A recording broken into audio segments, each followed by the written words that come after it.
Holy fuck. Technical difficulties suck. I want a refund on all the tech, on everything that we do. We got to start over and do it all over again because damn, technology sucks. Fleshy was even offering to sacrifice himself to the Nintendo Entertainment System gods. And that's misquoting me a little bit. I was saying that I would find somebody and make them my NES cartridge. I would fucking stick them in and out. I would fucking blow the fuck out of them if they could just get this shit to work. So, hi, Aserial. Welcome to the show. Hi. Everyone who doesn't know him, this is Aserial Krabat, one of the other most incredible voices on the internet when he gets going. So, you know, hopefully you guys enjoy. Fucking pick a lane, dude. You've got a nice voice. You've got a nice streaming setup. Fucking, you're making me feel self-conscious over here. Yeah, well, I can't change anything about my voice. It's kind of like I've been like born with that. Maybe the cigarettes help with the raspy aspect of that, but like the rest is just, yeah, I don't know. It's my usual setup for everything. But yeah, thanks for having me on, guys. Yeah, hey, thanks for being here. He's got the right color. I mean, we like the purple ambiance most of all, purple and blue. So obviously, I'm a fan of the bisexual lighting. So I made sure to sort of like, you know, like make it fit to what you guys have going on most of the time. Like I feel like you got like a tanning bed going on there that you just kind of opened up and you're just kind of sitting next to. Yeah, it's black light. It kind of is like, I don't know how bright it looks on your screen, but it's kind of dim. Depends on the camera. I got this new webcam, so I don't know how bright it looks. I mean, it's pretty bright. I can see the lightsaber you got going right there on the side of the screen, so it's pretty cool. Yeah, that's my Kyber crystal light. Oh, fuck yeah, dude. Hold on, I got one of them over there. I gotta dig it out. How do we all gather such nerds? And what does that say about me that I immediately knew what he was talking about? I'm gonna pretend that I didn't, only so that I can ask and have you tell us, even though I know exactly what the fuck you're talking about. Who? Well, I'm gonna have to go grab my lightsaber if I had one. No sound. I don't know. My kid must I got a turn all the sound lightsaber off. somewhere, an actual one, like a cheap one, but this is my usual light that I use for like a soft lighting coming from the site. Kind of gives it a good effect. Yeah, no, I think it's fucking badass. So, appreciate it. So, hey, everybody, you're here too. Yeah. Nice to have all of you here on the participants chat of YouTube live stream. I see Sin, aka Morningstar, Alex Estrada, Alpha Draconian, Astarte Azeroth, CM Helnikainen, Eddie Romanov, Jeff524, Gogo, Jennifer Vatsa, Camilla's Random, Nina the Mystic, Raw, Timothy Foster, and Wyatt Coverdale. So thank you all for being here right at the tippy top, and sorry for the fashionably late intro. Technical difficulties, as previously said. What's up, guys? We tend to do that. Yep.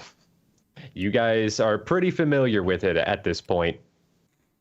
I'm glad that's the way, actually, because I'm always late, even though I'm German. And everyone's always saying you always bang on time. It's not the case with me. Yeah, Eddie was actually making a comment about that before the stream started about, you know, Bro, hold on. I'm hearing a lightsaber sound, but I turned it off. I actually can't see you. How do I change the view? Because I can only see Flesh Priest right now. Try switching it to content view. That's what I do. I do content view and then I zoom in a little bit on his setup so I can. Hey DH, how's it going? Hey, what's up?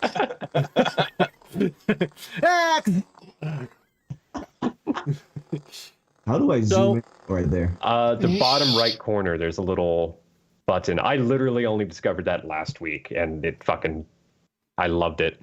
We want to give Aserial, just like we gave the Black Obelisk the other month, the benefit of the doubt, because it is 4 a.m. for your German ass right now. Oh, Jesus Christ. Yeah. Yeah, good morning. Well, I stayed up. I got some sleep during the day Because of that, so I'm fine. It's all good. I got my wine. I got my water. Cheers. I respect the fuck out of you, and yeah, happy you. Thank you for making that sacrifice to hang out with this bunch of chuckle fucks. I mean, there's definitely some chuckling and fucking going on. Maybe not right this minute in that order, but it definitely happens like that. So, let's introduce. Jump on for a while.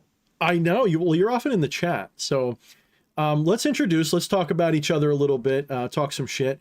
So you sort of have done work with Become a Living God before. You're also kind of you kind of freelance. You're doing your own thing. Tell us a little bit about your practices and why you decided to hang out with us lunatics on a beautiful Thorne's Day. Well, it's Friday for you, so fuck. Yeah, it's Friday right now, Friday morning. But, well, my name is Aserial. I do magic, and I do graphic design and videos and stuff like that. I've been doing this for quite some time. I'm producing content on the occult, magic, witchcraft, metaphysics, you name it. I have been, well, not working with Become a Living God, but I have been published in 2 of their compendiums. Right now, I am working with Belladonna's Botanicals as the let's say marketing and like design type of guy that does that, and the rest is just my own stuff that you see on Instagram, TikTok, and YouTube. We like Jen around here. She hangs out with us every once in a while. Oh yeah, absolutely. I mean, she's in here right now, actually. Yeah, she is. I saw her. Hi, Jen. Hi, Jen. Fleshy, why don't you read us do the little what was that? I see Billy and Timmy, and give us one of those. I already did that. You did? Where was I? Yeah, I don't know where you. I think you were playing with your lightsaber. I think I was. CM It's really a heavy saber when I hold it, but you know. CM Heldenkainen asks, "Is Aserial unironically a video essayist?" A video essayist. In a vacuum, that sounds backhanded, but I know him, and I know that we fucking love our video essayists. Okay, can you elaborate on the essayist? What does that mean? Like content creator? Yeah, content creator specifically somebody who puts oh God, I'm going to butcher this explanation, but long form content of, here's my idea and I'm going to explain it a lot. Or, you might see one for movies like why The Last Jedi was actually a better movie than you give it credit for. Why everybody should start painting their walls green. Yeah, sort of. That. I guess you could say that. I mean, I haven't really done much yet. I only started like a year ago officially, or I came back on the YouTube scene with some videos. But I'm planning on that for sure. Like there's lots of topics to kind of like, do videos on. Yeah, I mean, the spectrum is quite large from witchcraft, occult, metaphysics to everything in between. So yeah, you'll definitely see some more essays in the future. And actually coming right of, I think he was making a joke about the bisexual lighting being equated with essayists. Oh, okay. That one went over my head. But dude, I don't think even Fleshy's rainbow enough to get that comment, CM. I think you're gonna have to explain it to us. I think that one came from a different part of the spectrum than I'm used to. That's like ultraviolet right there. Maybe that's why he said. Maybe that's what he meant. We did get a super Che. I don't know if that's From Slim Lewis with that 666 says, Aserial, have you visited or are familiar with the area that was, quote, beyond the pale, east of Warsaw, Poland? I've heard there's a strong energy there. Thank you, Slim. Sadly, no, that doesn't ring a bell at all. The Slim Pale? No, Beyond the Pale. Beyond the Pale. Maybe if I would hear it in German, it would maybe like sound familiar, but I have not heard that yet in English. So sorry, no. Maybe they could elaborate in the comments on that. Yeah, maybe give us another comment to illustrate what you're talking about. Just to amuse myself, I am going to... Yeah, we're going to have to Fleshy Google that stuff. So if you are here now and you don't hate us, feel free to give us an up thumb. If you do hate us, give us a down thumb. If you really love us, share this everywhere on your social media so that people know what the hell you're doing with yourself tonight. Let's see if we can give Aserial a good time, and we'll start talking about some real crazy questions at some point. Aserial and I have some interesting similarities in understanding, and probably some interesting disagreements, and then I will delete his thread and make his camera go off when he's wrong. I mean, and we'll go through all that. So, Aserial, tell us while we're waiting for that follow-up comment. Yes. Tell us a little bit about what brought you into this and what your experience is. Like, give everyone's like, yeah, the guy's got a cool background. He's got smoke billowing out of his mouth. He looks like some kind of a German super spy, like, you know. So tell us a little bit about that. And before we get into that, actually, we got another super chat. Let's read that out. From Nina the Mystic with another 666 says, Happy New Year. Thanks Aserial for making my logo. Check out my Teespring for more details or website at ninathemystic.net. Thank you, Nina. And I didn't actually realize that was you that designed that. Thanks, Nina. Yeah, I did that for her. And Nina, by the way, I will jump on your live stream as well. I promise you that. I'll make sure that happens this year. Sooner than later, for sure.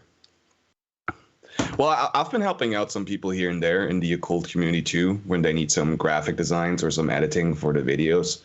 I mean, that's what I'm doing with Jennifer too. I'm helping her with some videos here and there, and I do all the graphic design. Like, for example, the demon boxes that just came out that released with in collaboration with Goetic Impressions and Become a Living God, that was also designed by myself. Okay.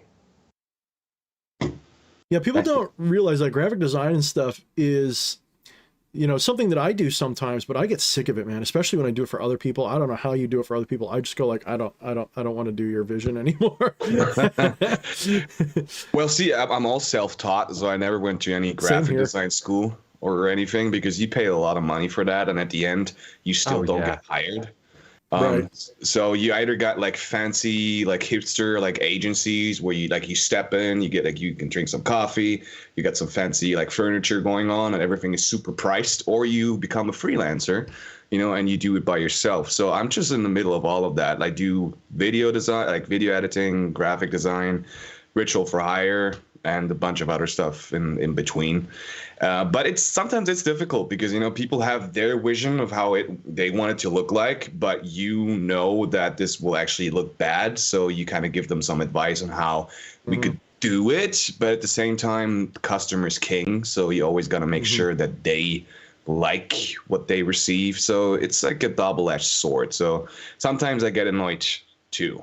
Not with the occult community so far, because everyone has been really easy to work with when it comes to that, because they got their sigils, they got their ideas, and I just incorporate that within whatever I do. Within whatever. Yeah, I get that. I experienced some of the same stuff, but I refuse to do art for other people. I don't like to do it. Probably because I just don't do art as much as I used to in terms of like graphic design art.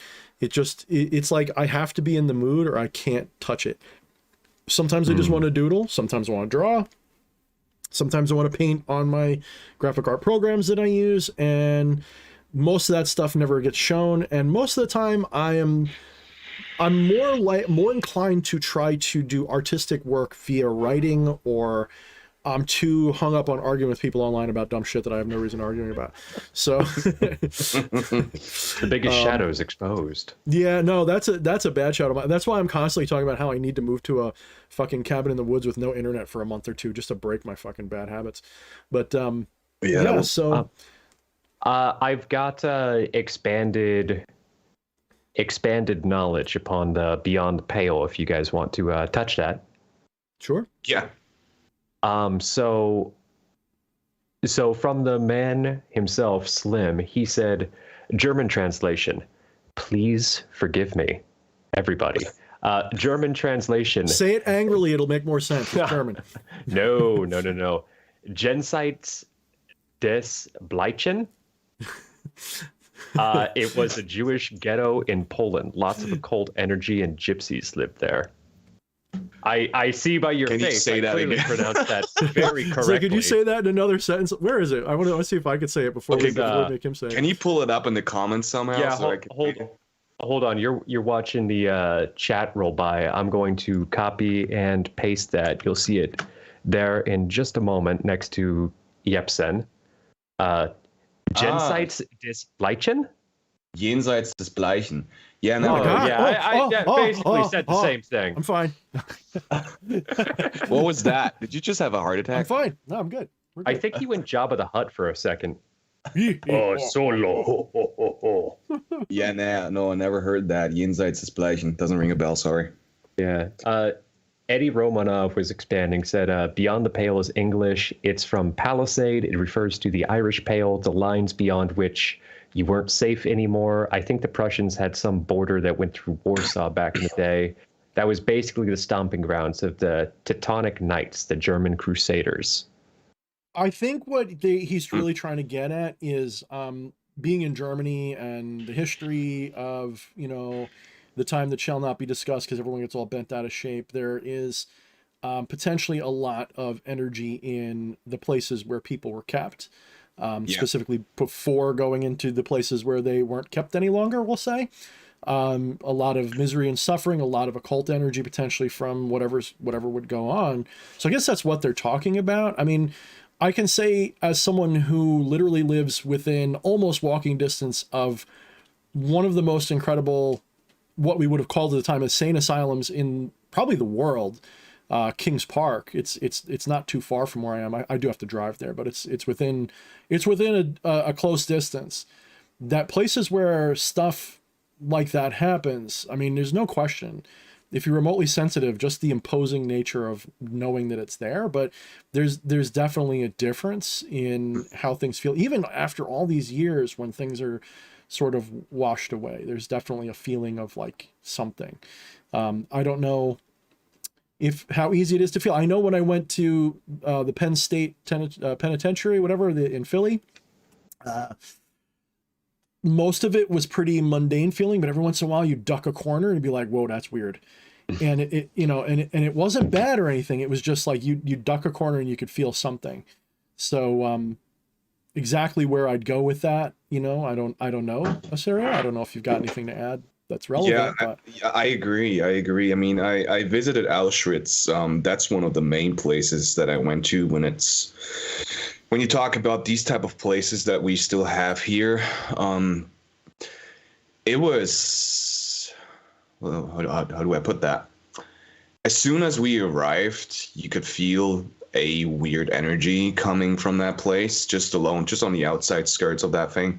And as soon as we stepped into the gas chambers, you could the energy or whatever was going on there was very overwhelming if you are just a little bit sensitive to that. And even people that don't do the stuff that we do, they had to walk out after 5 minutes because they started crying, maybe because of the emotional attachment to that, but also because the energy in it was so thick that people couldn't even breathe. And there was a lot of dark energy in that too. You could feel the suffering. You could tapping into it as an occultist while being there. Seeing and feeling what people were going through. So it has been overwhelming when I went there, but also very interesting to kind of feel and sense that, even though it's such a tragic history of this country. But there's lots of places like that here. I mean, there's lots of places in America like that. I mean, you have former slave basically not quite much different in a lot of ways, that people can tell you they go through and they can see and they can feel. It's it's like our whole country is basically built upon Indian graveyards. Yeah, well, the whole world's built on somebody's graveyard, dude. That's the way you got to look at it. But yeah, I mean, you can feel stuff everywhere if you're looking in the right places. But even the belief that something happened, even if something didn't, like if you go to a place around here, we have Mount Misery and Sweet Hollow Road and all that stuff. And there's absolutely no real evidence or proof that any of the urban legends ever happened, but everybody can feel it. There's an eerie feeling to the area. So whether it's the belief causes it or something happened, it kind of is irrelevant. Something fucking connects a circuit.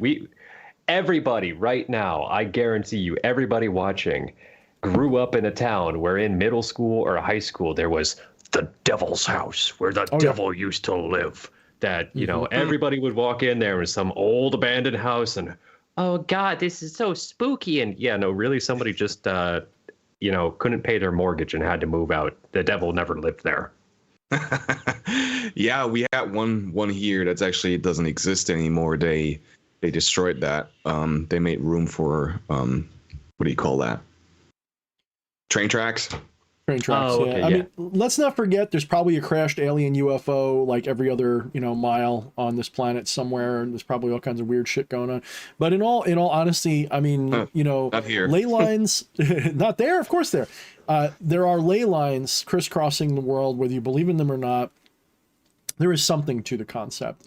And ley lines, if you're not familiar with them, they're essentially lines of almost like the chi meridians of the earth, if you will.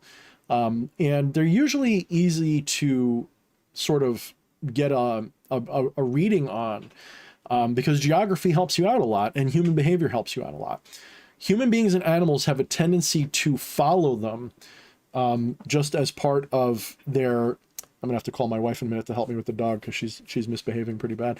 They will follow them as sort of the most natural ways to walk and do whatever. So let's say, the original concept of the crossroads sort of leads into this, because it is known, at least by people who work with ley lines, that where more than one thoroughfare meets, especially a footpath, okay, natural walking, because that's usually the most... See, when you blaze a road with a bulldozer, you're just conquering nature. You don't give a shit what's in the way anywhere near as much as you do when you're walking. So when you have a natural crossroads in the environment, because people have just walked those lines long enough, there's a reason they walk those lines. That's because energy flows the most readily along those paths. So when you get to a crossroads, that's a point where the energies meet. Now you can either have a nexus or you can even have a vortex. Well, that's what the crossroad is. It's literally a point when all these energy lines converge and you can tap into that. So there are places where if you're walking through the woods, you'll find a place where like multiple trailheads meet and it's like a crossroads. And those places are great places to do your rituals and to leave your offerings and all of that stuff, even if just for the simple fact that when people go there, there is a moment of reflection. And that moment of reflection is sort of like an opening of the consciousness to the potentials of what's there. And people leave that mark there. They know that subconsciously, like, hey, when I get here, I got to make a decision. That's what a crossroads is, So, and my dog is absolutely she's going to get it tonight. She's going to be, you're going to get put in the bathroom, sweetheart. I agree with the actually, you got a big ley line just running through what we call the Blauen. It's a mountain here. There's a big one running right through that. There's a whole like stone circle up there. Like the Black Forest is filled with that.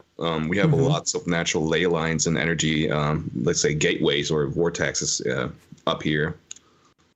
I think they're all over the earth, and so and you can absolutely. usually find you can usually find the most powerful ones based on, where important things are, like temples and cities and things like that. And I think I'm going to have to put my dog in the bathroom. What are you doing, sweetheart? I'd love to pick you up and show everybody who you are because you're so sweet. I know you're so sweet. Yeah, show your dog. Do it. No, she's got a bad back. I don't want to pick her up. She just squirmed. Okay. Would you be good? Do I have to give you if I give you another cookie, you're just going to be bad. You're just going to continue being bad for the rest of the night. If you give a dog a cookie. Usually, that's why I had like this barrier I'd set up. Now she's going to act out because she wants to. Yeah, she's going to act out. She's got her. I wish I could show you what she's doing. I really do. She got a little pumpkin toy and she's running around like a lunatic. That's cute. I don't want to put her in the bathroom, but she's going to be asking for it. Okay. I'll give her one more chance and then I don't know what I'm going to do. So yeah, I think that ley lines are they're a really fascinating thing, and people who use divining rods can usually locate them if they don't already know where they are. Yeah, you can use dowsing for that. Yep. Divining rods, dowsing rods. Exactly. And it's really something else when you do connect to one. You can also change them. You can actually affect them. So like, let's say you find a ley line nexus or a vortex somewhere. You can, using natural stones from the environment, especially if you can get like quartz stones from the environment or just quartz that you bring with you or whatever. There's other things you can use copper wire. There's all different ways you can do it. Or you can just walk a circuit. And what you do is you create a clockwise spiral, such that walking it can either draw the energy in or out, depending upon which way you put it. And you can actually get that energy to twist the way you want for a while and use it that way. Sometimes it doesn't work right away. Sometimes it takes a little while. But it can be a really powerful way to do things. If you want to sort of put your idea into the world, you could say, you could set that vortex up to receive and just send your energy into it, and it flows through the earth, basically. Now, how much of that is literal and how much of that is superstitious? One might say it doesn't matter, but it is an interesting technique. Yeah, I mean, like I got a natural temple. Like I got my temple here, which I'm sitting in right now. But I got my natural temple. When I got to do like specific rites, I prefer the outsides more sometimes than the inside temple, even though everything here is consecrated. But I got one just like 10 minutes away from here, like walking distance, where you can actually see the trees going in a circle. So you have a free space spot within that thing, and all the trees are going in a spiral because the branches are actually like forming like a fractal motion inwards, like a torsion field. So I discovered that when I was a kid, and ever since then I've sort of like, you know, done some rituals and my magic ceremonies right there. Hell yeah. So the one I use the most in my area, the most powerful one that I've encountered in my area that I've found, was the one at the top of Mount Misery, which is that's Jane's Hill.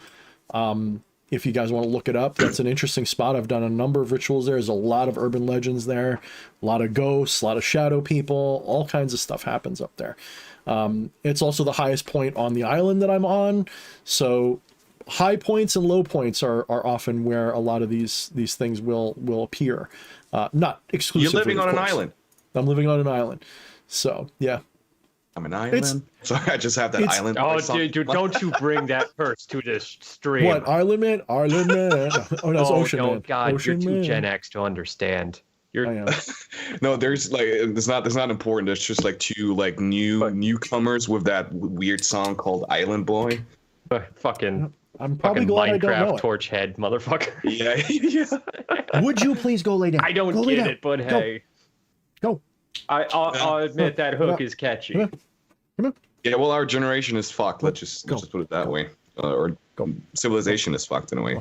But talking about ley lines, so I used to have that spot. It doesn't exist anymore. Well, the forest still exists, but I destroyed the entire place. Not myself physically, but I have placed a curse inside the ground 2 years ago because, well, of reasons. And I didn't visit it for like maybe half a year. And after I came back, it's like all the trees, which is like just fell down on top of that fucking spot. So I can't go there anymore, actually. Sorry to be distracted. My wife is trying to be as sweet as possible to my pain in the ass dog. She might need a cookie, honey. If you give it to her now, like when she settles down, it'll be fine. I just don't want to reward her for being a pain in the ass, because that's not good training. She's 14 years old almost, and she still needs to be trained. I mean, just wants to say hello. you can bring her over since you No, got her. Just be careful. She doesn't need to be trained. She's just a brat, as She is a brat. Hecka pointed out. She's a total brat. That's Oh, my hell, Oh puppy. my fucking god. That's cute. I know. You smell. I know. You're terrible. You're so terrible. I know. The great and terrible dog. Who let the All right, dogs so- out? Who? Oh, we got fisting. We got fisting. We got fisting sign. Yeah, What? so I actually I am sorry I let this one slip in the middle of the conversation, but we actually missed a super chat from Jay Sauber. Appreciate you as always, you crazy motherfucker. We love you. And He's we not got, that crazy. He's just really insane. No. I mean, you have to be a little bit crazy to be on this stream. Well, And that's true. We also got our tactical maneuver fisting hippo from Asarte Tactical fisting. Azeroth. So thank you very much for that as well. Tactical fisting. So I'm not even gonna ask what that means. If you watch the actual chat on YouTube, there is a hippo that is doing this maneuver, which it literally cannot mean anything other than like putting on a glove and reaching into somebody's asshole. That's the only thing. that yeah, makes it's sense. like I'm kind of miming it YouTube? right here. Okay. That's funny. It's bad. It's real bad. So thank you, Astarte Astaroth. We love this one. It's really fucking awesome. You've created a meme, and I'm both terrified and pleased. Fucking Eddie with the fucking Eddie's always trying to start cults. I don't know what the hell. You got to watch The Quiet Ones. He's saying that our secret order name is going to be the Order of the Fisting Hippo. Terrifying. Sign me up. That's how. That's the front name, so that people go, yeah, nah. And then I don't know how inside, you it's get like, anything other than fist from a hippo. They can't exactly finger you. It's all just. You know what? I'm sorry. I'm sorry to everybody for even bringing it up. Wow. I've got a question circling back on ley lines. Did you guys want to move to something? I know you had things that you wanted to talk about. Do you want to plow forward, or do you want to touch on ley lines some more? We can. I mean, we could plow on forward with some more of this fisting conversation, but that's up to you guys. It's up to you guys. I'm happy to answer any questions when it comes to. All right, let's get serious. We're too much like an old boys club here. Let's get serious. So, Aserial, my good friend. Yes. Your origins in magical practice. Where did you begin? All right, that's actually the question that we wanted to touch on. Well, it all began on a dark night when the moon was bright and full. I was just, I'm kidding. I was a kid, and I always had that notion that there was just something more to the world that we've been taught in schools and media and stuff like that. Because I always felt that there was something off. It's like, this is all that there's to it. So we go to school, we learn something, we apply for a job, and we live to pay off our mortgage and stuff like that, and then we create kids and we die. Well, that can't be the reason for all of this. So I started diving into, let's just say witchcraft or more like metaphysics at the beginning. Just like dabbling into it. I always had like an interest in magic and witchcraft, just the aspect of it. As a kid, you play around, and I was always like very fascinated with concepts of magic and like, making things happen that should not be possible. And it's cool shit. Exactly. Yeah, exactly. And like seeing Harry Potter as a kid, it's just, I thought it was awesome. But then I stumbled across, certain books. They were written for kids, about witchcraft and magic. And I always like sort of was connected to that path in a way. We can later talk about, how time is an illusion and everything is sort of connected from the beginning into the end. But when you are like meant to be on this path, in my opinion, or like you have a personal interest in these things, they will come to you naturally. Even though you start maybe experiencing that in your late 30s or 40s, you always were connected to it. It always came to you in different time zones where, depends on the person. But I started like, just sort of dabbling into that, reading about Wicca and, how things are done, and like actually knowing that, hey, there are actual people that, believe in that stuff, and there's witches and stuff. That's actually cool. But I never like, bought a book on it as a kid. I had like kid books that were not fully into like real witchcraft. But my mother actually like found me in my child's room, I don't know if you call that a child's room in English, but the room that you have as a kid. Yeah. In my room back then. Like in the middle of the night, wearing like a monk robe that my father, used for carnival and stuff like that, like drawing pentagrams in the middle of the night for no apparent reason. I was just doing it because I felt like doing it. And then it just continued more. My interest in that continued to grow, and I always was interested in that weird stuff until I hit like high school, which could be compared to high school. We have a different school system. But I started to like diving into aspects of magic through metaphysics, because as soon as I got older and you got programmed with science and other things, like physics and how things, work actually, you have sort of a logical understanding about the world. So magic didn't have any place, how could that be possible? So I started like diving into like the spiritual aspect of spirit science, metaphysics, trying to understand things through like sacred geometry. And all of that made sense to me. And through the incorporation of the logical aspect of reality, seeing it through sacred geometry and how everything is built, it started to sort of unlock a part of my awareness that I was not able to touch on as a kid. And actually from that logical like insertion of that programming or that, you know, that code or information on metaphysics, I started having actual experiences from it, where my awakening actually started happening from it by starting meditation and other stuff like that, and actually having that samadhi moment of dissolving my complete consciousness and the all awakening through me as a kid or like a teenager back then. And it just like kickstarted it all as soon as that happened, because when you're a kid and you're like 13, 14 years old and you start talking about different dimensions in the astral world and magic and manifestations, and you start having experiences with it, like your parents like look at you in a weird way.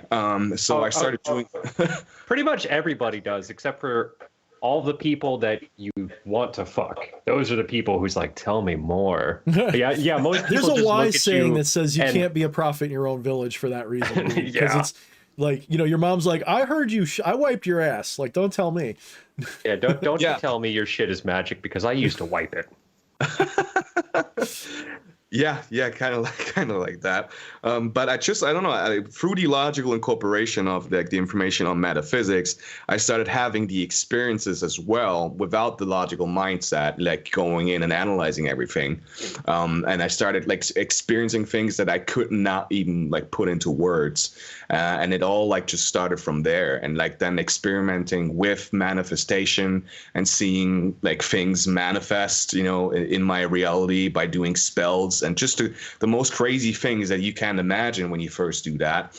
And then I figured out magic is real, and then I just, you know, dive more into it, and like it got really extreme, going from like the more right-hand path approach to the left-hand path, because it had more freedom in it for me, because I could practice and do whatever I want, you know, necessarily.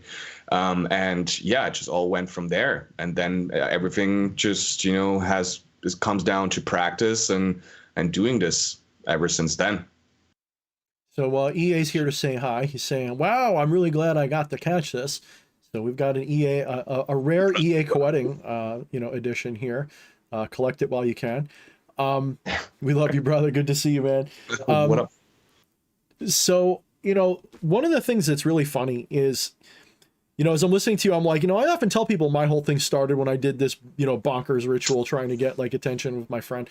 And the reality is, like, my whole life I was interested in weird shit, right? It was never like one day I was like, oh, I'm magical now or anything like that. It was, you know, as a really young kid, I'd probably say that my first introductions to anything magical were things to do with like Star Wars, Jedi, movies like Last Dragon with Bruce Leroy, you know, all that kind of stuff, but also like Dark Crystal, movies like Legend, Last Unicorn. Oh God, I knew you were about to say it. Right. And all of these things like plugged my brain into certain concepts that are really like, to make good entertainment, either the people involved had to know a little bit, or they just were biting off the usual tropes and worked it into their stories to make it seem authentic.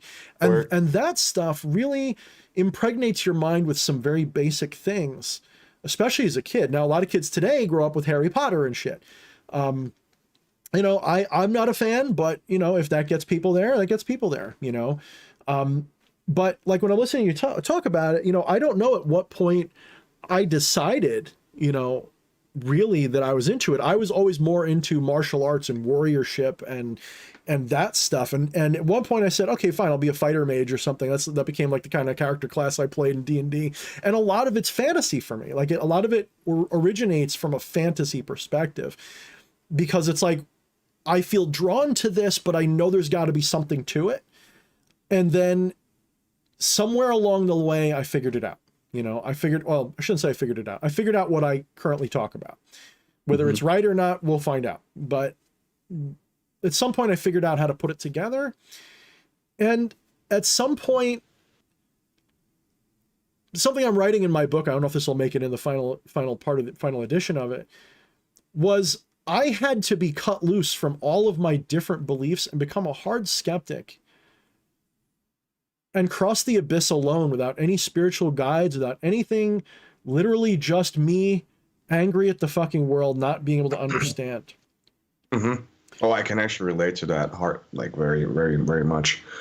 I mean, like that point that changed everything for me, where when I was like, yes, this is real, like it's obvious to me, like the confirmation is right in my fucking face, is when a love spell that I did as a teenager worked out for me. I'm like, okay, damn, like I'm a magician. and that's the thing, like, and the wild thing is, I don't know if you'll agree with this, but I find that as I progress more into this practice, the less I care about those things, obviously. Yes. But worse than that, I find that the really miracle magic usually happens in the first couple of years of when you're doing it, and then after a while, like you've confirmed things, and then you just kind of go, well, that's cool and everything, but what am I really? You know, what am I really doing here? And I suppose there's a little bit of like, you know, my 10 trines and my grand trines kind of kicking in where I'm a little lazy about things. I kind of take a laid back approach. I don't try as hard as I could. I just do the minimum to get by because I don't have to try hard. But at the same time, I question, you know, so I've come to the conclusion that we're not working for results. We don't change reality. What we do is we change our perspective of reality. We're not, I don't do a spell and cause someone to fall in love with me. I go to that timeline where the love already was, and I go see that if it's really what I want to see. And the ritual is just sort of a way to encapsulate that so it has a synchronistic meaning. You know, I keep saying it a lot. I think I said it in my last couple videos. Instead of thinking like the ritual caused the outcome, realize that doing the ritual was also something that was caused by something else. So when did the magic really start? When can you say the magic actually happened? Was it when you did the ritual with the bibbidi bobbidi and the boo? No, fuck no, because when you get really advanced, you don't need the ritual at all. I like that you say that. That's actually the new nickname for magic that my girlfriend gave to that stuff that I do. It's not magic, it's bibbidi bobbidi boo now. It's the bibbidi bobbidi.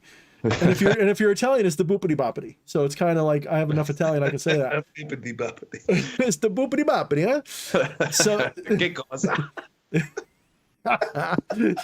Yeah, no, but I agree with you. I mean, there's different, like, you know, things that go into with magic and different approaches to it. That's why you have so many different traditions that do it differently, you know, with magic and how they. Well, people get caught up in the superstition.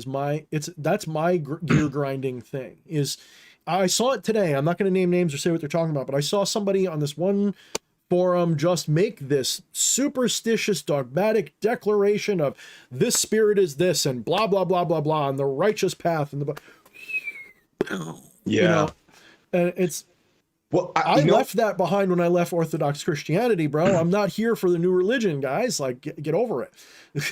Yeah, I agree. See, and like that's something that I don't also do because, like, you know, I take magic with the same approach that I do everything, which is scientific, as much as I can, you know, but sometimes it crosses over to the spiritual world so much that people get lost in it and it becomes a religion. And I actually, like, I had experiences with that too, where I started, like, for example, doing stuff with Santa Muerte, praying to Santa Muerte, and it actually having like sort of a devotion, which was very like comparable to, you know, not Christianity, but something that was more religious, even though it's not really a religion for me, but that's really something that I pray to. You know, I didn't really do that, you know, for a long time, but now I have Santa Muerte as a deity that I actually pray to, that I, you know, work with and give offerings. But that's the only deity I will do it with. But what started happening also with the other, like, you know, the gatekeepers and the demons that I work with, it started to become a weird mix of like spirituality and sort of like a religious approach, even though I was not religious about it, because it just was like mixing itself with all of this. So, but I caught myself where it's like, I'm still the operator of this. If I don't like call these beings into my reality, they don't exist. So at the same time, I create these, you know, moments and where it's possible for me to commune with, you know, certain spirits, or where I practice a certain ritual which will have a result. It's all because of me, because it's being filtered through me, and my awareness is then, you know, selectively like watching something, maybe, you know. But I do see that there's a point to like, you know, you're switching your reality when you do a ritual, and you're not actually changing anything, but you're changing your awareness to that, you know, which comes down to like what people call synchronicities. Is it actually a synchronicity or something supernatural, quote unquote, or is it just your selective awareness because you now are focusing on that more than anything else? Because if I start focusing on, like, you know, a specific car, and I have that in my mind, and I will actually start seeing that car, you know, more often than I would like any other car, because my selective awareness is focused on that instead of, like, you know, maybe a scooter. You know, then that's with everything else. If I want to manifest a red ball and I go for reality, I may start seeing more red balls because my selective awareness is now, like, you know, entangled with that thing. But at the same time, when I cause something in someone's reality without them actually knowing that I did something and it's having an effect, what's exactly happening? You went to the world where that happened. I mean, the way I see it, so one of the mistakes that people make is they think that the people do anything. People, persona, is another word for mask. Everything is a mask for the ineffable, unspeakable whole. You are not anything more than a convenient way of localizing your attention to something. The attention you're localizing, the something that you are, is the same thing I am. So you and I are the same infinite God. We're just pretending to be two separate people. And within this system must be a multiverse universe, meaning anything that is plausible or possible should be there somewhere in the multiverse. Mm-hmm. One way of thinking of it is, if the universe itself, let's pretend that there isn't multiple dimensions, because that gets a little sloppy. Let's pretend for a minute that space itself goes infinitely in all directions. So space is as flat as it gets. So it goes off infinitely in all directions. There are only so many ways that all of the particles in the universe, and they're not particles, they're fields presenting themselves in particulate ways. We won't talk about that. There's only so many different ways that the particles can present themselves. There's only so many different configurations that matter can have.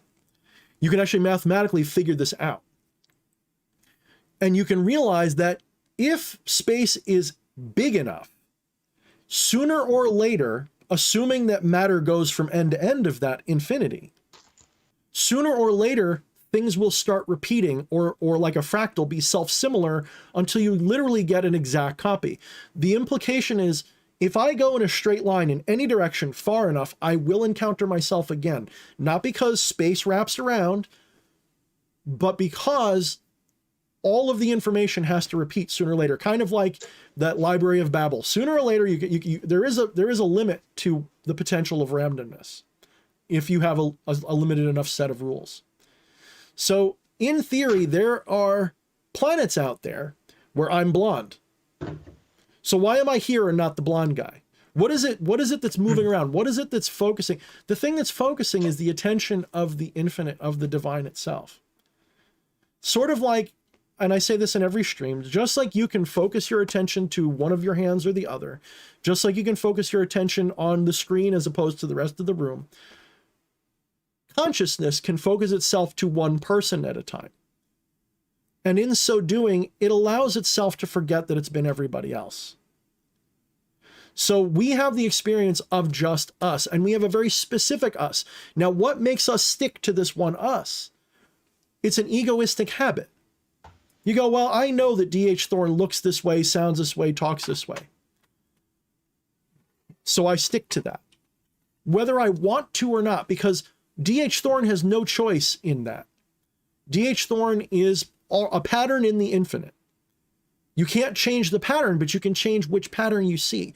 So long as I believe that I am in that pattern, I can only see that pattern. I can't see a different pattern as myself because it just wouldn't make sense at the time. However, if I gradually change that pattern, if I start as a baby and mature and give myself enough time for events to happen, I can get the experiences maybe that are different. But D.H. Thorne still has no control over it. Meaning, Aserial, you have no choice in what happens to me. You also have no choice in what happens to you. But your consciousness has a choice in which Aserial it experiences. Somewhere in the multiverse. So like, you're going to be like, challenge accepted, Thorne. And you're going to go out and you're going to do a ritual. And you will experience potentially exactly what you wanted.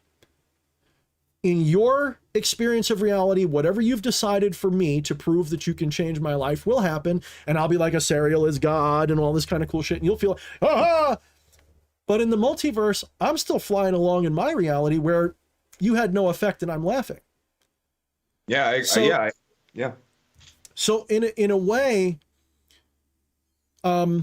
this means you have infinite potential and power, but not over anyone else, because there is no one else. There's really just you.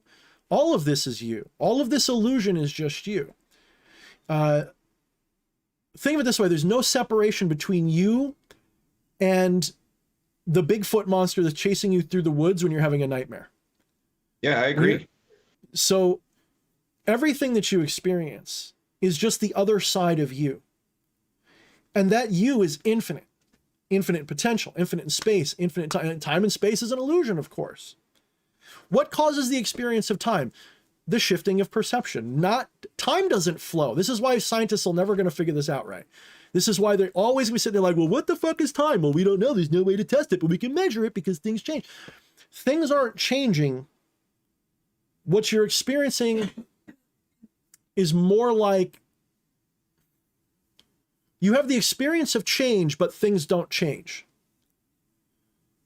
In the same way that if I were to take a sheet of paper or something and draw something on it and just start over here and scan over that way, it will look to me like the pattern changed. But what really happened was my perspective went over here. And it looked sort of like a flip book when you do a flip book. All those pages remain the same. The little pictures are the same. They never change. But because they flickered past you in the right way, you see it as movement.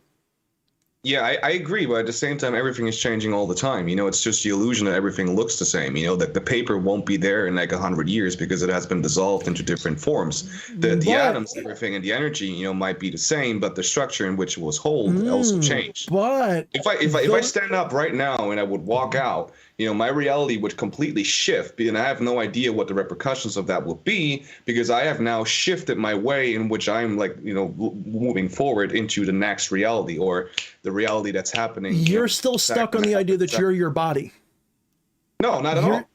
The way you just described it, you're stuck in the body because the body doesn't move. It's a metaphor for what I was trying to say with that. You know, your reality shifts. And I agree with you with the reality shifting when you do a ritual, you know, but that's just one perspective on that, you know, because your perspective changes. Well, at the same time, what I mean is when I stand up right now, instead of sitting down, I have two different realities that will definitely like, you know, pull apart, you know, because I sit down right here and I move my microphone to the right, you know, I'm now in a different reality compared to just a few seconds ago where that thing was still here, you know, because I had the choice of not moving that. So that multiverse where that didn't happen still exists and is still going on, you know, while we're not aware of that. So you and I, with Flash Priest, you know, move with that. But that's my perspective, you know, because the illusion is still Maya, because I am the same. Like everything here, you know, that has been built by other people or by me was also built by myself so I can experience that. I am the tree, I am everything around me, but I have incarnated in different timelines to merge with my reality right now so I can have the experience of a human being or of Aserial so I can be here. Well, at the same time, that's just an illusion. You know, I am not all of this. I am everything at the same time. But my consciousness awareness is based on that body because I'm linked with that physical vessel so I can experience the physical plane. Mm-hmm. Pretty much, yeah. And the only thing I would just reinforce is that even when you moved that thing, you didn't move it. All of matter. So when you think about, we'll say, you were talking about atoms and molecules for a moment. When we get down to the quantum level, okay, everything is a smear of potential. It doesn't have a definite position till you check it. Then suddenly, bang, there it is. Which goes down to the double split experiment as well, which you have in quantum physics. Correct. But that smear of potential actually means that's actually the universe's that can be reached from the specific point in time space that you think you're in. So when you see that smear of potential for a position, we'll say, of a particle, that means that any one of those positions you could have gone to, but you're only specifically choosing one through consciousness. Consciousness says, no, I want to go that way. So the fun thing is that microphone never moved. What happened is you chose to move in the dimension of time, the direction of time that goes that way towards where that new position was. It still exists in exactly, so it's kind of like when Einstein pointed out, when his friend died, that if he could go far enough in any given direction and then travel backwards towards himself at the right speed, the shifting of the way the lines of light, his friend was still alive, is the spoiler alert. His friend is still technically alive somewhere in reality. This points to what is called the block time, at least universe, if not a block time multiverse. The relativity, what Einstein was onto and maybe never said, or maybe he stole it and that's why he said it, I don't know. What he was onto was this idea that was the idea that relativity really represents, what are we talking about? We're talking about the relative thing. If I say, you experience time at a given rate based on your speed and all this other stuff because of relativity. Well, what exact part of you is the relative part? What exactly are we talking about? Which particle in your body is the one that's experiencing the relativity that your whole body is attached to? Which thing is what everything is attached to? And that's where we get into trouble. What you have to realize, it's consciousness that is relative. Everything else is static and stationary. It contains the information of energy, the information of momentum and all these things. We see this as the pattern plays out. We can measure it all because measurement too takes place in Maya. Measurement is an illusion of Maya. But the actual reality, it sounds fun to say ineffable and unspeakable, but it really is. There's no language we can possibly use to describe it. Obviously, you've touched it because I don't have to explain it all to you. Like, you pretty much, if we have a difference, it's just a way of describing it. I don't doubt that you've seen it. I agree with you completely. I absolutely do. I mean, when it comes down to it, everything that we experience is an illusion anyway, because most of the stuff in the physical dimension is space. You know, most of the stuff that exists is space and not the physical matter. I don't know the percentage of it, but I think most of the percentage is actually what they call empty space. But that empty space is making up everything that we can observe. You know, we're part and there's really nothing empty to empty space. It's rather, a lack of distinction. It's rather, the better understanding for it is a lack of distinction. And it's sort of like this. I don't know which versions of meditations you did to achieve samadhi or whatever, but there's versions of this where you seek the silence in yourself to the exclusion of everything else. You find the silence that is like the oblivion. There's nothing there. When it's just you and the nothingness and you realize you are the nothingness.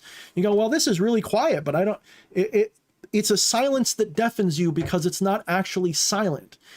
It seems silent in the same way that all sound at once would seem silent, because you literally can't distinguish anything from it.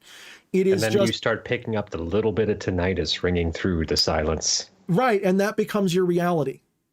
That little bit of, I don't know how much that was meant to be a joke or a literal, but it literally becomes little 50 and 50, six and a half a dozen. You're like, I'll take it.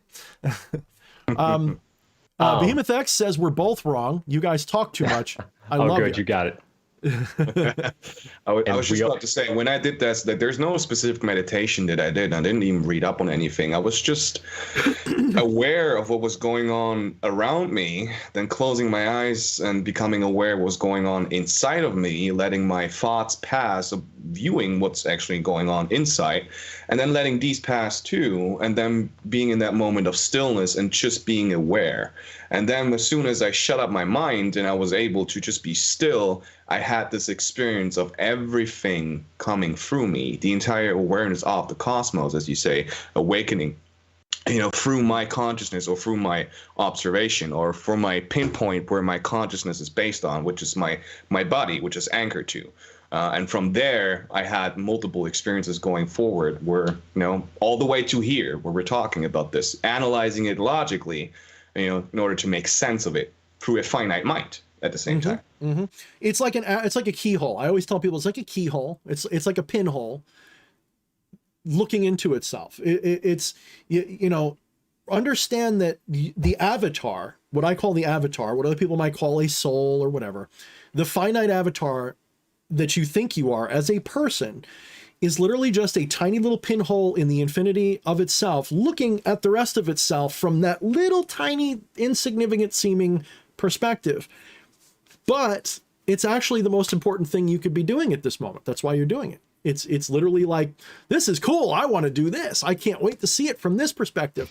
Next month, I'm going to be flesh priest, basically. And you're gonna run through. So that's actually sort of where magic comes from. Magic to me is not a way to cause change. Magic is a way to tell yourself, to convince, to reveal to yourself actually what you really are, because I see magic and sorcery more as a method of prescience that is acted out. So your higher self, unbeknownst to your egoistic self, when they're separated in your mind, because even a very enlightened person, we're all in development. A person who's experienced enlightenment once doesn't mean that they are enlightened for the rest of their life. It means that they've had a moment where they go, holy shit, I'm the universe. And then the rest of their life is trying to get that back or do it again or hold it longer. Dragon. Chasing the dragon. But your enlightenment also might be different from my enlightenment because it's based on my perspective. It's what I call enlightenment might be completely different from what someone like a Christian would call it, being enlightened through the Christ or something. Your blue is not my blue, but we're both pointing at the same thing. When we're talking about enlightenment, we're talking about the letting go of the letting out of the breath. Okay, we're it's like, okay. It's sort of a relaxation, it's a return to bliss. Now, what that bliss feels like, or what causes that, or what it looks like, is different to everybody. But we can recognize it in each other. Be like, okay, they had a moment of bliss, a moment of Zen, a moment of enlightenment. They've had that. But my point is that this enlightened experience doesn't mean that for the rest of your life, you are always in that enlightened moment. It means that your ego has a chance, we'll say, ego being a habit, not a thing. Your ego has a chance to align itself with what you've discovered. If it doesn't, well, you got a lot more work to do. When it does, changes start to happen to you. Now, I guess in the end, what ends up happening for people, in my experience, once they've sort of started touching on that, synchronicities and things that we call synchronicities start to pile up. And they go, I feel like I predicted that. I feel like I caused that. Just by thinking about it, it happened. How is that possible? There's no way I could have, the other day I was thinking about a movie. Lo and behold, they announced a sequel for it. Wow, that's kind of weird. Why did I think about it at just the right moment? I swear to God, I have manifested the Witcher 3 expansion with the vampires. See? See? I swear to God, I have manifested that shit. and I like the way, I don't know if it's because you've always done this or what, but I like the way you use the word manifest, and a lot of more advanced practitioners do, because I believe that is either an intentional realization or a subtle one that says, I'm not causing it, I'm making it appear. There is a difference, okay? Manifestation doesn't mean to create, it doesn't mean to cause, it doesn't mean anything physical, it means to reveal. It means to make apparent. So manifestation is an important word. It's when I say, I can create my reality. Nope. I think you discover your reality. You manifest it. It's already there. You're just making it apparent to you. So when you say, I manifested Witcher 3, the vampire expansion, what you're saying to me, whether you mean to or not, or whether you know it or not, or maybe you do, is that it was always there. You just now see it.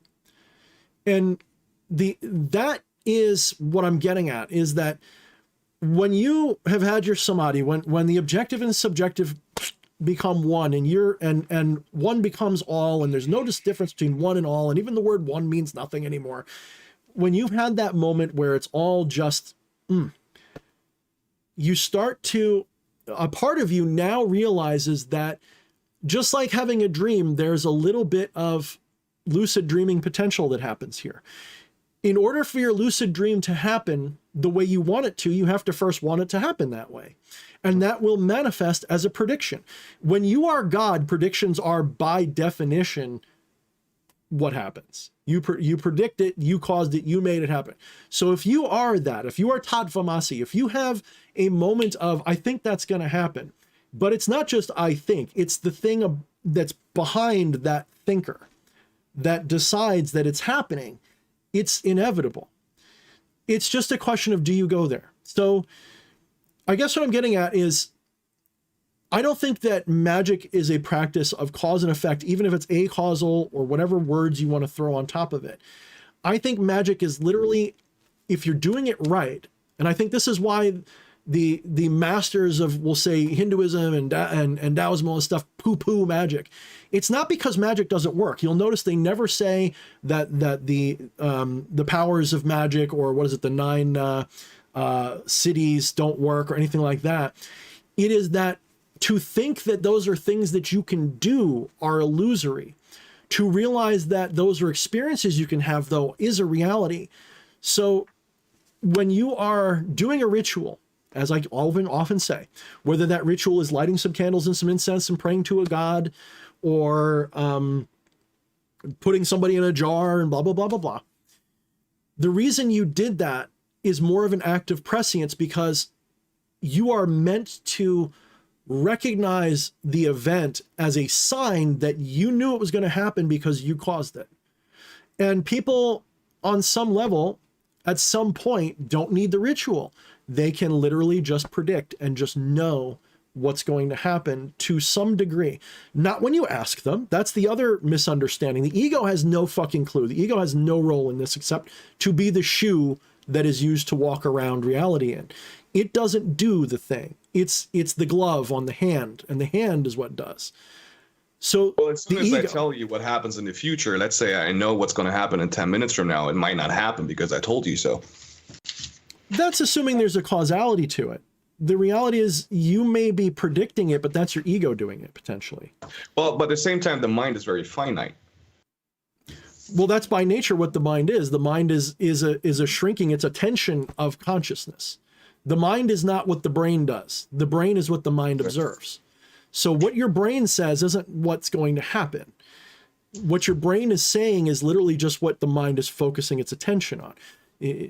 I know that some of this is a matter of definitions too, because, and not even just because you're German or anything like that. I mean, even among practitioners, we all define things differently. We all have different opinions and like definitions on that and perspectives as well. Yeah.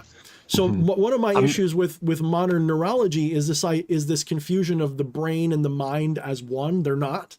The brain is an activity. Your tummy is just as much as a mind as your brain is. You know, it's the entire makeup of your body that makes up, you know, the mind. But the mind is also bigger than just your body. You know.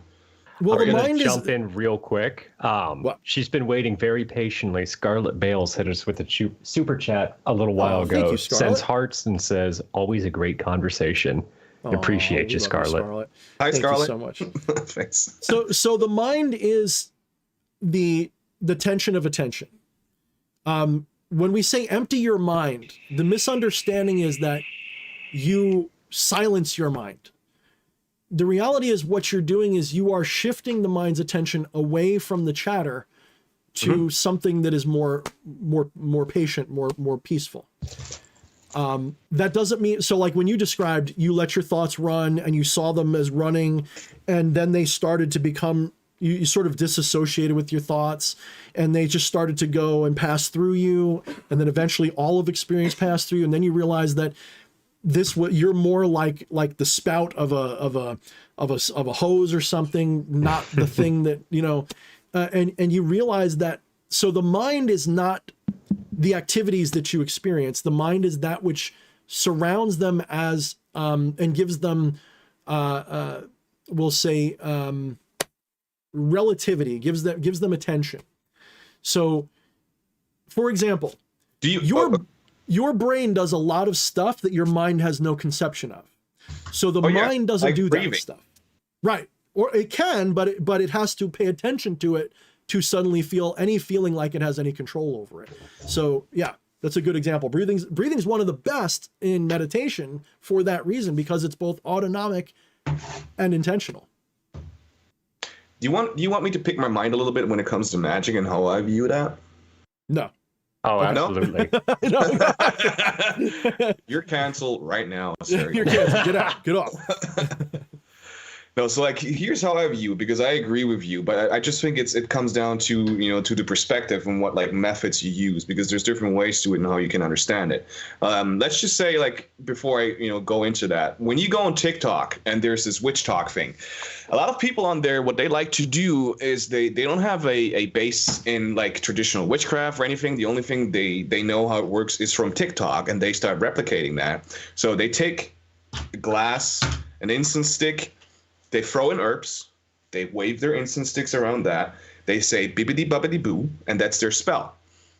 Okay, what I observe from that is that all their magic is solely based on their belief. How I do magic is different, because I don't need my tools, I don't need my herbs, I don't need my afami. I can sit in a dark room and create the most powerful ritual ever by just sitting in a dark room, because the magic comes through me. But at the same time, if I want to, and there's a reason why we have, ceremonial magic and other things, I can create a symphony.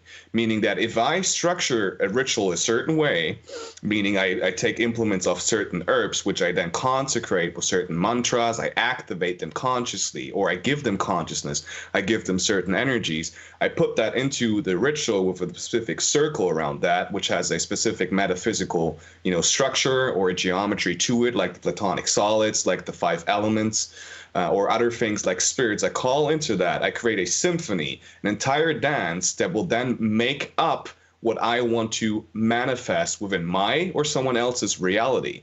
And I put these things together. It might have the same effect as me sitting in darkness, but it will be an easy tool for me to do it in an easier fashion, the same way we use computers and phones right now. There's no point in learning telepathy right now, because we got phones and we can, video chat, and we can be there in a second, even though you guys are in the States and I'm in Germany. So really, there's no need to learn like telepathic communion anymore, because we can do it through technology, but it's a tool. So we're using these tools. Spirits are also, in a way, like yantras, tools that we either create or they have existed before. We can get into that in a second, if spirits are actually created by man or if they existed before.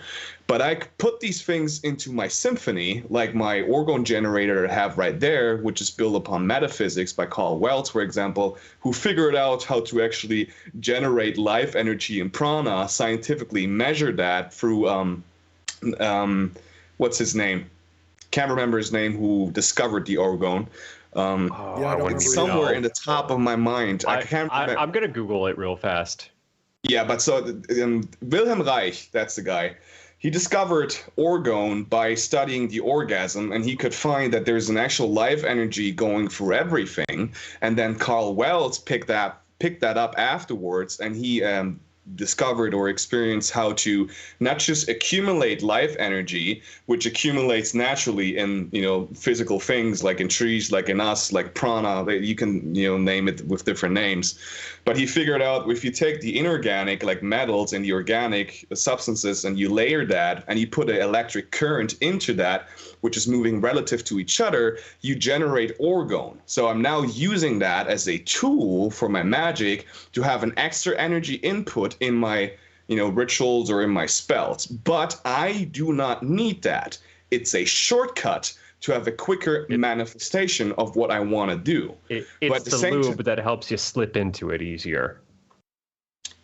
You could say that too, but at the same time, I have an extra source of that energy, which is generating from that thing, and I can put it into my ritual. But at the same time, what is really the difference between me shifting into a different reality and actually causing that change? Because if I do something, for someone else, and they hire me for, let's say, a love spell, and I do that love spell for them within a grand rite, and I do all these preparations and all these, these workings. I do evocations, and I put everything together in a jar and yada, yada, yada. and that thing actually starts manifesting, I had a successful ride. But there's different things that go into that, because this person could actually just be sitting at home doing nothing, or even not knowing that person that I'm doing the love spell on, and nothing would have manifested because he's not doing the physical action that is needed for that to happen. So am I just super boosting something with magic, or is it just all belief because he's now believing in the ritual, so he's moving forward with that? That's one part. Well, at the same time, I have done things, and I want your opinion on that, because you can believe me or you can disbelieve me here. When I shut up my mind and my logical thinking and my process of, okay, this is how it works, and I just did it, not from belief, but just doing it. I had an experience with Lucifer while I was living in Canada, and I was walking down the road in a winter's night, and I was chatting with Lucifer in my mind, having an invocation throughout the entire day, and it started to become stronger and stronger, so he told me to go outside. And I was walking down that street, and there was a flickering street lamp. It was just flickering, and I was just walking past it. And Lucifer, the light bringer, told me, he's like, hey, go to that light and try to turn it off. And I'm like, okay. No, he didn't say try, turn it off. Like, all right, let me turn it off. I just held out my hand in front of that street lamp, and I didn't think, I just felt. I was just like getting into the lamp itself, becoming the lamp, feeling the light and the electricity running through that light bulb. And I could kind of like put pressure on that light bulb, sort of like taking the energy out of it, and it turned off. And I was watching that. It's like, okay, hold on. Did I just do that? Like, oh, no, don't get confused. Don't think about it. Do it again. And I was holding out my hand again, and I was turning it on, focusing on that, giving it back the electricity, just feeling it, viewing it in my mind and feeling it, and the light turned back on. I'm like, okay, I have to replicate that. Let's turn it off again. And I did it 10 times, and I actually got a video recording. I can send you that. So you can believe me, or you can disbelieve me in that. But did that now shift my reality where that was possible in every frame when it was happening, or did I cause that change? Neither. Those happenings happened whether you did them or not, because you didn't do any of them, nor did any of them actually happen. They're all illusory reflections of something that is unspeakable and ineffable, as I always say. So what is actually happening is, so what you just described to me was Lucifer, which I'm gonna go on a tangent in a minute. Remind me of the tangent. Say, Thorne, talk about the lever. Okay. Because I have that ADHD thing. That's one of the reasons why I talk so much. I'll remember the lever. Okay. Lever. Yeah. So you were told by Lucifer, well, let's take everything at literal face value for a moment. Lucifer told you to do this thing. So you had a premonition that something was going to happen. You had a feeling that you should listen. Some inner part of you knew that this was a meaningful event, and you participated in it. And as you said, when you shut up your analytical mind and just went with it, things happened. Now, as I've often said, I just said recently on a Facebook post, when we're doing our free will, we don't have any choice. Things just happen. We don't go, I'm going to go this way, I'm going to go that way. That's the intellect getting in the way. That's the narrator, And in this corner, we have D.H. Thorne coming in at 245 pounds, facing off against Flesh Priest. Who's going to win? That's all that is. It's just the bullshit, narrator going on. The narrator likes to pretend it's got control. So Aserial Krabat, as the narrator, is saying, look at that, I changed the light. But the light never changed. What happened was all of the states of that light exist on and off in a multiverse of potential. Your consciousness went to where it was off and where it was on again in a way that gave you the feeling of control, which is a valid feeling because it's always yourself that you're experiencing. In other words, the illusion is that you control the light. You don't control the light, you control which experience you have next. It's a subtle shift in priority. When someone's in a materialistic state, they think of it like a vending machine. If I push this button, a soda comes out. The reality is the soda was always going to come out. But in order for you to have the rationality of it happening, you had to go through the motions of pressing the button. It's confusing because everything in our life experience, because we are stuck in an egoistic state, everything in our life experience tells us we're causing everything, because correlation sure looks like causation from a certain point of view. But it's not. They go together. In Buddhism, you have this saying, mutual arising. So you had a mutual arising experience. That was a synchronistic experience. That doesn't mean it didn't happen, by the way. So like when you're saying, oh, you're going to not believe me, no, I believe you. I've had just as kind of the equivalent or weirder shit happen, trust me. But I had to work through that and ask myself, well, did I cause that? And if so, how come I can't replicate it on command? What am I doing wrong the second time? Why did it only work exactly that way the first time? What changed? Is it the universe changed? Did I change? You know, can you turn off my lamps for me? Maybe you could. That'd be pretty fucking wild. That'd be pretty fucking cool. Not doubting, but I'm saying that we all have these experiences, especially as budding magicians, especially as we go through this process. We feel like we have control. That, in my opinion, is an ego trap blind that causes us to forget. It actually causes us to focus harder on our ego and think, my ego is pretty badass. Look, it can make a light bulb turn out. Well, as soon as you do that, you can't do it again because it's putting limitations on yourself, because you now have an expectation of what's going to happen, so it's not going to happen. Well, the ego thinks it's doing I don't think you doubt me. I think we agree a lot on a lot of things. I just think that we have a different wording for what's going on with that, or different terminology. Maybe I don't think so. I'm not saying that disrespectfully. I don't think so. I think that we do have a very subtle, fundamental difference in perspective yet, which is fine. But that's why we're talking. I don't actually think that I think we agree on the symptom. It's like we both look at someone and says they have a temperature of 104. The difference is maybe it's experience, maybe it's just personal experience.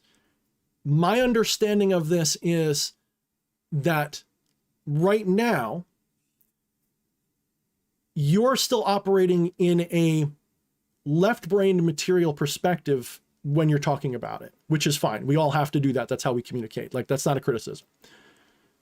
That is your avenue of communication. But that, unfortunately, if it becomes your way of understanding it, doesn't lead to the truth, because it's always just going to be a model. So this is why some of the things that we talk about, including you, like, and this is where it gets fun. We can't, for the life of us, say directly what we mean, because that which we're trying to describe has literally no linguistic basis, because it transcends linguistics. It cannot be different languages at the same time, being fluent. Yes, I get you on that one, because some of our disagreement may also just be a matter of language too. So let's be fair. But I can sort of tell by the way you're coming, by the way. So not the words, but the framing of the arguments. I can tell where you're coming from. And I recognize, because it wasn't that long ago that I thought very similarly. That doesn't mean I'm more advanced. It just means I've changed. Okay. So I'm not trying to like, plateauize anything or whatever. Oh, I am on a higher level. Yeah, no, that's not what I'm saying. I'm saying I'm like, you're looking at it from here and I'm going over here going, yeah, but this is actually what's happening. It doesn't mean that you don't get the results. It doesn't mean that anything you said before is invalidated, because I still use all of it, but I call them props, not tools. Because to me, Eddie put it out really well in his chat. He said those things are like, you can perform, I'll be more specific. I'll paraphrase and add, you can perform Hamlet naked in a dark room, but it's way more fun if you're wearing the props and you actually have the cool outfits and you talk with a British accent. It comes out way better. So in the same sense, so a chaos magician understands that a lot of those things are a way to give your left brain something to do so that you can actually achieve that gnosis state of just whoop, and it just happens. Okay.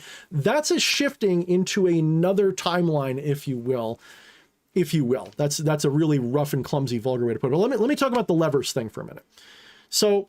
Oh yeah. Hey, DH, talk about the levers. Talk about the levers.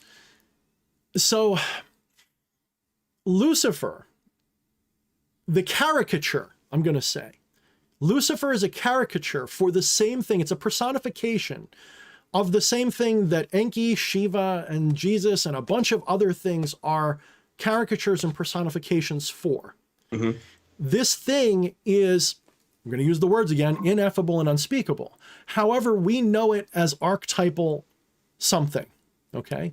We can call it the cosmic rebel, the liberator, the messiah, the light bringer, whatever. All these words point to the same juicy meaning underneath, right? So what you're describing, what I'm describing, let's say we're talking about a spirit. Spirits, you know, I don't want to get too specific in the egregore stuff yet. Let's just say spirits like the props of these tools, like a candle, like the incense, like a wand or a athame or a dark room. Some people, the dark room is the more magical of the options you could have, for sure. There are some people that would feel way more powerful in a dark room with nothing than they would with any of these tools. I've known them. I've been that person once or twice in my life. So when you have, in certain machinery, you'll have a socket in which you have to place a lever. The lever isn't always there. You got to like put it in, screw it, lock it in, and then you can pull the machinery. But the female receptacle for that male lever is always there. But it doesn't make sense to you. You can't stick your finger in it and make it go. You've got to use a medium. You've got to use a mask. You've got to use a lever. You've got to put it in there to get control over it. So because you and I and everyone else in this mortal life are living this egoistic dream, that means to engage with the absolute, we need intermediary things. These props, these visions, the Lucifer's voice in my mind, these things give us a lever in which we can interact with that which what we can't see. It do be what it do be to be what it do. We need to get it kind of tongue-tied. We need these things to act as mediums and in-betweens for us to have relationship with ourselves so that it makes sense. So, for example, if I was a psychiatrist, I might advise somebody to role play with a sock puppet so that they can have an argument with someone that they hate and get it out of their system. In exactly the same kind of way, but in a much higher level. That's like what we're doing right now when we're talking to each other, when we're talking to Lucifer, when we're talking to any spirit, or when we're using an athame. That's a way to externalize, to separate what is always with us. It's a way to, the truth is, those thoughts don't follow my normal pattern. Therefore, they must come from somebody else. That's a good way to put, yes, that's a good way to put it. Yeah. But see, I agree with you completely, you know, because like, but I think what you're trying to say is like, you know, you're saying, I see it that way, but you're saying, yes, you're seeing it that way, but I see what you're seeing because, you know, I'm going around this, seeing what's actually happening. Well, at the same time, if I don't switch that lever, this cause and effect, you know, which is just me shifting reality, is not going to happen. Because if the equation is off, let's just talk about like physical stuff. Like if I program something, you know, within like a video game, or I build a car engine or anything else, it needs to follow a specific line of, you know, equations, because I need to know how this thing actually functions so it does what it needs to do. If I don't know how to properly build an engine for a car, I might fuck the car up, or I don't even have a car that is actually going to drive because the motor doesn't work. So I need to make sure that everything is in line within that, you know, within that system. But at the same time, is that car just driving because I'm shifting reality all the time and that thing is moving forward, or because I built that thing and now that's making that happen? So I built the vehicle for that. Well, at the same time, yeah, the vehicle is built, but you're still just shifting that reality every milliframe second. So the driving or the car is moving forward in that way. It's not, so here's for me, the thing. It doesn't make a difference. Well, here's the thing. I want to cut back to what you said about if I don't do this, that won't happen. No, it does happen, whether you do it or not. The thing is, But the car won't drive if I don't have a motor. It doesn't work. Well, that's the thing. That's your egoistic thing telling you it has to be that way or else. The thing is, it's a metaphor for the physical. It's different with magic, I know, but I'm trying to no, even for the physical, you incarnated, which means your consciousness said, I'm this guy. And from that moment forward, you're trained to believe cause and effect is the law. Because it has become your law, you can't see it any other way without a hell of a lot of LSD, we'll say. I actually know. Heroic doses. Okay. Yeah. So one of the ways to understand magic is it's an acausal thing. You cannot connect your action to the outcome except by just saying, I know I did it because I did that. That's a synchronicity then. Okay, synchronicities are acausal. There's no clear connection between your ritual and the outcome. So what rituals do is they give our consciousness, because you already believe in their potential, we'll say, just as a linguistic metaphor, because you believe in their potential, that allows you to short circuit the logic of the engine analogy so that you can actually go to where the car's going without an engine anyway. That's what it's doing. I could walk, but to say I agree with you. I'm not disagreeing at all. I'm just trying to give a different perspective on that as well. Because if I'm talking to Lucifer, I'm talking to a filtered version of what we might agree, which is Lucifer.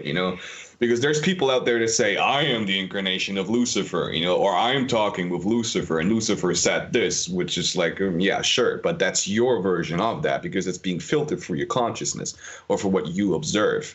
But what I mean with, the car engine needs to be seen in a certain way so it can drive, is that when I do magic in a specific way, I either sitting in a dark room or doing this elaborate grand rite, there's a reason why I do that. It comes down to maybe my personal beliefs or to my experience, which I had, because now it's not belief because I know it's a scientific approach towards that. So, I can either focus on shifting my reality towards that. I want to shift the reality. So I focus my ritual on this, shifting it, or I do the ritual because I want to cause that effect, but my reality shifting anyway into that direction because I give it that energy because it can then grow.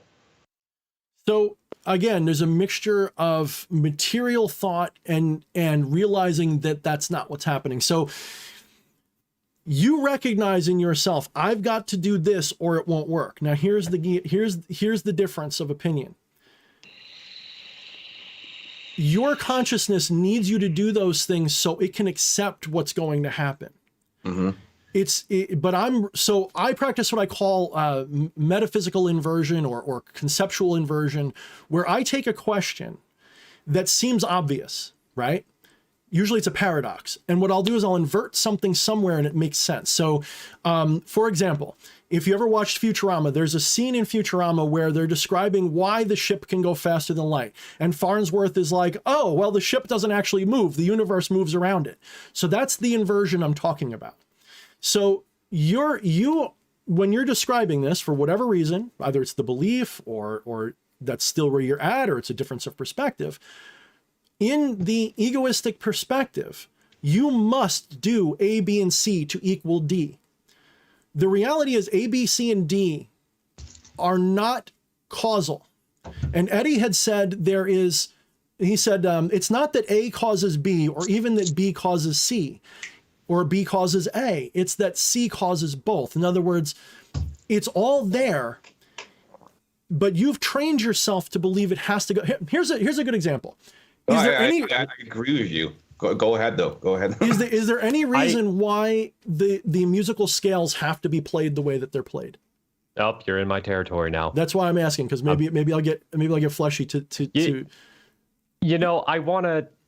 I want to comment on that, but first I just want to say, you guys are arguing a lot of the nuances and everything, and I don't want this to come across as a backhand, because I mean it with the here we go, duck, Aserial duck. Is that I feel like such a goddamn caveman over here, like fucking Genghis Khan, sitting around a campfire with a couple fucks just arguing about, I think the stars move in a semicircular pattern. I think it's more of a pear with the top cut off. It's like, ooh, that's a great analogy, you guys, we should just get some horses. That's not really affecting what's down here. Do you guys know about bows? And I mean that with the utmost love. It's like, well, the irony is that you guys are having the conversation. I'm just hanging on by the coattails.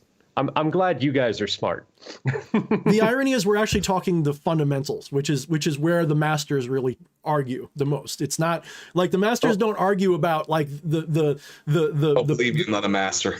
Well, I'm just saying the masters don't argue about the pinnacles. They argue you're about the arguing the fundamentals of and physics governs everything, and you can see in the body of the stars, and this will affect our arrows when we kill the enemies. It's like, well, guys, you know Well, you what can would help still kill just the take enemies the a arrow little and bit the bow more. and It's just, shoot. yeah, let's just practice shooting a little bit more, and we'll figure it out that way. So I'm glad you Again, brought up the utmost stars love. for a moment. I'm glad you brought up the stars for a moment. So I think what the difference is, at least in how we're describing things, is the one is saying that the stars are going around the Earth. The other one's saying the Earth is rotating. It's sort of a silly question because in a way, neither one is true. From our perspective, we're stationary and the stars move. But from the Earth's perspective, separate from us, the Earth is moving and the stars are staying still. So it's a koan that I love about the sixth patriarch of Zen, in a way illustrates what I'm getting at. And maybe it also illustrates our difference a little bit. The koan goes like this. Two monks were arguing about a flag. The flag was flapping. And the first monk said, the flag is moving. The second monk said, no, it's the wind moving the flag. And they argue back and forth about which one it really is, until the sixth patriarch comes along and says, no, you're both wrong. It's the mind that moves. Suddenly they both got it. Now, you know why we're arguing on this and why I'm like taking that perspective? Because that's what I like to do with Connor a lot. It's like he comes at me with a certain thing and I agree with him, but I like to put in a different perspective just to see that, this is our truth. We see this both as this is legit. But at the same time, there might be a different perspective on that. And I do it all the time. And it's actually a curse sometimes because, I have situations in my personal life where someone comes at me telling me a story about, hey, this person did this to me. And I actually hate that person that did this to them. But once that happens and I hear that story, I will be like, okay, but have you considered that this might be their perspective? Because I can see both perspectives at the same time, or 3 or 4 perspectives, because I want to make sure that I get all of the picture. Because I have the same perspective as you at the age. Like, I completely get what you're saying. I'm just trying to say, hey, this is what is also happening. So are we both not just saying the same thing at the same time, Sort of. I mean, I think it's a little bit of both. And I think that you'll see me go through different phases of what I like to do more. There's times where I like to do it the dark room method, the times where I prefer to use the tools because it's more fun and it makes me feel more integrated. Same. But ultimately, what ends up happening is in the back of my awareness, because I am a little non-attached from myself most of the time, I realize that what I do is just the better plot. So getting back to that sound analogy, the music analogy, why do we play the scales the way we play? Now you could say, well, because the frequencies are lined up that way. Well, why are the frequencies lined up that way? It's because it makes more rational sense or sounds better if we want to give it the feeling instead of the analytical answer. It sounds better when the scales go up and down by going dun dun dun dun dun dun dun dun dun. But you could go bum bum bop boop boop boop boop boop. You could go all over. There's no reason why you should only go that way, or for that matter, why a rhythm has to sound a certain way or a melody. In fact, there is what is it called? Outer music. I don't know. Fleshy maybe knows what I'm talking about. There's music, outsider music, I think is what it's called, by people with. You know what it is, Fleshy? Yeah, outsider. Just people who don't stick to conventions because they're At all. coming Right. at it from outside. Yeah. Right. And so their music makes no sense to a musician. They'll be like, ew, that's horrible. But if you listen to it for a while, you go, yeah, but I like that part. There's something musical to it. Everybody go listen to. Go ahead. Sorry. Oh, I was just going to make a little bit of a joke. Everybody go listen to Viper the Rapper's Y'all Cowards Don't Even Smoke Crack. For a good example of outsider music. Oh, that's great. And do you know these type of like I have some friends that like are hardcore into like black metal, and they always prefer things that sound like they're recorded on a potato compared to like clean studio music. Absolutely, dude. Some of my favorite death metal albums were cassettes that this dude made with an 8-track at his bedroom in the 80s or 90s that if you listen to it today, it's like, but that's not mixed well at all. It just sounds like it was in another room with a microphone against the wall. And it's like, yeah, but it sounds more metal. I don't know. That's one thing I can't forgive. Sorry to get on a fucking audio nerd. Like I love all genres, and that's like one of the things that keeps me away from black metal is like I fucking love black metal, but so much black metal sounds like somebody fucking flushed a mic down a toilet and then just recorded the band. Just recorded a whole football team farting. I agree. I So agree. Slay the Day you know says- what? Black metal sounds better when you're live and you're like listening to it live. fuck Like yeah. I cannot, for the love of God or consciousness, like listen to black metal in my free time on my box or headphones. I just can't, because it doesn't work for me. But when I'm live in front of the stage and I feel the vibration from the boxes and I see the band performing it, different thing. Well, you're vampirically sucking off all the people there that are enjoying it. That's what I do. And for the black metal fans watching right now, that's not to say that you're wrong. It just means you're stronger than us because you can get right past that. We are weak. True. You're true metal So ass. Slay the Day helps sum up a little bit of this, and it's something I say constantly. There is no spoon, so how can you bend it? And that gets to the core of maybe the difference of the conversation is that if there is no spoon, you don't need a spoon to do magic. But you still need to have something. You still need to have some experience. You still need to have a mind, body, soul connection because that's where you are right now. So yes, you still do need something, right? Like you still need, can you escape the black room and do magic? Right? Like we say, oh, I could do magic in a black empty room. Okay, can you do it without anything at all? What can you do magic when there's nothing? That's what I actually meant with that analogy with the black empty room, because like for my mind that's nothing, but I can go into the woods without nothing and also do magic. But I'm saying in the oblivion state, which is the gnosis state for those who get there, when you achieve a state of consciousness without anything to know other than consciousness itself, you blank out basically. Yet you still know that something has happened. That you still know that you were there, even in that emptiness. I agree. Can you guys give me 2 minutes? I'll be right back.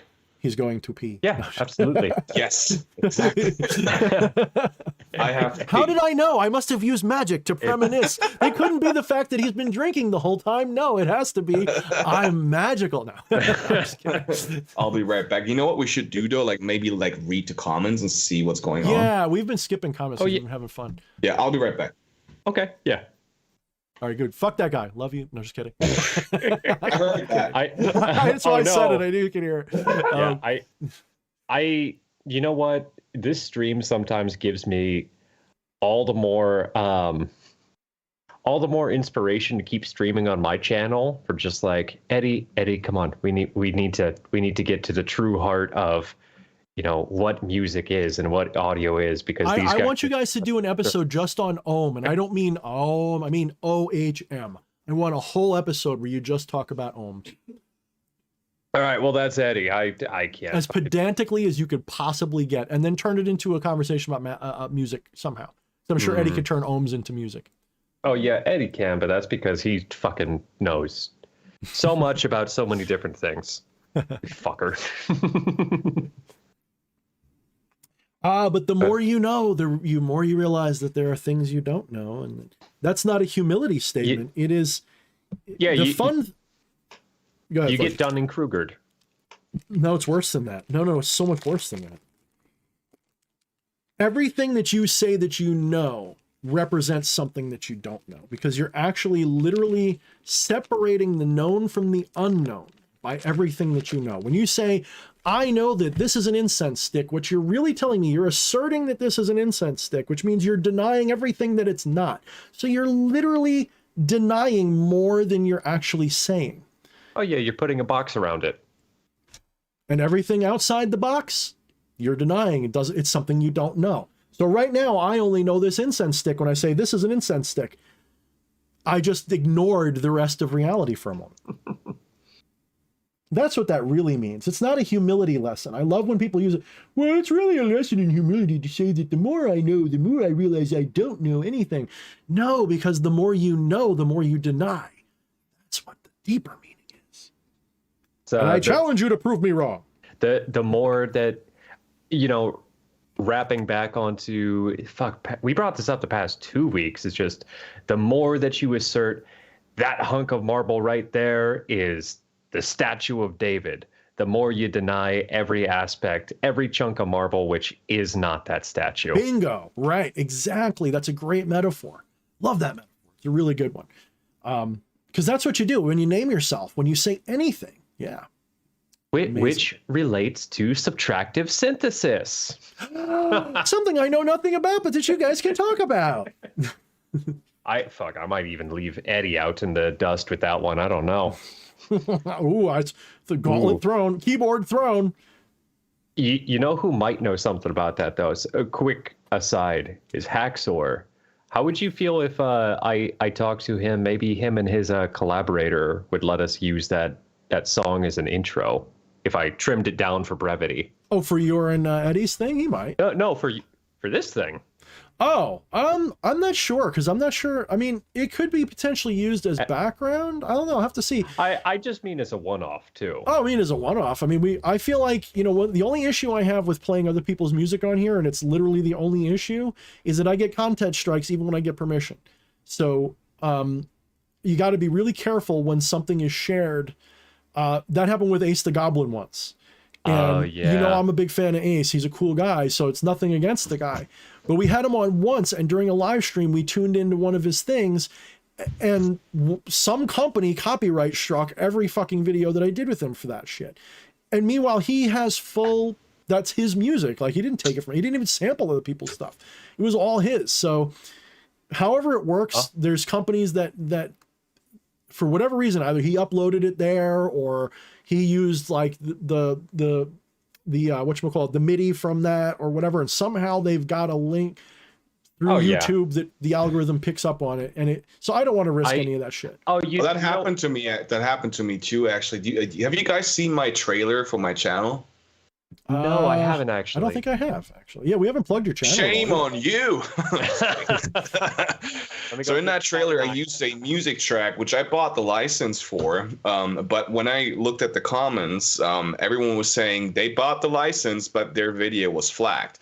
Mm-hmm. My video at the beginning wasn't flagged, but now as soon as I use that music again, a company from India flags it because apparently they have the right to it, but it's actually a different person that created that music track. Oh yeah, dude. Oh man, I could rant about fucking a copyright in specific relation to music and how it relates to YouTube for it's fucking absurd. Like, anybody who's curious, go look up The Fat Rat does a pretty concise and just illuminating video about it. It's fucking ridiculous. By the way, are we going to, like, this is a recording, but it's going to be posted, right, as a video you can watch later? Yes. So are we going to see the live comments too? Yeah, everything's in there, and it's actually, as soon as we get done, it processes for like a half hour at most, sometimes less, and you'll be able to see it pretty much right away. You can rewatch the stream if you want to. Mm-hmm. Okay, great. So what's going on with the comments? Everyone's saying. So Fleshy, I am going to shut up. Do your job. Yeah, so I normally keep track of the comments on and off through the stream. We haven't actually had a whole lot of questions, a couple from early on, but everybody's been kind of chatting amongst themselves and chatting about different things. If you guys want a question to branch off on, I could go with one of those early ones, looping way back around. Let's do this, guys. Give our guest a question that he can sink his teeth into, and maybe we can all talk about.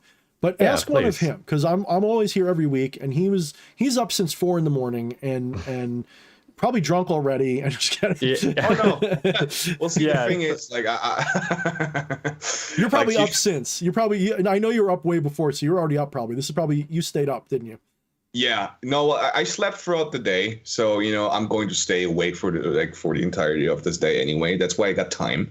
But when it comes to alcohol, I'm not proud of it. But when you grow up in Germany, there's lots of alcohol, lots of culture here when it's drinking and everything. So we started drinking from a really early age, so I can drink a lot without getting drunk, and I'm not proud of it. Isn't the legal age there like 16 for consumption? Yeah, Like, so that's 16, you're allowed to drink wine, like beer, and like the let's say the medium stuff. When you're 18, you're allowed to drink everything. Okay. And as someone with 27% German ancestry, according to Ancestry.com, I'll be right back. And the other half is pretty much Irish. I can pretty much, I don't have a problem with alcohol until I got older. Now the weird thing is, I get hungover really easy. So I went from, my wife can confirm, drinking 2-liter bottles of rum like other people would drink a 2-liter bottle of soda. It's nothing to me. Ha ha, peasant. To I have like two beers and I'm like, oh man, I feel like throwing up now, and not even getting buzzed off of it. Like it doesn't even, I don't feel the buzz. I just feel the negative. I think like something changed in my body chemistry at some point that just said, you know, fuck this shit. We're not doing it anymore. Your liver's big enough. You don't need a bigger liver. I sweat it out. I sweat it out. Really. If you give me one beer, I'm pouring sweat for like a good half hour, and then it's like nothing happened. Like I don't. Oh, really? Oh, that's the same vodka with me. When I drink vodka, I just sweat it out. You just sweat it out, and I do that with a lot of different liquors. The only thing that sucks is so like whiskey or stuff like that, like whiskey, especially bourbon and whiskey. Those really make me feel fucked up. Not drunk, but I feel sick, or I suddenly have to take a shit. Like it upsets my stomach or something. So I'm kind of limited now to just like rum and stuff. But even rum, if I have like, I don't know, when I have a shot, it's really more like 4 shots. So maybe I'm not really being fair here. Like, yeah, I guess 4 shots in a row would make anyone feel a little weird if they're normal, but I don't feel drunk. I just start feeling like, oh man, I just makes me feel green, man. I don't feel good. And then by the time I feel buzzed, I'm so far, I've had like a 12 pack by the time I start to feel buzzed that I don't drink to get buzzed anymore. It really sucks. So there's no point to it. I don't bother to drink anymore. I just don't. Well, I need to come over one day anyway to the States, because which actually going to happen probably maybe this year, maybe next. And then I'm going to visit everyone that I know, and then we're going to have some fun times. Oh, hell yeah. I want to show you Kings Park and Mount Misery and all that shit. You'll just be like, oh, I love it. I think you'll have a great time, dude. I'll show you my cemeteries and stuff. I think you'll have a good time here. I swear like this whole occult community needs to just find a common meeting point to get, and it can't, please, everybody, let's just not make it Sedona, Arizona. It's too played out. It's too played out. Somewhere else. It's beautiful. I've never been there.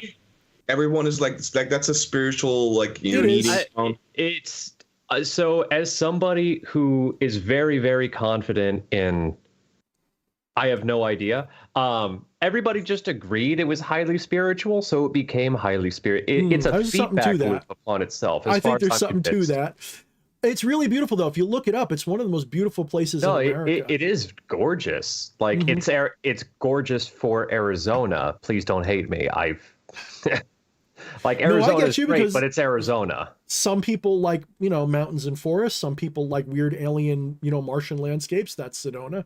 It is interesting, though. It is interesting. I want to visit there once in my life before I die. We'll see if I make it. Is that Aaron Phillip? Aserial, your Sazel meditation was fucking awesome. Thank you. Appreciate that. Uh-oh, he's reading the chat now, Fleshy. He's evolved. Sorry, I just wanted to see what's going on.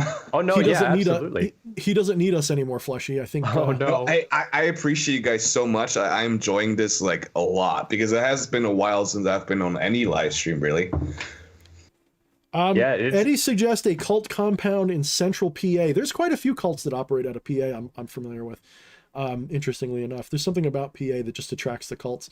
But I don't know, man. We'll figure out something. I've wanted to do, I don't know what we'd call it, but I've wanted to do an occult meetup for a long time. Like a meetup. Doesn't have to be a big event, just a meetup. Like everybody meets up in Philly or Atlanta or somewhere that we can all reach on a reasonable budget and spend a weekend in a hotel and scare the shit out of the normal people while we have a fucking, great time going to bars and shit. That would be so awesome. The thing is, like, with budget wise, it depends on when you go, but it does cost something to like fly to the States and back. Oh yeah. And currently restricted anyway because of Omicron. Because of the dumb shit. Yeah. Yeah.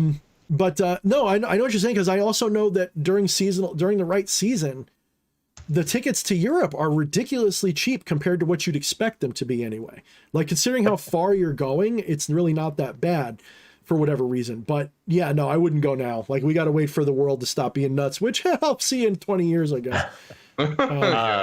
Nina the Mystic says meet up in Vancouver, and I will support that because it's drivable for me. I won't go to Canada even if I'm in Fleshy's car and he's driving. Especially if you're in my car and I'm driving, you don't want no. I barely Do you guys live next to each other, or like not next to each other, but like I near? think you might actually live closer to me than he does. I'll have to look it up. I'm in Washington State on the West Coast, and he is in New York on the East Coast. You live in New York, DH? In fact, you know what? Give me a minute. Let's see. Hopefully this doesn't fuck everything up. Let me see if I can Google Maps this shit. And let's see if I can get an actual measurement to see who's actually further from who. And while we're on the topic of geography, CM Helnikainen has a question. He says, can you tell us about the Harz Mountains? Have you been? Is there any magic stuff that you can talk about, etc.? Harz? I'm not familiar with the Harz Mountains. Harz? Harz? Can you pull that comment back up? Yeah, let me I'm gonna copy paste it real quick in the chat so it will fly by for you right there. Let me see. I'm doing a distant measurement. The Harz Mountains are the land of German fairy tales. Steep roofed houses with tiny windows and narrow cobblestone streets, dark forests, rushing streams, stormy mountains. Yeah, im Harz. No, I have not been im Harz. I haven't been there yet because I live in the Black Forest, in the most beautiful area of Germany. If you know, I've always wanted to see the Black Forest. My grandfather went there during World War II. No, he went there more recently than that. He went there. Where the fairy tales come from, you know, like it is and everything. This is badass. where it's happening. So just for reference, I know that Fleshy's closer, but I mean, it feels further. Aserial, you're 3,800. Some odd miles, roughly, as the crow flies to the center of Germany to roughly where freedom units. Yeah, okay. Freedom units. Type in Freiburg, Germany. I don't want to know your town because then everybody will. It's not the town that I actually live in. It's the closest town. Freiburg. How about Frankfurt? that's way away from here. Aha! I Nuremberg. I mean, your country is the size of one of our states, so really. Well, I'm just putting in the center just for because I know it's going to be pretty far. So okay, so 6,000 kilometers, 6,200 kilometers roughly for those of you who don't use freedom units. The correct people. Right. Thank you. Yes, metric system. Fleshy, you're about probably give or take a third of that distance. You're 2/3 of that distance. You're 2,400 miles away. So, so technically Fleshy wins, but not by as much as it looks like on the map. On the map, it looks like it would be a lot further, but really, because it's a globe, that's pretty interesting. That's really wild. Man, this is weird. It's fucking weird, but I'm also very thankful for, everybody says this is a weird kind of way to approach this, but I'm sure you guys have heard of those people of like, oh, I was born in the wrong generation. I should have been listening to Metallica while they were playing live, making their albums and everything. Like, no, I'm actually really thankful I'm born in the time period I am because I still have all that stuff that came before. I have the new and what's happening, but also this is fucking amazing. Mm-hmm. I could be chatting with a dude living in Germany right now who I otherwise would never be able to talk to like 20 years ago in the same capacity, face to face, like we are right now. Like we have somebody on either coast of North America and somebody in fucking Europe right now, all just chatting and hanging out. That's fucking wild. Mm-hmm. Yeah, true. It's true. It's something else, Wait. Nope. I just want to say that it's a thing of nostalgia that some people have, where it's like, I wish I was born in that generation because everything was better back then. It really wasn't. Some things might have been better compared to now. But at the same time, you know, we got all this like freedom when it comes to communication and technology that they didn't have. You know, we have a lot of things that, you know, make life easier compared to back then.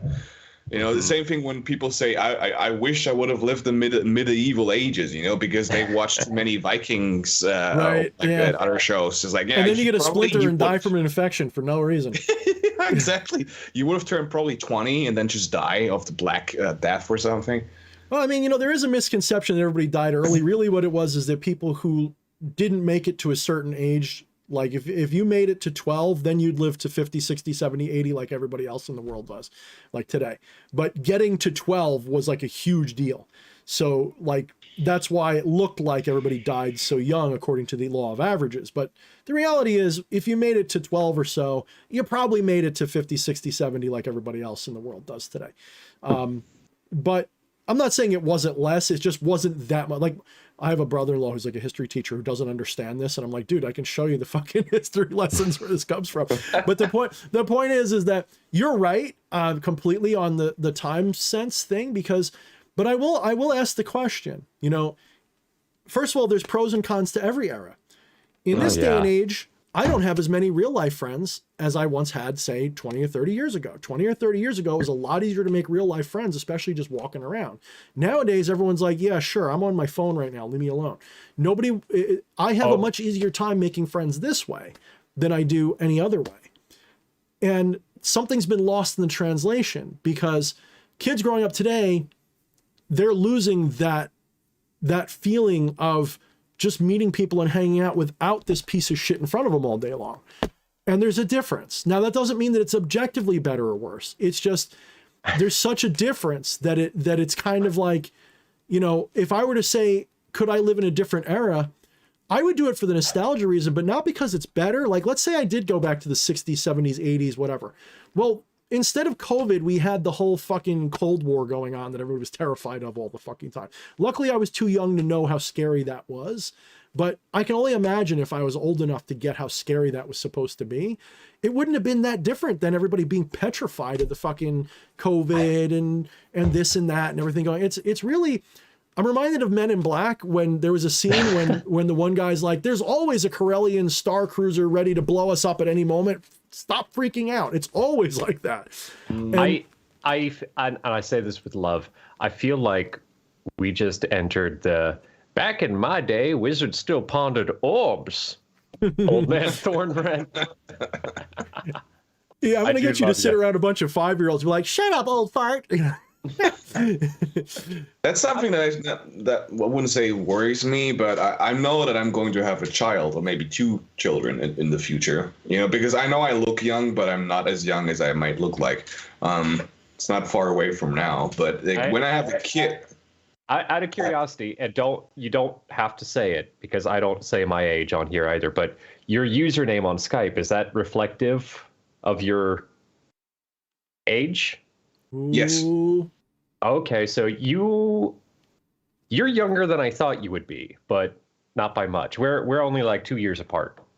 Oh, okay. Well, I have that twink face.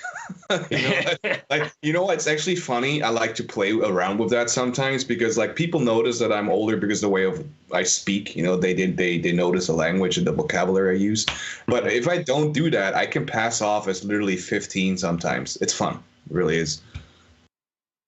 Oh, fuck. So Depends where you go when you need that. Yeah, you could do it either way as it benefits you. But I'm sorry, I didn't want to cut you off too much. You were saying you want to have kids, and you felt like you would experience that. No, what I was saying is like when I have kids, the way I grow up, I want them to have the same experience, meaning they will not have a phone until they're like 15 years old, and they will play outside in the garden and in the fucking woods and play with whatever is around them. They get toys and everything, but just, you know, be in touch with nature and themselves and not social media. But who am I to say that? Because as soon as I have kids, you know, as soon as they're like 6 years old, what they need in school, you know, the social media might be a completely different thing because we're all connected via the metaverse or whatever that is coming in the future. Oh, you mean the let me steal all of your information, soul, and thoughts verse? Yeah, gotcha. Yeah. And Jennifer pointed out really well, And I want to interject one thing to think about. Like, you may not want to deprive your kids too much because then they may be social outcasts. So you got to be careful. Yeah. You know, you got to be careful because I agree with you completely. Like, we didn't want our kid to have any of that stuff till he reached a certain age. But then at the same time, we had to let him have some access to stuff so he could get his friend network going as a kid. So it was weird to, like, we didn't give him his own phone, but there was ways that we found, you know, anyway. Jen pointed out something funny. She said, at Yepson, but if you were Gen X, you'd be weird and cranky like me, Eddie, and DH.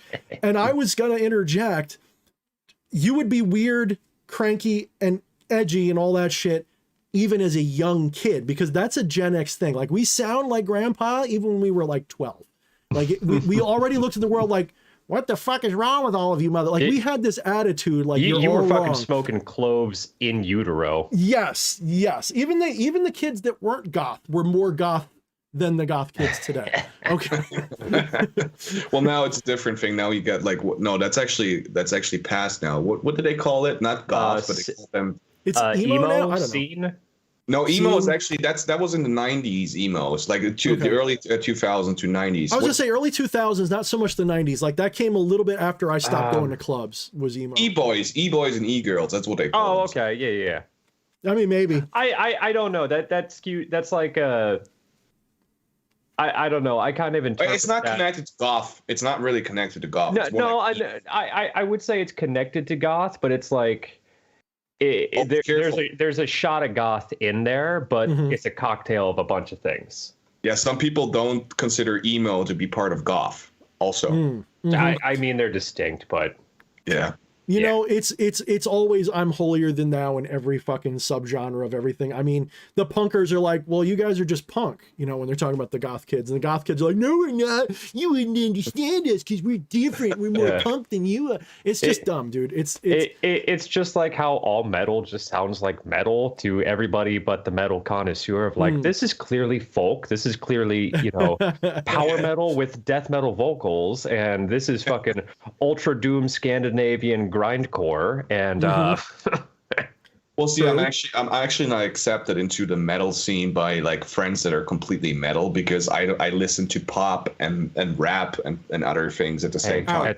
Get out. As somebody who absolutely fucking loves metal and loves all the other shit, you are fucking welcome.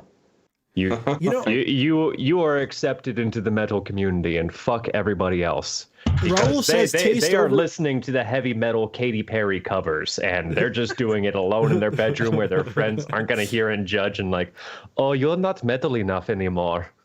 You listen to Baby, I'm a Firework. Raul says taste over name, and I agree. And I was going to say, when you were talking about like Katy Perry metal version, that's why I like Typo Negative, because they'd take some smooth, mellow 70s shit like the Bee Gees and turn it into a fucking goth, emo fucking version of it, like Summer Breeze, for example. Like, how the fuck did they come up with that edition of Summer Breeze when they made that song versus the Summer Breeze makes me feel fine. Summer Breeze makes me feel fine. And it's like, holy shit, dude, that's great. I always wanted Typo Negative to do, you know, the song Zombie by Cranberries? Oh, fuck yeah, dude. I always thought, like, wouldn't that be the coolest? I wish Peter Steele and company had covered that.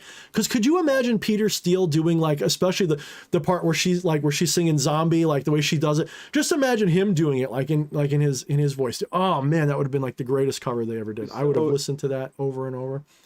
So it's not Peter Steele, obviously, but I want to say it was a band called Bad Wolves. Yeah, they did a good cover. I feel like I know who you're talking about, actually. Yeah, they did a metal cover, which I find very respectable of Zombie. Yeah, I think I did hear that. Like. That was a good cover. Yeah, no. I know what you're talking about. Yeah. No, I got you. But it wasn't quite what I'm talking about. But yeah, no, that was a good cover for sure. I mean, I would just like to hear Peter Steele doing that song, just because I know that it would, like, imagine if he down-tuned it, slowed it down, made it more goth metal sounding. I think it would have been just ridiculously good. Oh, well, now I know what my next cover is going to be. In the chat, we have, where did he go? I just saw the comment. Heka Litsun says, as a metalhead, I feel called out a bit.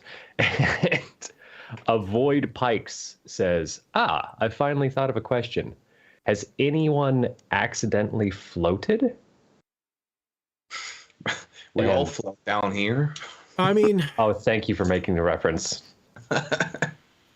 depending upon what is meant, I have no idea what they mean.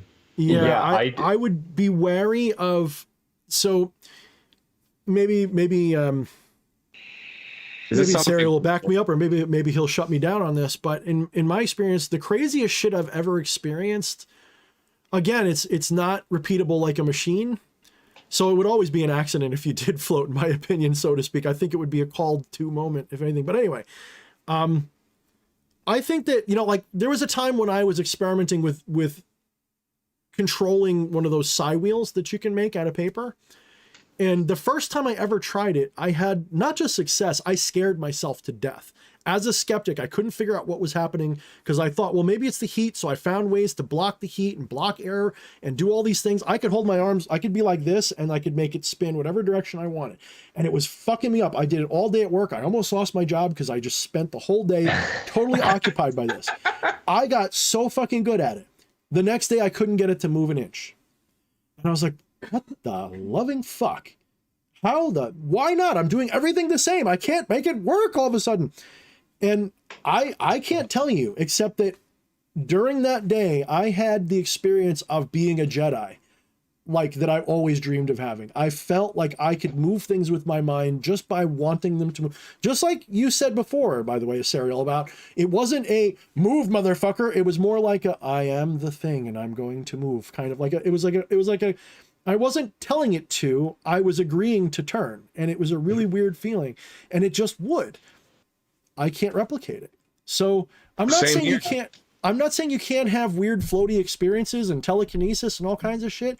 It's just that when I see people claiming that they can do it, even on purpose or by accident, I look, I'm a show me type of guy. I'm not a skeptic that doesn't believe it's possible. I'm a skeptic that doesn't believe you probably can.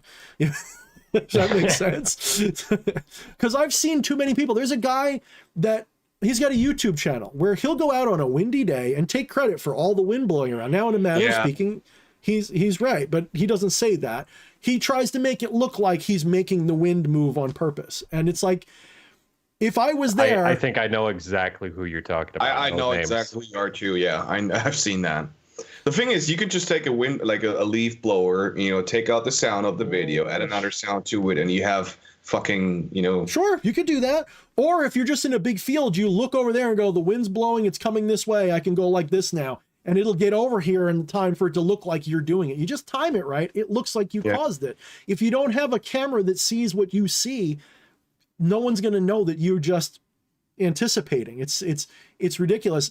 Put that guy in a closed room where he has, or in a controlled environment, he can't do it. And he'd say, well, I need nature there to do it. Okay, so you need nature there to do it.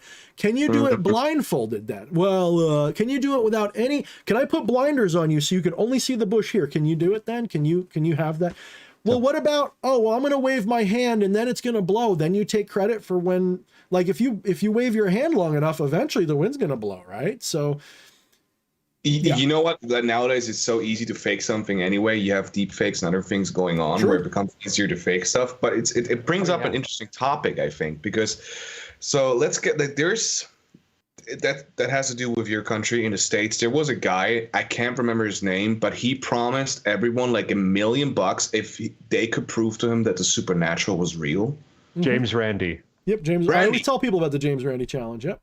Yeah, the Randi challenge. So I think that there might be someone out there, like us, that have these experiences and we can make things happen that other people might consider to be, that's not possible. But we make it possible for us. We shift the reality into that. But when you have different people that observe that, and you have a Randy guy saying, "I'll give you $1 million, but you need to come live into my studio with a bunch of people watching in the studio, me, and also the other viewers that are sitting at home," it will interfere with whatever you're doing because you have so many consciousness matrices or awarenesses or people that have their own thoughts and beliefs and opinions on that are going to interfere with that thing. Because we don't really create our reality, we co-create our reality. We're still stuck in the flower of life in a way. We are all bound together in a collective, even though it's still the illusion of Maya where we're all the same. But I have the belief that that's not going to work. It will interfere with that spell or whatever you're trying to do. So that goes down to other things like, doing ritual for hires for others where, they don't do the necessary things, or they disbelieve it, or they just block it. But if I say I will do this live in front of millions of people, but these millions of people will all disbelieve in it, I will have a very, very low success rate with whatever I'm trying to do metaphysically or magically. There's actually a guy here in Germany, a magician, that was hired by a TV company because he's a German magician. He just is like kind of known through his YouTube videos here. He's not big, but some TV station came to him saying, we're doing a like documentary about like witchcraft, and would you be able to like demonstrate something of what you're portraying on YouTube? And he's like, yeah, sure, I'll do that. And the challenge was to hex and to manipulate like arrows of magically to hit the target in the bullseye with a guy that is blind shooting the arrows from a bow. And he did it in front of the camera, consecrating the arrows so that they will hit the target. But he was not able to do it. The blind guy actually hit the target. He hit the target, but he wasn't able to hit the bullseye. And so that's what I mean. He hit the bullseye, but the guy was actually blind, saying that he's not good at bows because he doesn't know where he's shooting at. He has some people telling him that, this is where you need to shoot. And he just, takes the arrow and he shoots it. And the magician consecrated the arrows so that they will always hit the bullseye, but it was not effective, even though the guy thought it would have been effective. So what interfered with it? Was it the magician? Was it the other people viewing it? Was it the observer, like in quantum physics, changing the whole pattern? Yeah, and this is actually, Eddie pointed out, and I was thinking it too, that this is the Mage the Ascension, if you're familiar with that tabletop. That's their view of magic, of you can't do it in front of witnesses because they're magical too. Their magic says that you can't do that, and they outnumber you 1,000,000,000 to 1. I wish it was that simple, because at what point does that stop having effect and start? Now, I'm also, saying this really quick, bookmark, we have a super chat. Let's, not cutting it off now, let's wrap it up, but just so we all know, super chat to get to. Well, okay. So you said a couple things. You said we create the realities, whatever. We don't create reality, we discover it. It's already there. You're discovering it right now. You're not creating it. I don't like to use the word create because energy can't be created or destroyed. You can't create reality. You discover it. You encounter it. You discover it. So when someone is challenging you to do ritual, the thing being challenged is your ego. It's not the higher self. The higher self says, fuck you, I do what I want. You can't command me. The higher self is going to put you into a situation of you have a magical, mystical experience or you don't. If you're aligned with your nature, you will have more magical, mystical experiences just because your ego is aligned with that in such a way that you can't help but experience weird shit. But if someone challenges your ego to perform, the ego has no control over it. So if James Randi says, prove to me that magic is real, I'm not even going to take the challenge because I know that my ego has no control over it. No matter how much I might want it, no matter how much I might believe that weird shit and miracles do happen, I know that my ego can't do it. However, there could be a caveat. That caveat would be if I felt, however, in the moment that this was the time it was going to happen. And I don't mean my ego wishful thinking. I mean, if I, in my aligned state, said, no, this is it. This is your moment. I might take it and succeed. Does that mean that I caused it? No, it is a matter of recognizing that somewhere out there is the experience of winning that challenge. And the only reason why everybody's feelings matter has more to do with your own egoistic place. The reason I say that is I used to think as well that if you got me in a powerful, like if I went out in the wilderness by myself, I could make anything happen because there's nobody there to stop me. Well, I put that to the test many, many times. And it didn't work as well as I hoped. So then I went with, well, what if there was two people who were really powerful? And I did all the mechanical thoughts. I thought, well, if I put this and this and this and this, and I tried to apply a scientific thought to it. Well, if this works, if I double it with this, and I tried all this. I'm not saying that means it doesn't work. But what I'm saying is I went through that whole ordeal. And when it started to work for me was when I stopped trying to make it do specific things and instead aligned myself with the things that were supposed to happen. The trick is, again, the trick is all about ego and the delusion of Maya, thinking that you're changing it. You can have the experience of change without actually changing anything. So, you know, if you're up on a stage and someone says, you know, do this magic trick and prove to me that magic exists. For argument's sake, let's say I did actually have that moment where I did a bibbidi bobbidi boo and I levitated through the air. Well, does that mean that everyone who was there originally actually sees that? Or do they see a universe where I'm still standing there with my dick in my hand going, I thought I could fly, but I can't? Which reality actually takes place? Well, all of them do. So I see the one that is the most, if I say rational, it's not because the rationality is what causes reality. It's because my ego is attached to a rationality. My ego is attached to a certain rational way of accepting reality. So if I'm in a room full of people that don't believe me, there's a part of me that goes, yeah, you know what? They might have a point. Or yeah, this is irrational or whatever. So the moment that magic works is the moment when ego shuts it, when ego is ignored, and consciousness can make that quantum leap to the new place where it happens. This is why chaos magicians have to enter a state of gnosis. This is why all magicians enter trances and do things in transcendental states, because you have to blink. You have to have a skip. There has to be a moment where, so one way I've described getting successful magic to work is you've got to visualize the universe in which you're trying to encounter fully. You've got to as vividly visualize it. And when I say visualize, I don't just mean see. I mean, whatever your mental pictures are. If it's visual, verbal, audio, whatever the fuck it is for you, because everybody's different that way. So you've got to place yourself imaginarily in that experience. And then you've got to find a way to, we'll say, mirror that in your current tense. So let's say my wife and I are having an argument. Now I know that we're going to make up, but I want to make up a certain way to prove that I can do this. And I've done this, by the way. I will visualize the exact makeup process that I want to have. Not trying to get too specific, but trying to get like, I want it to happen this way. I'll visualize it. I'll key in on it. I'll go into a trance. I'll find that. I'll imagine it vividly. And then I will sort of walk back my attention to the moment that I'm in right now, and I'll look and see what's out of place, and I'll fix that thing.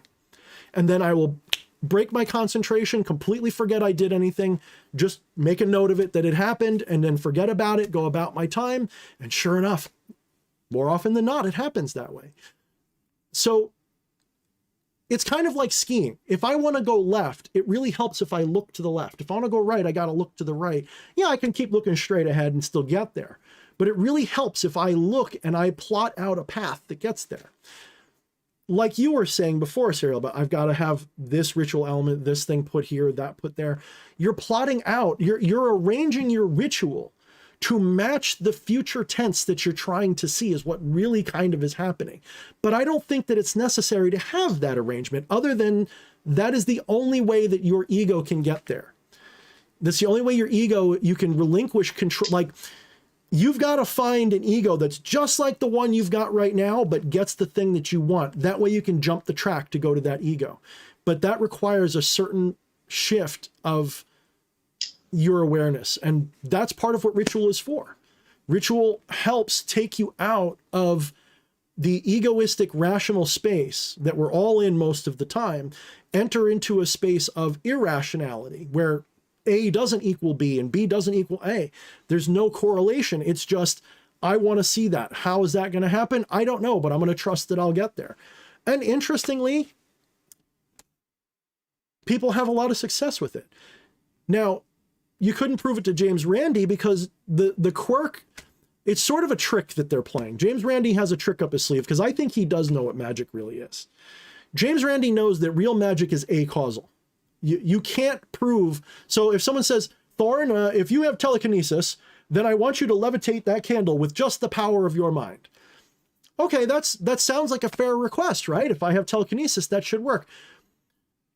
so then if I try to do that, if they can detect something, then it wasn't the power of my mind, right? So what are they going to detect? How is it going to work? What's going to cause it to levitate? What is the power of the mind that we're talking about? Nobody knows. Nobody has any definition for that. So James Randi would, for example, would know that if I did a ritual and it happened, he also knows that chances are it's going to seem like a fluke because of the correlation does not equal causation thing. It's not repeatable. It's not science. Magic is not science, though you can use scientific processes to do it better. Magic by itself is not science, I don't think. You're playing in their field. It's, if you can really draw a painting, then come play soccer and show us how you can paint. That's kind of fair. Yeah, not one to one, but getting to the point of what I'm trying to say is if you try to play by those rules and in that court, you will lose the people with experience 99 times out of 100. I'm going to say even more than that now. Aserial brought up before about telepathy. He says, well, we don't need telepathy now. We've got the internet. What's the difference between telepathy and the internet? Specifically, what exactly would be the difference? Why would you call them different things? Oh, well, because telepathy is the power of the brain. Well, isn't this a power of the brain that built the computer that sends the signals back and forth? So all you're really saying is you just want to have your brains connected. Well, that's coming too. We're going to have Neuralink pretty soon. So at what point does telepathy and science differ?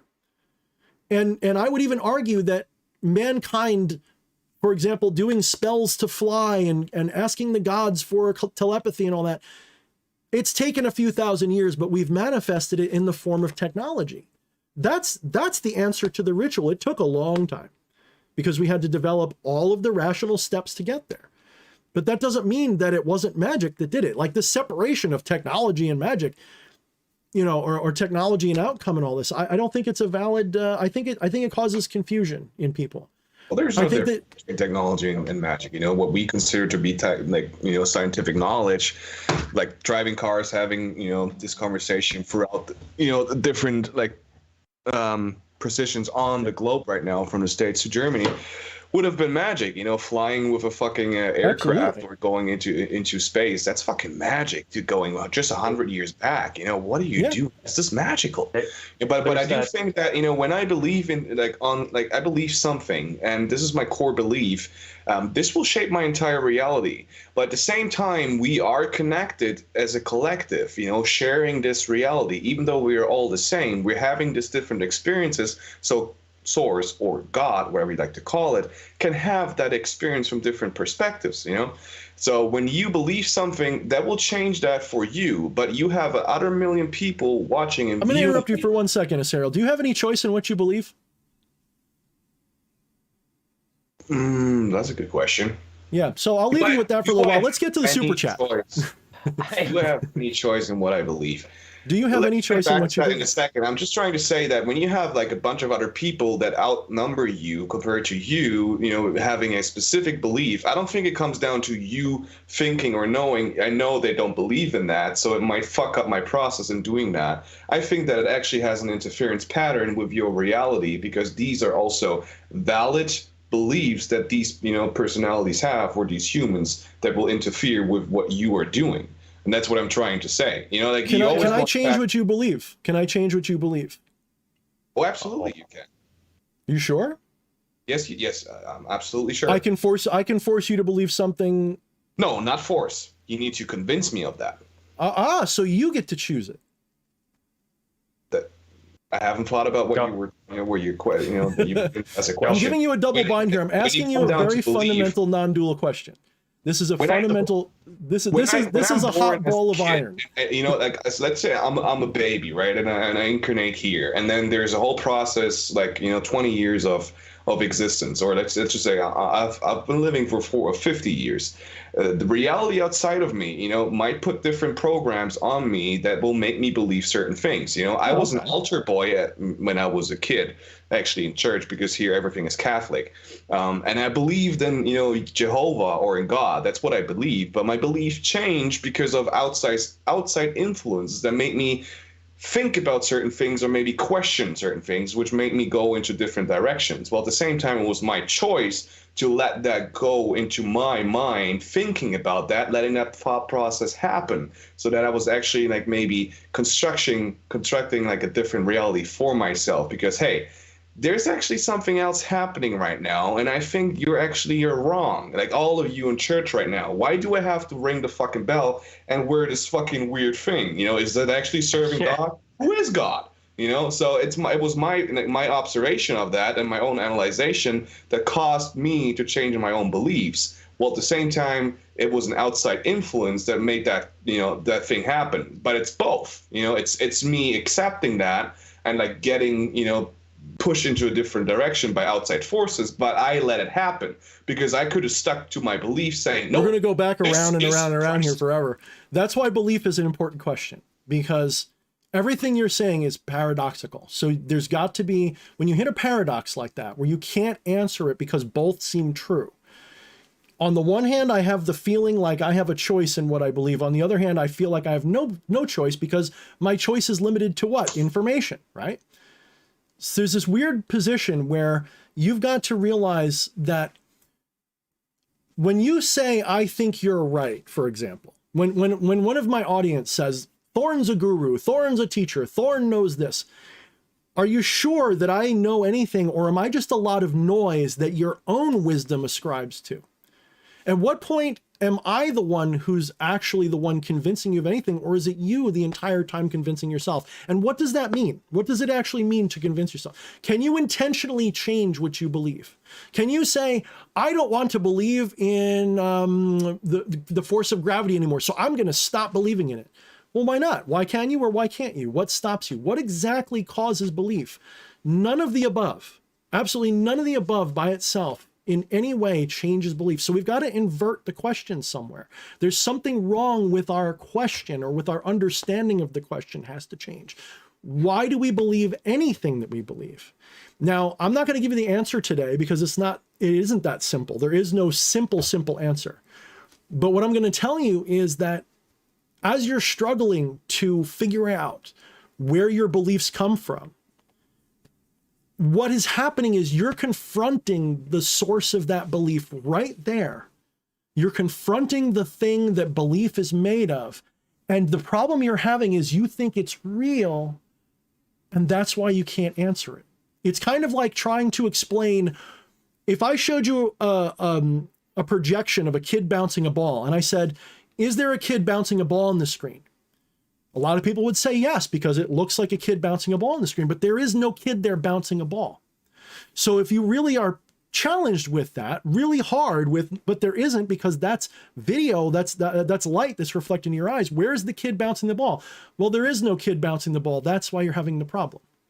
Yeah, I agree, but then there's no point in having all of this conversation, because it always is breaking down to the most fundamental point. With all is an illusion, you know, it all comes down to perspective, and you just kind of like validated the point that Flash was making, that we're both trying to say, like, you know, analyze the stars and everything, and you're saying it's the Earth, you know, like going around the stars or whatever you said back then, you know, but at the same time we both have our own beliefs. But is it actually a belief, or do we know No, that absolutely not. it's true? Actually, I wasn't saying that it was one or the other. I'm saying that the secret is in the fact that, why do we see it differently?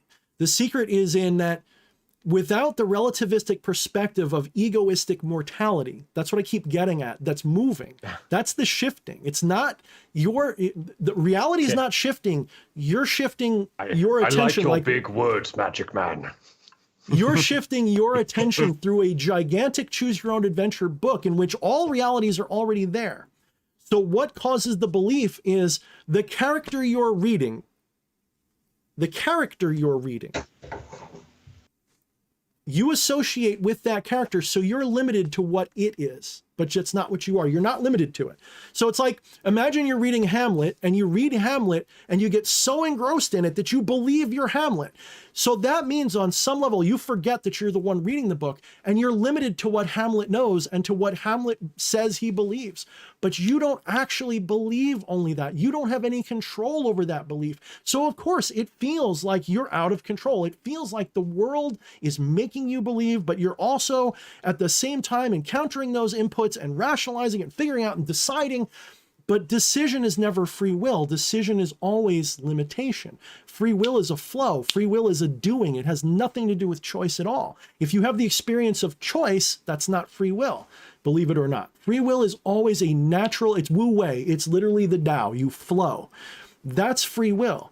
So that's what I was trying to say, you know, by just explaining it further. You know, that's what I mean all the time. Like, we're saying the same thing with different perspectives on it.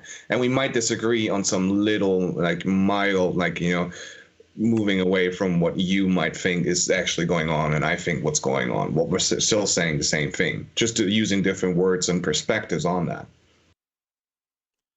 It's, you know, it's interesting to play the ever fence sitter.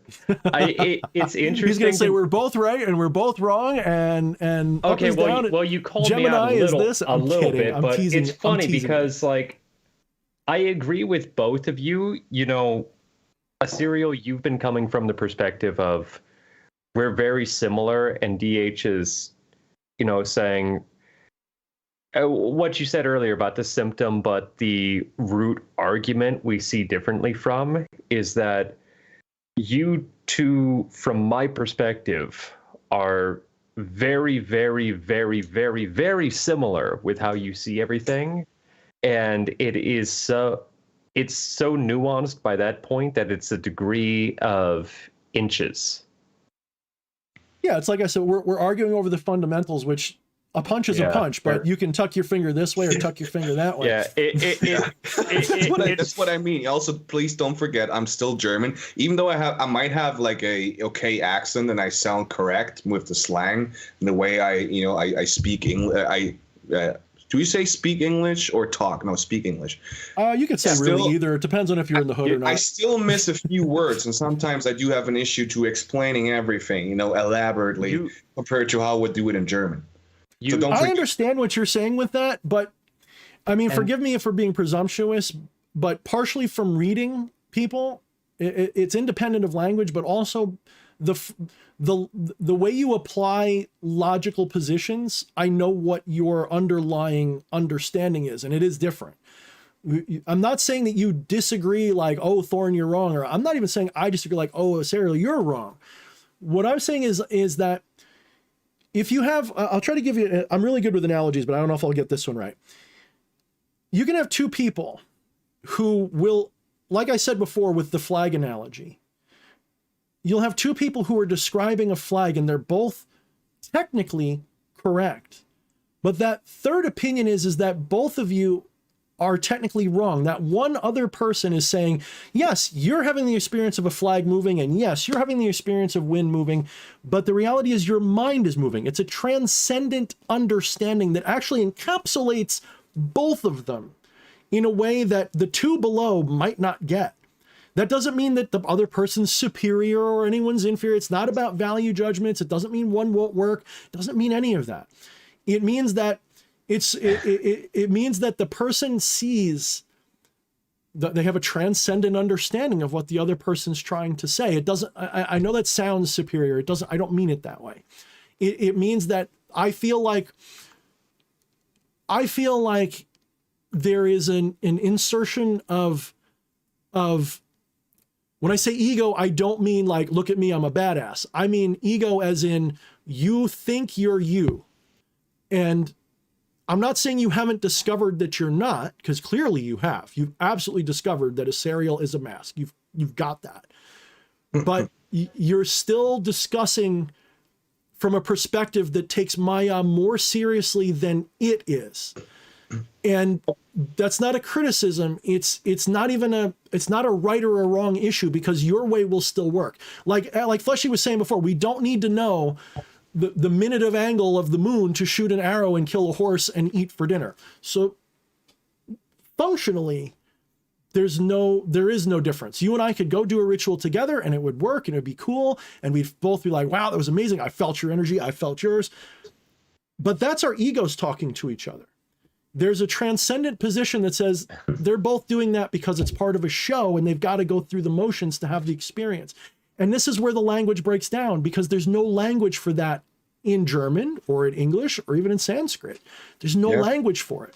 So well, see, but that's the thing what I'm trying to say. I agree with you completely. What I'm trying to do here, because we're having this conversation as a live stream, is that I have a perspective and a way that I am approaching this compared to yours, which is kind of like mingling with each other all the time. But as soon as we start this conversation, we could both see that we're both going in the same direction with mild like nuances, you know, going maybe a little bit off here and there, you know, this is that way or this is that way, even though we're still seeing a tomato or a tomato, but we're still having this conversation. So I want to build this in a way that, hey, this is what DH is saying, and you're completely right. But I'm also trying to say, hey, you're right, but did you consider this? And DH is like, hey, did you consider that? Because this is actually the truth. You're not seeing that. Yeah, I agree, but did you see that? It goes on and on and on. But it's awesome because we're having this conversation, and it brings us both further, I believe, or everyone that's watching that, because we can both agree. It's definitely good for all. Oh, yeah, because iron sharpens iron. Oh, yeah, for sure. The thing is like, hold on, I'm gonna jump in real quick. Don't forget, we've got a super chat. Yeah, Nina's scolding me for talking over you too, apparently. So Nina's on your side, apparently. Well, I think she really wants you on tomorrow night or whatever. I'm just kidding. What did Nina say? She scolded me. She said, "Let your guest speak." Smiley face. Oh my goodness, Nina! Damn, I'm just gonna nope. So yes, and so we have this experience of learning and growing our beliefs and really, on some level, it's really learning how to communicate that we're really learning, because the truth is there, whether we know it or not, whether we can say it or not, it's still there, ineffable and unspeakable. So we're really just trying to find the words that point the other person to understand what we see. And unfortunately, like if I said, Aserial, look over there, a sunset, even if we both look in the same direction, we're going to see two different sunsets no matter what we do. So just because even if we're both standing on top of each other, there's still a little difference in position. So there's never going to be, certainly not right now, a point where we can say, I see the same sunset as you. It's not going to happen. Maybe in 20 years, you're going to see the sunset I see now, and maybe I'll see some other sunset that neither of us sees, or maybe I'll see the one that you see again. Maybe I'll come full circle, like, no, you know what? I was wrong. It literally is. I have to use the exact, or whatever. I'll have some other that neither of us will agree with. We'll both say we're both nuts. Maybe I'll just be dead. Maybe being dead would be better. So. You know what? But that's why I'm saying all the time that I agree with you, because let me put that into a different perspective. When I said like sitting in a dark room doing magic that way, I meant having no tools, no nothing with you. I have done magic in a similar fashion to what you are describing all the time, shifting your reality to that. But as you said it yourself, sometimes I maybe like to use some tools, doing ceremonial stuff. Sometimes I like to maybe just, wave my wand. Sometimes I maybe like to just jack off in front of a sigil and give that my energy, that could be it is fun. It is, but it comes down to how I, in that moment operate my magic, because I have limited myself by my own beliefs and own like thought patterns on how I think this needs to happen. Mm-hmm. And I have talked with Connor about this for like many times, because we're both like, the same when it comes to many things, where we're so analytical about everything and scientific that we limit ourselves in that very moment, because, it needs to be in that way. Otherwise, it's not going to work. Well, actually wrong, because I actually, realized for myself by having two different approaches or many approaches that this way, me just doing it without nothing actually works just as good as me doing it with all these elaborate tools and stuff. Works just the same. Sometimes I'm in the mindset of, hey, I need that, and I need that. Sometimes I catch myself saying, no, you don't need that, because I can literally just sit down and shift my reality into that direction. However, yes. I can do that. And then I would say then what you said before about the crowd, this is where it's going to get hairy because I don't want to confuse things too much. It's not that the crowd throws you I'm going off. to give you 60 seconds. It's not that the crowd throws you off. It's that somewhere in you, the belief that the crowd throws you off, that's your limitation. So it's effectively the same. In other words, there is no difference between whether the crowd stopped you or your belief stopped it, right? How could you tell the difference? You couldn't. You couldn't tell. There'd be no way to know if it was the crowd or your belief that did it. Because if you believe it wouldn't work, like you said before, I have these limitations and that's why I got to do it this way. Well, the idea that a crowd stops you is another form of limitation. Is it real? Well, it's real for you because that's a limitation that's in your egoistic identity, that belief system that you think is you. And so in that sense, maybe we are saying the exact same thing, barring language, right? Maybe that is what we're saying is exactly the same. I still feel like there's a difference, but functionally there is none, because your belief that the crowd stops you, even if I say I don't think that's what technically causes it, your belief that it'll stop you will still stop you. And so you'll have the validating experience of the crowd stopped me. Whereas I might have the other version of it that says it won't work because it is not something I cause, but something I must predict. And I don't feel predictive right now. So I'll have the experience of it doesn't work. Which one of us is right? Which one? Neither one. Neither one of us is right or wrong, because it's all limitation that we're putting on ourselves. And maybe that's the best way I can put it, is that in that we agree that self-imposed limits are ultimately not a bad thing, because that's actually what makes it all possible. Without the self-imposed limits, you wouldn't have any of it. But the self-imposed limits do exist, and they do stop a lot of things. Maybe the reason that I'm opposed to being really heavy into manifestation magic is because I feel like that's bad, and that's a limit that I've placed on myself. Doesn't mean it's a bad thing. It's just that's not where I roll. Whereas some other person really believes in manifestation magic and it works for them really well, and that's validating for them. And I have I agree with you too. I'm gonna pass the mic to you, so to speak, Aserial. Do you have any closing remarks to wrap up this conversation before I bring it to the super chat? Yeah, I mean, see, I know you. First of all, I feel kind of like bad that we don't include Flesh Priest in. Oh no, trust me, I will butt in if I really want to be heard. Okay, good. I am here to facilitate the conversation. Awesome. So you're like kind of like moving that. But what I wanted to say is that I know you, DH, and I've watched you for like maybe 2 years now. So as soon as I knew that I was going to jump on, I was going to, let it flow as it flows, meaning that I knew that you are very smart having your direction where it goes, but I wanted to not oppose you, but give a different perspective on it so that we can actually have this conversation. But at the same time, I completely agree with you. But I think there would be no point in me saying the same thing that you're saying and just, we're both Sure. just echoing each other. So That would that's be a boring why, conversation if we agreed the whole time. Exactly. That's why I agree with you, but I just want to put it into just a different light, just a little bit, so that we can just kind of bounce it off, between each other. That's why I appreciate all of what we're doing right now, and also don't worry about me taking it maybe offensively. Sometimes I don't. I don't think you are. I'm not. I mean, maybe people think I am. Everybody I'm not. wage a witch war on Facebook. Yeah. Oh, dude, that'd be so funny. You want to do that and pretend? Me and Aserial agreed too much. We're fighting now. No. I'm certainly not. No, definitely not. There is absolutely. I don't feel any negative at all whatsoever. To me, this is part of the fun.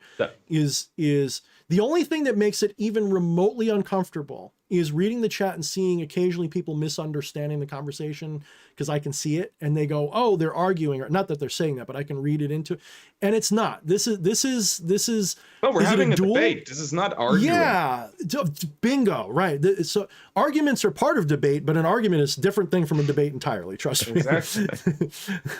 Because I respect your opinion, but I might disagree with certain minor things here and there, because I need to be that perspective in that conversation so we can have a fun conversation. Because what's the point of having a live stream with all of us saying the same thing? The sky is blue. Absolutely. The sky is blue. Oh, the sky is blue. All right. End of live stream. Goodbye. Yeah, and that so would be incredibly boring. that would be incredibly boring, dude. Holy crap. I mean, I don't like watching arguments though. Like you said, we're not arguing. We're not even, if we're dueling, it's more like a sparring duel. We're like, haha, good hit, my good sir. But I think mine is better. And it's fun. Like we're having fun right now. This is not exactly. like I'm gonna use the bathroom real quick when I Go get shit. back. Yeah, me I'm gonna hard fuck. segue us into this. You know what super sucks? As chat. much as I like to She's been talk, I very hate when you guys patient. leave me alone. I hate that. Now I gotta just. Well, I only left you guys alone like one time, so I'll be right you back. can go. Yeah, no, go. I am going to hold off until he gets back so that you're not alone on stream. But now I feel weird. I feel like I feel like don't worry. I got a bottle. I got a bottle right here, and if you guys just hear a little Niagara Falls going, I'm all wound up. I'm all wound up. You gotta. I am terrified. We do have to get to Jen Vatsa's super chat. I keep Yes, forgetting. and I am terrified of that super chat. Jen, I love you. Why the fuck would you give me that super chat in front of somebody who speaks German? I'm going to have to say those things. I just read that comment. I'm not saying anything.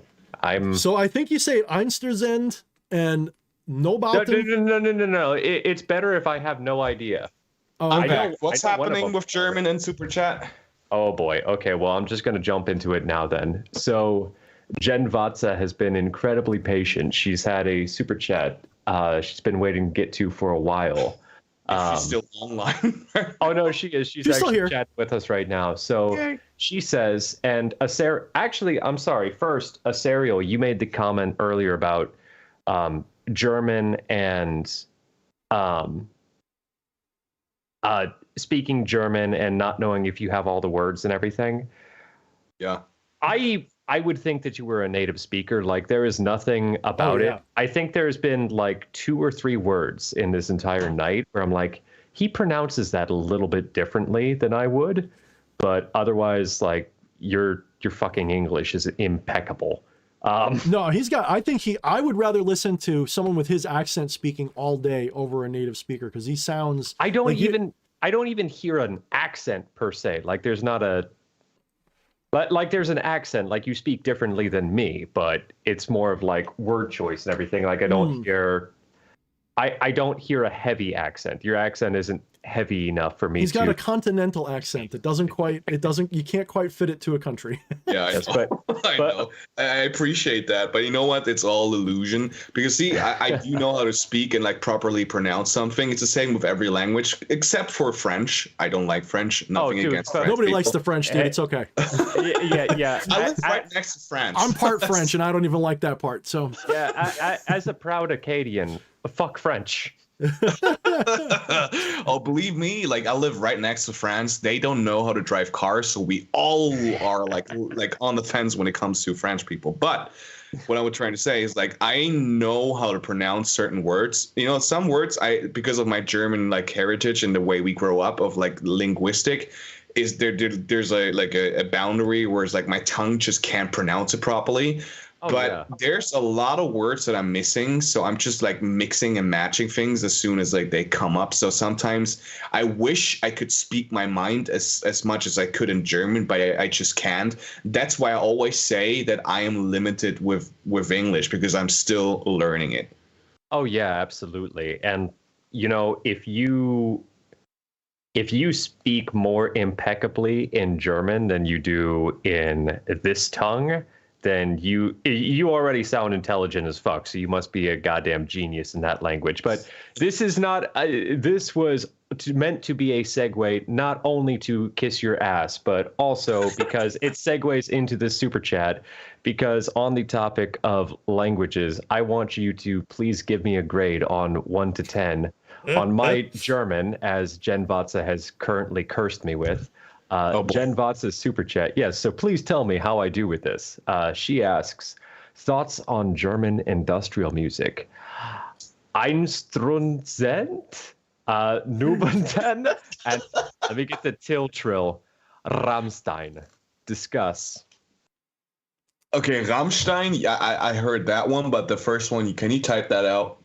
He Yeah. didn't even say it like we think we say it. Like we're like Rammstein. He's like Amstein. It's like he gets that good. Like he knows like how to say. Like that sounds like my Rammstein. grandfather saying it. Hey, Rammstein. It's not I even. know Like Rammstein. likes to roll the R when he sings, but you don't really say Rammstein. You say No, it's Oh like no, a throat. yeah, I know. It's like a thing with him. Is he just likes rolling Do the it- R's, and I get it. It's Do it fucking again. cool. Do it again.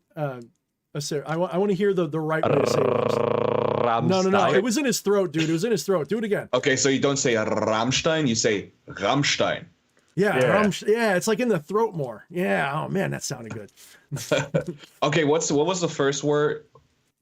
If you look at the screen right now, it's Einst. Oh, man. I'm sorry. I have an American public You know what? education. I had that conversation with Jen before. I didn't know that band before she like taught me about that. That band is called Einstürzende Neubauten. Okay, yeah, What? I would have no. Yeah, I suddenly want cheese. What the fuck just happened? Einstürzende Neubauten. That means like crumbling in Cheese, crumbling new cheese. buildings. Oh, Like you Okay. construct a new building, but it's like falling into itself. that's metal as fuck. There's not a snowball's I got chance it in wrong, hell I would for get sure. that pronunciation correct. I think I don't want to like say anything that I like because I'm not as well versed in Einstürzende Neubauten, but I think they're like post-punk gothic, something in that line. Jen, please don't hate me if I'm saying that wrong. I don't Oh, know. Jen hates everybody. It's a I'm Gen not X thing. We familiar love with you. them though. either. To be perfectly fair and open. Honestly, if a Gen X person doesn't hate you, they don't really love you. It's just how we are. We have a love-hate with everything. We actually got a good team at BB, Belladonna's Botanical. So like we actually love each other as much as we can. Oh, that's so sweet. When's the baby? Just kidding. No, that's Jen's a cool person. That's why we like her. And you know, shit, dude. Like I am glad that a lot of the drama, not to bring that up too hard, but I'm glad that a lot of the drama is finally shutting up and just being, and just finally passing by. Yeah. I'm not saying it's over. I'm sure more will come, but There's always the witch wars and shit are just so low energy and weak sauce, dude. I really find it amazing that it even happens anymore. But I hope that it's a long time before the next one. And if I had a drink, I would toast to that. Because holy cheers. shit. Yeah, knock on wood. Knock on wood on that. But it's people, man. You can see that a lot of these practitioners that engage in drama and all of this have nothing better to do with their fucking lives, and just like going into drama and like this is what happened, this is the truth that they're saying, so I completely believe them. It's not completely biased at all. No way. And then, no, this is what's going to happen, and we're going to do a witch war about this, and, this is the evil person that has done all of this, and you're actually evil, and you're part of it, and you're part of it. You're all canceled. It's so sad, and so much of it is transparently bullshit, and some of it's transparently ego, and some of it's I'm not saying there's never a reason to get engaged in dispute, right? That there are times when you've got to clear the air or clear your name or whatever, just because of what we do. If I wasn't doing this, I wouldn't care one iota what anybody said. Like if I didn't have, it's kind of like there was a Zen monk, right? Who there's a big long story about how he, someone claimed that his child, that he had a child with somebody, but he didn't. And his response to everything he was accused of was just to say, is that so? And then when it turned out, the truth came out and he was completely, what's the word, when you're no longer found guilty, when it was found out he was innocent and he didn't get this girl pregnant and they came to take the child back, he once again said, is that so? And I found that to be such a great story because I wish I was more like that. I think we should all be more like that, but we don't want to be a doormat, do we? Does anybody want to be a doormat? I don't want to be a doormat. No. So, man, I don't know. There's definitely times to respond, man. Like when people are saying shit about you, when do you respond? At what point do you respond?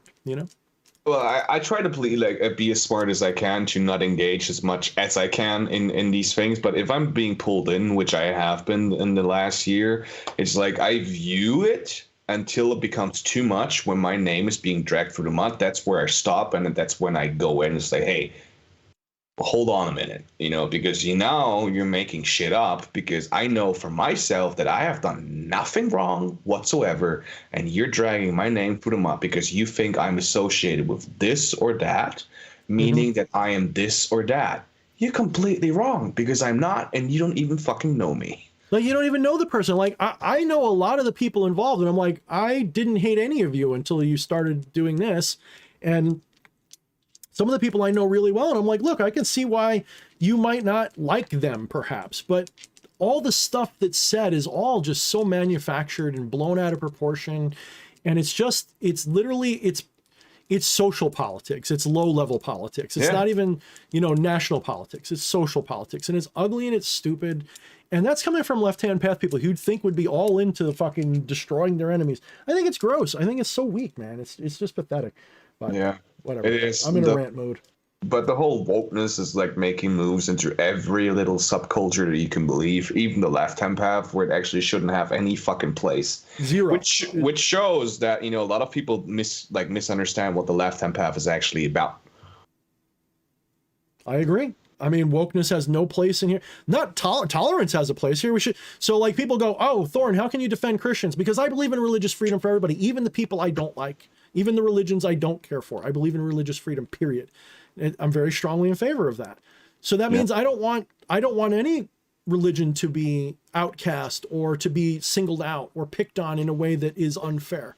Okay, fair perhaps. I want to be able to make fun of everybody. Can we do that? Make fun of everybody? If not, then you shouldn't make fun of anybody. That's like how I was raised just in general. If you can't say that, then you can't say anything like that.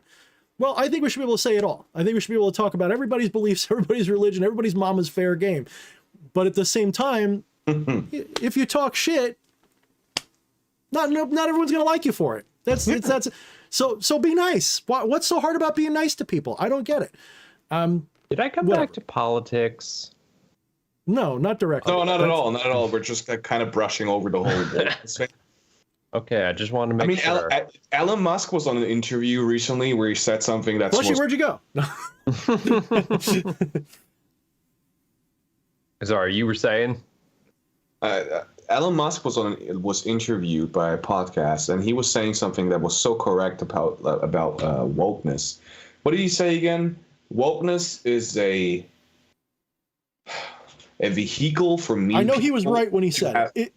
Something around like woke people use that as an excuse to be mean, to cancel people. Something around that. He worded it way better than I just did. Let me see. If you can find it, Fleshy, it was a great quote because it's something that a lot of people have said, and it's very true. Wokeness is a shield that I'm not so sure that this is what, but it's a kind of shield that mean people can hide behind to be mean to one another.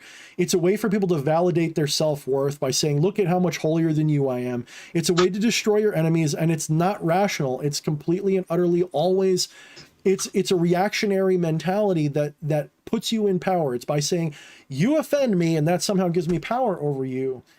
And it's really gross. And the longer that continues, the more we're going to have to fix when it's over, because it's a really backwards way of thinking. I'm seeing off a quick Google search. Wokeness is a prevalent mind virus and arguably one of the biggest threats to modern civilization.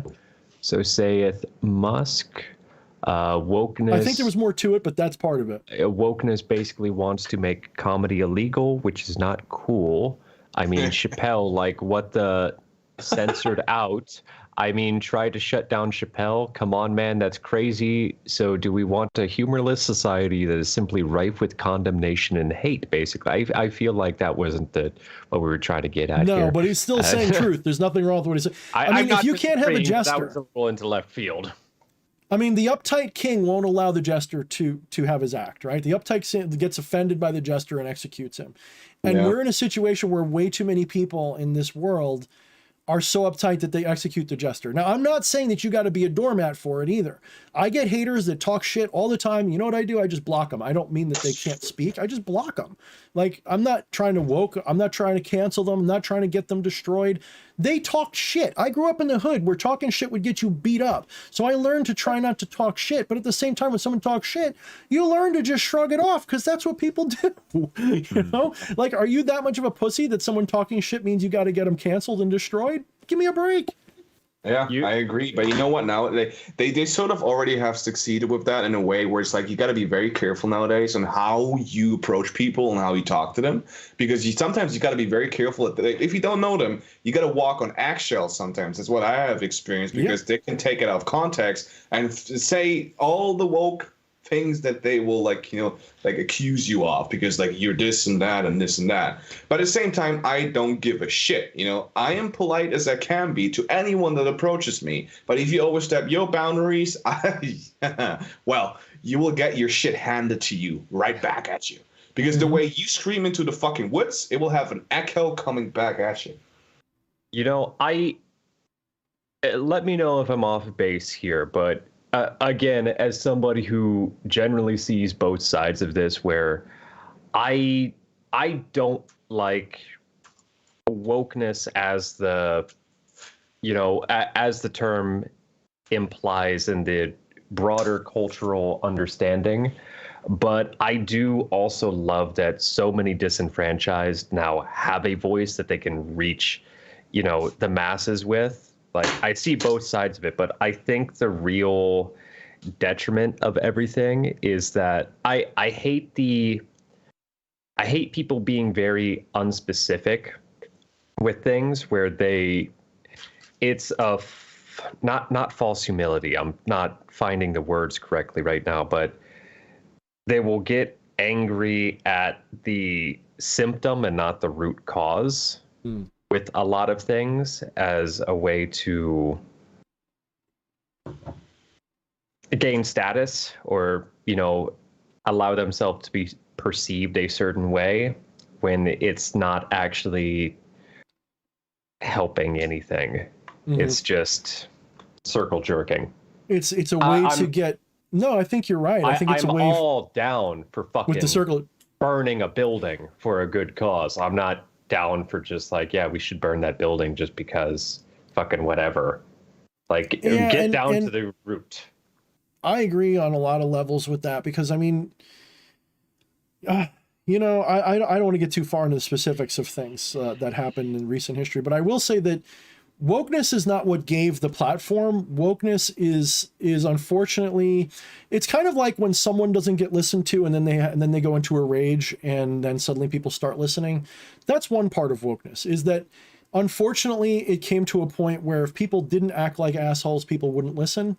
But I don't think we actually reached a point where they had to do that. What I think really happened, and this might get a little too specifically political, a lot of wokeness is the precursor to social credit. Bye, Fleshy. Wokeness, I believe, is a precursor movement to social credit. I think that that's the real reason why it has been pushed so hard in Western culture, is because wokeness sets up a future where people say, you can't say that. And that allows them to install social credit systems where they can actually undermine your economics and political and social life based on what you say online. So a lot of that, I'm not saying it's a 1-for-1, but I'm saying there's a piece of that in there. And I don't want to say too much more because Fleshy will disappear for real. I think he's fine talking about wokeness, but not too much the specifics of politics of it. So wokeness is actually... you know what? I'll say this much on it, because I don't want to touch too much on it, because holy shit, social credit is fucking a travesty. I understand what you're saying, and I'm giving you the credit of you're not making a one-to-one comparison. But also, I feel like if there's anybody who's, poked through the great black wall of China's fucking internet censorship, and hearing you talk about that right now, comparing the two, they're just going to be sitting there just, fuck you, Thorne. No, that's the thing. It's not the same, but it's you've got to incrementalize the outrage so that people will accept the social credit system.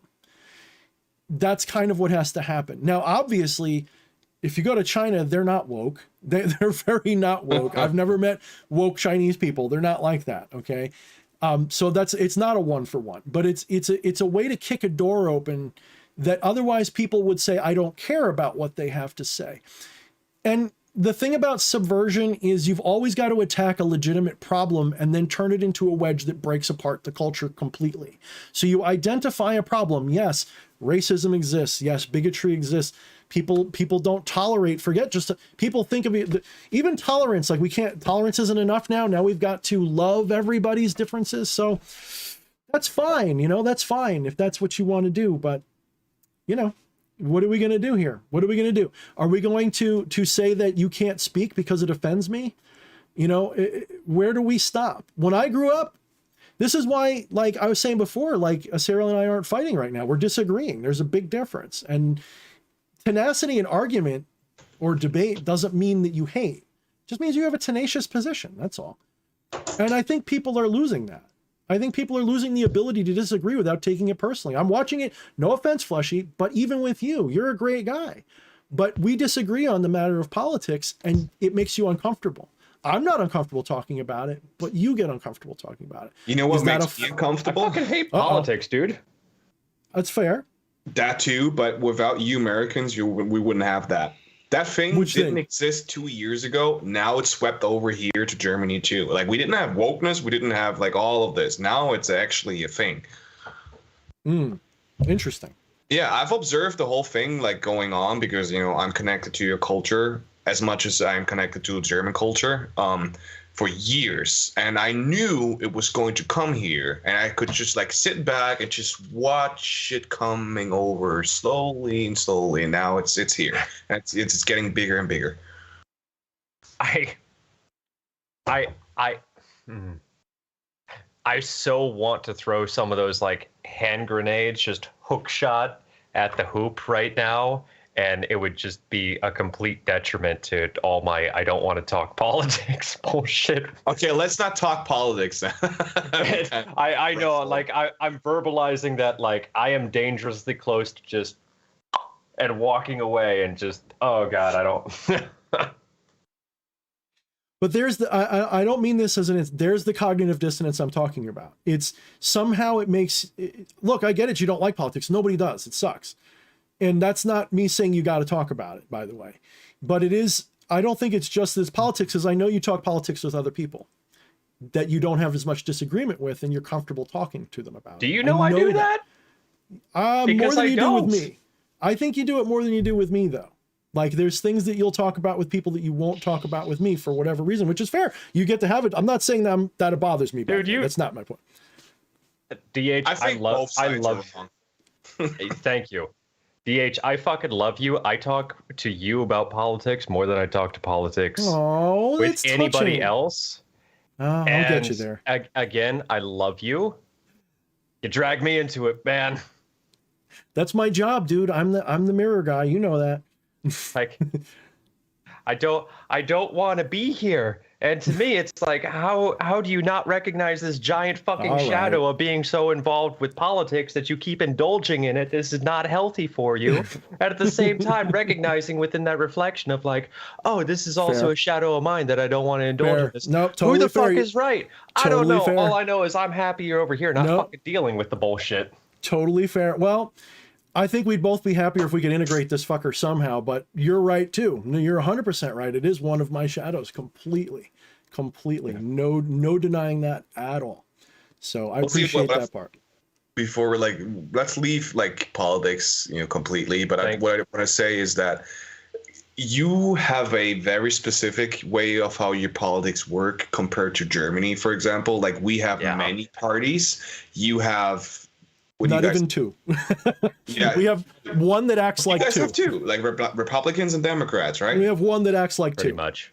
They call themselves different things, but they end up so they disagree about bullshit like, abortion, but when it comes to fucking us, they always agree. So if it's like, how can we extract more taxes or take your rights away? Suddenly they always agree. It's as if they always thought the same thing. But when it's something stupid, they disagree all day long. It's terrifying.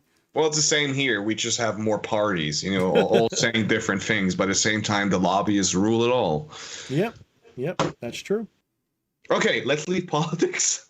So this, I haven't seen any questions in chat. Granted, I did step away to use the bathroom and everything.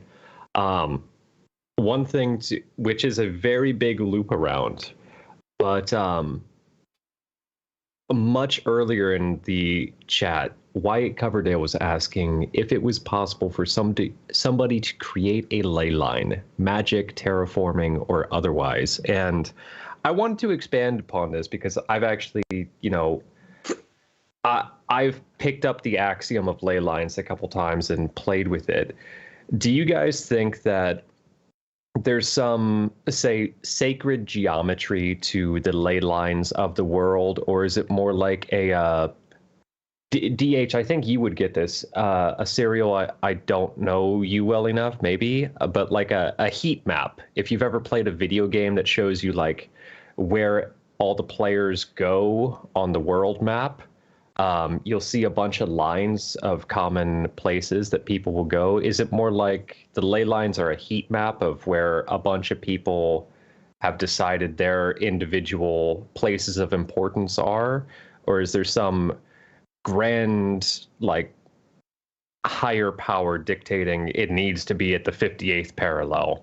I don't know if that made any sense. It does, I think. But go ahead. I'll let Aserial say it first. I think DH has more like knowledge on that when it comes to ley lines and everything. But what I know about ley lines is like you can structure the flow of energy for sure, and you can like restructure things as I did with my sacred outside temple in the woods, and I have done certain things to it, and I completely broke off the natural flow of energy and just let everything like rot there. The ley line is still there, but it has been diverted and it's kind of going in a different direction. When you go into it and you analyze it, either with dowsing or you get in touch with it with your mind or your consciousness. But I do think that you can restructure the ley lines to maybe flow in a certain direction, but at the same time, it is based on sacred geometry, from my opinion, because it's a structured way of how reality works, because there's a structure to the chaos, there's order to chaos. So I do think you might be able to like kind of take the flow of energy in a certain direction, but at the same time, the natural habit of that flow will always go in that direction, meaning that there will always be that specific point. While at the same time, like our poles are shifting, the chakras and everything else, like the meridians of the planet, might also shift in a different direction. That's my opinion on that. I don't think, I mean, I wouldn't say I'm an expert on ley lines. I will say I use them more than most.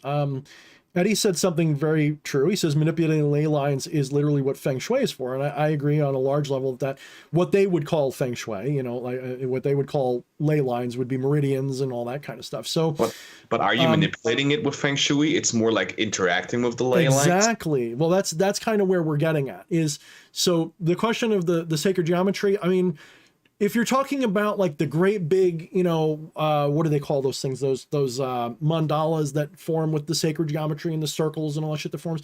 That's all really cool and important, but I've never seen a map of ley lines by anybody. And when I walk around it, to me, it doesn't look like that. I'm not saying it doesn't look like that, but I've never seen it like that. But what I will say is, let's say you're at a vortex. Well, if you create that spiral and you use the sacred spiral, the Fibonacci spiral, it works a lot better than just a retarded spiral that's all dinky and weird. It works better in that Fibonacci spiral. It doesn't mean you can get it exact. You're not gonna sit there with a protractor and a slide rule, but you can look, everybody knows what a Fibonacci spiral is supposed to look like. You can draw one just by eyeballing it and get pretty fucking close just because it's an intuitive understanding of what it is. So I think that they're both right. And this is what I'm saying is that I'm not saying ley lines are real, but in the Maya, they're real. In this Maya illusion, they're real. So in the Maya illusion, just like with electricity, there's a logic to it. There's a logic to ley lines. There's a logos, okay? There's a logos to ley lines. And the logos of ley lines, there's certain rules that you can pick up on just by if looking for them and finding them with your dowsing rods or just realizing it. But you need certain clues to start looking. You need to realize that every mountaintop pretty much is like, if you can draw lines to mountaintops, especially along ridges, like if you've got a mountain with a ridge that flows to another mountaintop, there's a ley line across that ridge, okay, for sure. If you see a valley, there's a ley line running down the center of that valley as well. Then there's lines that are secondary and tertiary connecting everything. And some of this is subjective. If you look in the wilderness and you see an animal trail, chances are there's a ley line if it's a well-established animal trail. And humans are animals too, by the way. If there's a well-established animal trail, those animals follow that trail because it's easier for energy, meaning their movement, to go that way. So their movement is a kind of energy, but so is the ley line. So it's easier for it to flow that way. So Well, I guess is it okay to cut you off there? I'll end on this one sentence. So the heat map will look valid. The heat map, they'll coincide. Now, which one causes the other? Don't know, but they do coincide. The heat map would be a good analogy. Yes. Yeah, and I guess, maybe that's just a very egoistic, I want it to be this way, is why I'm putting so much credence to this interpretation, is that, and I'm really happy you brought up the animal trail in the woods, because that is, how I explain it to people is that animal trail there because it's following a ley line, or is the ley line there because the animal trail, so many animals were following that path? And Eddie just said the Tao causes both. That's kind of like we need the little kid meme that says, why not both? ¿Por qué no los dos? Well, here's a question. The Autobahn here in Germany was laid down by the Nazis back then. It didn't exist before that. But now you have the entirety of Europe. Okay, so they did one thing right. Well, see, so now you have so many people, like thousands, millions of people driving on the Autobahn every day right now. That creates a literal ley line because people are traveling that road, with their cars, Yep. I want to know. Is it artificial or was it there before? So those ley lines, so vehicular ley lines, they're still ley lines. If you get highways crisscrossing, but that doesn't mean that that's the same. So it's like, I don't know if there's a good analogy, but that version of it would be like, well, Flushy will get this, like in the game, Control, right? Something that is there, older, natural, has more time in the collective conscious, has a more influential power. Now, in my opinion, a natural ley line that forms by the natural behavior of life is stronger. That doesn't mean the highways don't create them or flow with them. They usually do. But there is a sort of unnatural quality to the highway version, because when they made that highway, they had to plow through whatever obstruction was there. So yes, they did create a new flow. That's true. And I think over time, give it 1,000 years, all the roads are gone, humans are gone, and the trees are growing back up all over it. Nature will just begin to flow with it anyway. So it will probably become just as valid as any other. Humans are part of nature. We're not part of nature. But when you subjugate nature, that flow gets stunted, and I think it's less powerful. Kind of like a man-made wave is never as strong as a real tidal wave, right? A real tidal wave will always be better, in my opinion. I see it the same way. I just thought it was an interesting perspective on that. Seeing, hey, you have because the Autobahn is famous because so many people drive on that thing, where it's like, so it's artificially created, so there is a ley line out there. Well, at the same time, naturally speaking, the natural ley lines always will be stronger compared to what we artificially create. Because shapes energy. So, the natural shape of the Earth will have a natural formation of the energy flow compared to, as you said it, us humans making it just a fucking rope. It's going to create natural harmonics. It's just, that's a good point. Yeah. Not to get all metaphysical with it, but that's fucking harmonics at work. That's fucking frequencies. No, you're right. In fact, that's a good way to put it, Fleshy, is that the Autobahn disrupted the natural harmonics of the situation. Now, if someone designed the Autobahn to take into account the natural harmonics, that would be a different story, maybe. And that's what we're doing when we're intentionally adjusting a ley line with spirals and other shapes and ways of diverting and changing them. Theoretically, if you're sensitive, you should be able to adjust the ley lines in a natural way that flows, like taking advantage of those harmonics rather than just cutting across them. So like a highway cuts across the harmonic, whereas, yes, that's a great analogy, Fleshy, especially when you said harmonics. That triggered a good epiphany. I appreciate that, but at the same time, I feel like that's one of those very specific things that I think Eddie can relate to me with, where when I say that word, I think most other people in this community don't understand it the way that I do because of the audio engineering thing. But it's like, I just hope I can throw out enough of this shit that I can bring you guys onto my level eventually with that. The circle of orange or peach? That looks like an orange. I'm going to say that's an orange. Much as I'd like it to be a peach, I'm going to say it's an orange. And I think am that's an orange. I want to give both of you credit for me making a very kind of a dark joke, and both of you just going, we're just going to go right past that without comment. We got to play Cards Against Humanity. Hey, I'll be right back. I have to pee again. Sorry about that. Damn, Okay, that's yeah, a lot of absolutely. pee. That's fine. That's the wine. That's the one. Oh yeah, understandable. I also wanted to God, I'm just like rehashing things I wanted to say at the beginning of this stream, but I also wanted to touch on, when he gets back, the idea of natural temples and our constructed temples, so to speak. I'm gonna say that just like the harmonics principle you were talking about, a temple that's constructed in natural harmony is better than one that is imposed upon the natural harmony, and one that grows in nature. Well, I don't know whether I would say that the purely natural one is better or the one that you harmonically design with it. I'd probably say that they have the potential to be equally as powerful.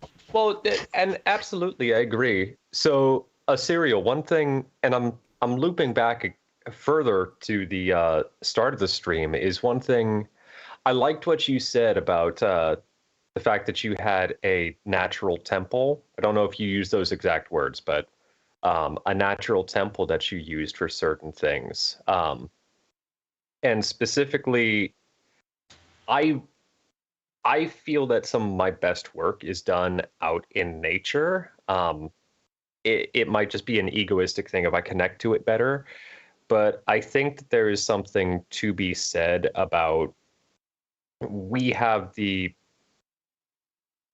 how am I trying to organize these thoughts? When I am doing a cleansing ritual upon my space to align it with whatever work that I'm doing, I'm shifting my perspective to see it as aligned, but everything is always chaotic and shifting and changing. And I think that there's actually something really powerful of, rather than having this constructed space that I have and everything is in position, I must cleanse the energy to be perfectly balanced so that I scientifically remove all variables to know exactly what I'm doing.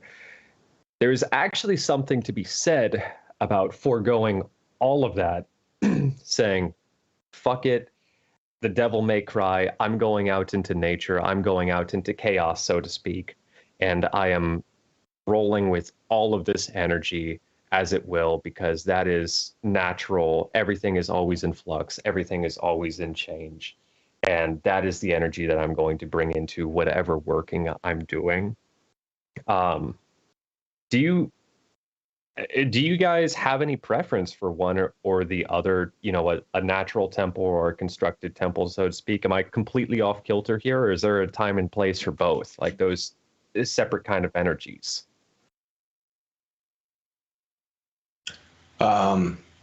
Well, so I would say that, I also like that you used the word harmonics. Here in my apartment, I have a subterranean apartment. Not subterranean, but it's like a sub apartment underneath the house that I live in. It's okay, yeah. But so I got everything here, right? There's my living room, there's my office, there's my kitchen, there's my bedroom, and here's my temple area. So this thing has not been constructed in the mind of, hey, there's going to be a magical temple one day. So it's just concrete walls, but I consecrated the place. I put a lot of energy into this, so it has a magical effect by itself because that's my energy I put into that. Nature itself is just natural. It has more harmonic energy. So it depends on what you do with magic. Sometimes I prefer to go outside to my natural temple because I have I used to go there. I have a new spot somewhere where I also found that's a nice gateway. I like to go there for specific rites. But when I'm in here doing my stuff, it also works, But at the same time, it's just an apartment. You can compare it like a sinus wave compared to like a square wave, you know. So the sinus wave would be more natural. The square wave is artificially created and might not have the purpose kind of being a temple. And I think with music theory, you know what I mean with that, right? I love you, Aserial. You're speaking my language now. So that's what I to me. That's awesome. I knew you would love that. But so when you go back, another comparison to India, they constructed their temples with specific geometry and to have a specific shape on specific ley lines to create a certain effect that would be like, you know, put on these people that are actually meditating there. Because the temples in India are not like our churches where they go to pray. It's a form of meditation. So you have lingas and different things in there that create a certain atmosphere or a spiritual, you know, energy that can be tapped into.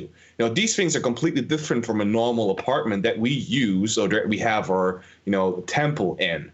So it really comes down to, you know, how you kind of use that. Nature, I prefer that one when it comes to, you know, certain things. I have my temple where I can do it all here. I don't have to go outside in the rain or in the snow or whatever is going on outside. I can do it here. But if I can, I prefer to go outside.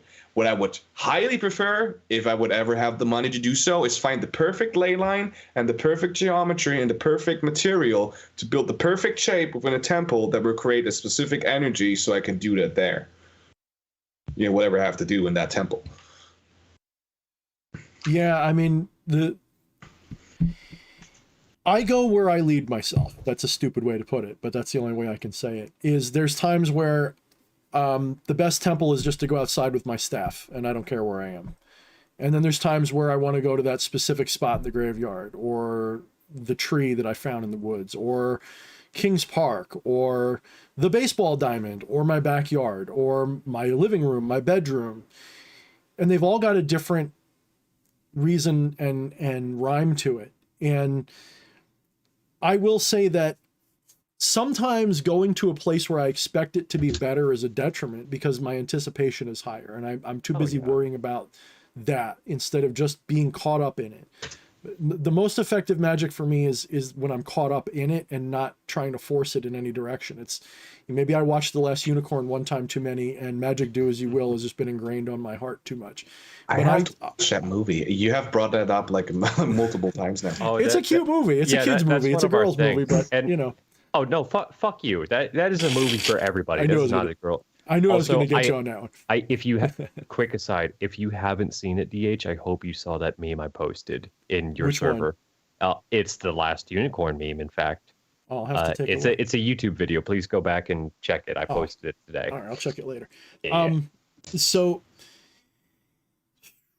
I think, you know, all I can do is just say pretty much what Aserial said otherwise, especially with the bit about, you know, the construction of temples. I will say that Catholic temples, Catholic churches, were built with a lot of that in mind. Not to the degree or in the same sense, but they were built with a lot of the same principles. There's a reason they're shaped the way they are. There's a reason why things are positioned the way they are. Some of it's heavy-handed, just east, west, north, south type of shit. But there's more to it than that with a lot of them. Some of those temples were built when people were very occult about things.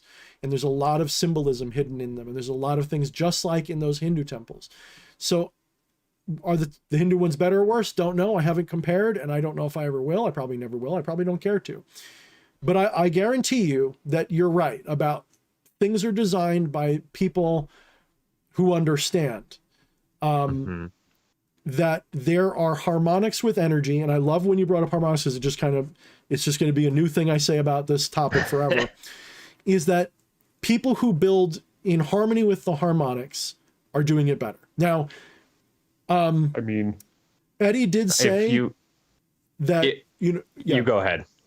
Eddie did point out a moment ago that, and I agree completely with this, that to say it's unnatural just because humans did it is not the right attitude. And I agree with that. Absolutely.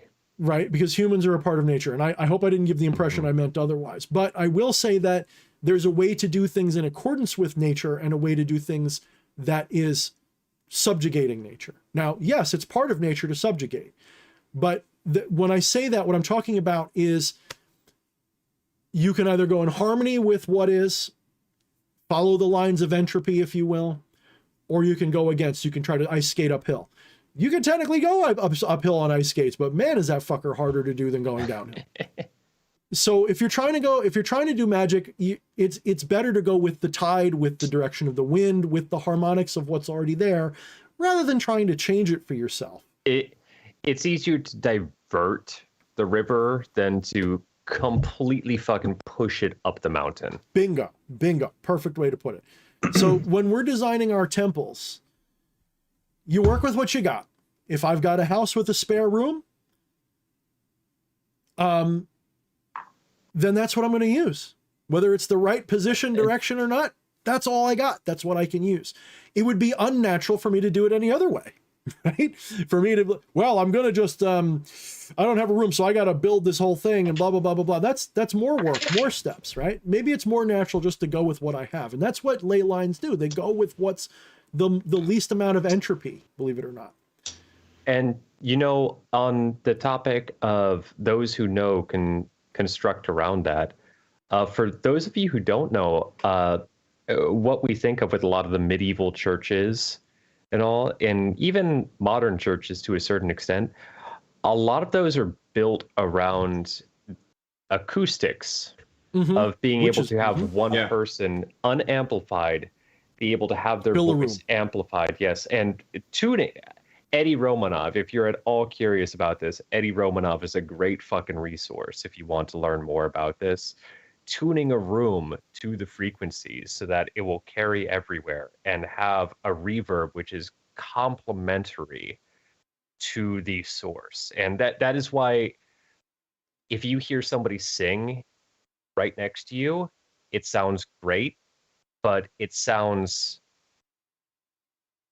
uplifting, enlightening, transcendental to hear that same person sing in the middle of a church. Whether or not you have any faith or that aligns with that church or not, it sounds majestic. And I want to hand it over to Aserial because it looks like you brought something that you you want to share something with, or you thought that was important right now.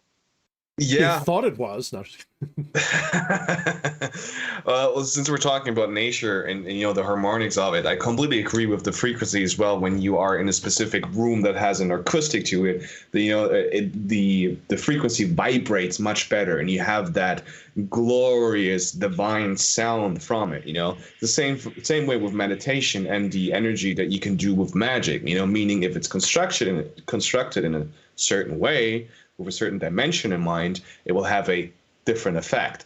That goes back to using tools within magic too, you know, because it has a certain energy to that, or it might has a certain effect. But what I like to do with a lot of my rituals is that I have now this is my perspective on this, because I like to have that, you know, doesn't hold any more power than compared to doing something just by yourself. But when I end a ritual and I have something like a candle with it, this is the end result of a love spell I have done for a client, and I had two like figure candles, you know, that I've done a whole grand rite on, and the entire wax has melted. What I did with the wax, because once I'm done with the ritual, is I put it into a heater, reheat the wax, meaning that you have both persons together, melting them into one thing, merging both of these people together as a matrix. And inside of that, I put a jar that I consecrate and that I, you know, also harmonically charge with the frequency of love.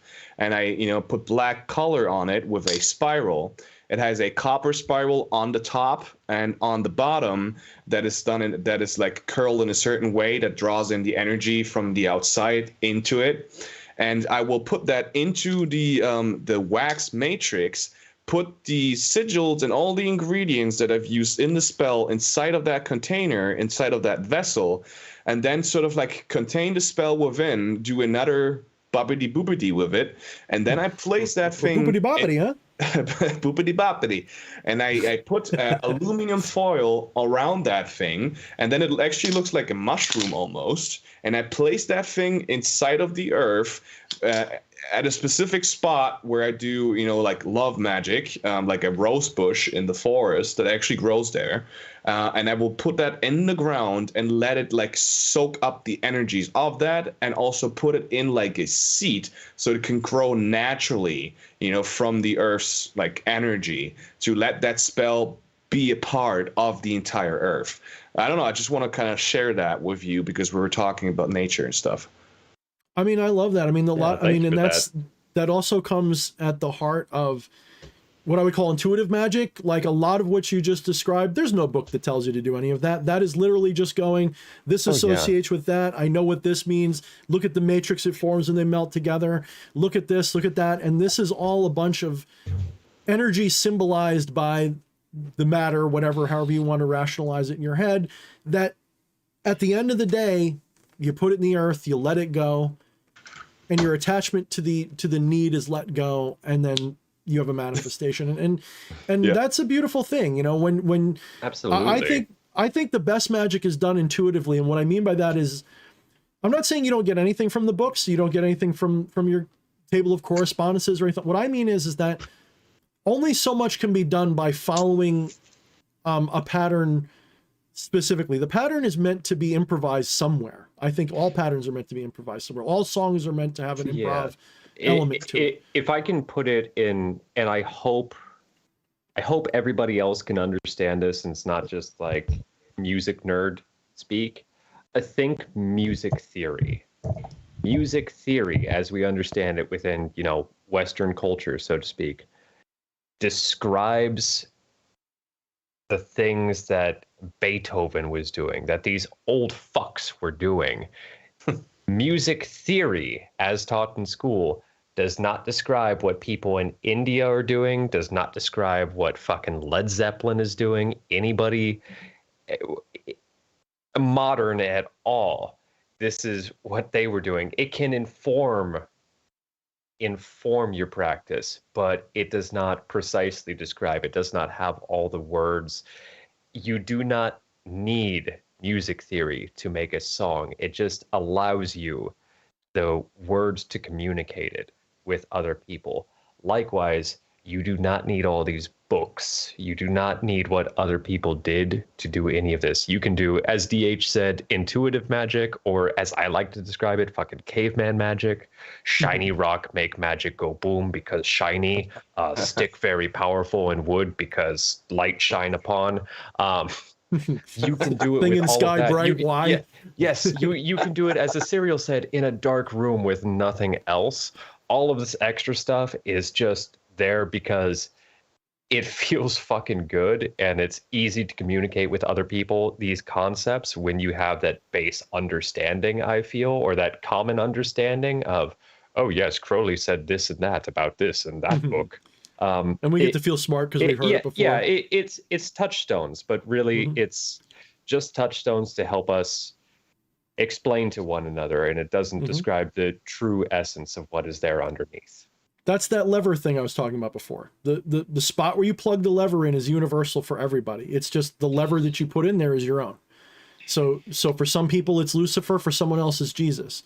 For Aserial in that ritual, it has to do with candle wax. For somebody else, there's other things that are just as absorbent of energy and intention, like a quartz crystal that they would use and have similar success with. Maybe they use rose quartz just to make it more about love, just like you used a candle that had two people, I assume. So there's actually rose quartz in that too. Okay, yep. See, so no, that's you're right. Magic is so easy, actually. People overcomplicate it. And that's the issue. Even I myself have overcomplicated it, but I understand the core principles, so I can, I know how I can do stuff and make it happen. But with that whole thing, I just wanted to share that because I think it was a nice analogy with nature and how I do things according to how I think in that moment it needs to be done. I think it's beautiful. Oh, no, absolutely. Yeah, I think that's a beautiful ritual, and this is one of the reasons why I also tell people, like, when I provide services, I feel like at the very least you're paying me for a beautiful ceremony. So that way, if it doesn't work, at least you get something that's moving and interesting to watch and will inspire you. If nothing else, it will inspire you. So that way, if you get in your own way and the magic doesn't work the way I want it to work or the way you want it to work, or we get in our own way or whatever, at least you got like this really cool video that inspires you to do something a certain way. It gave you a moment. And you can't, I don't sell outcomes. I sell that. I sell that moment of stuff, and the outcomes come anyway. The outcomes happen, and people go, yay, and I go, yay. And at the end of the day, it's a beautiful thing. I mean, I will say though that I have just completely gone from I want to do rituals for everybody to just don't ask me for a ritual. I don't want to. Yeah. You know what? That's actually something we can maybe talk about.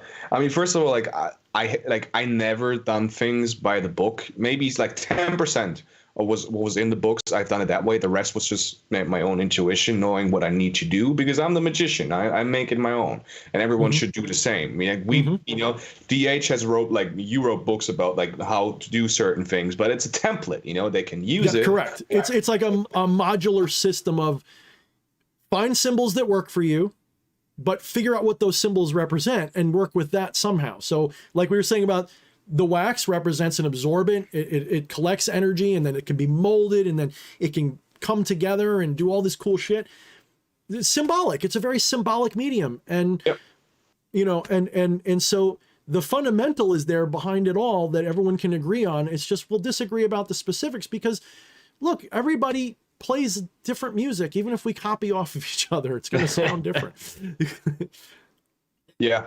I mean, see, with that too is like, I watched a show somewhere on TV like years ago, where you had a chemical scientist who was about to cook something, and you had a professional cook.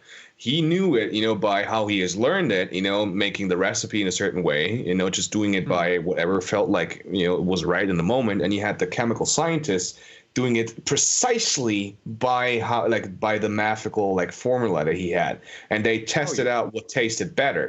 It came out almost like completely the same thing, but they used different approaches. That one was more scientific, the other one had more experience with cooking.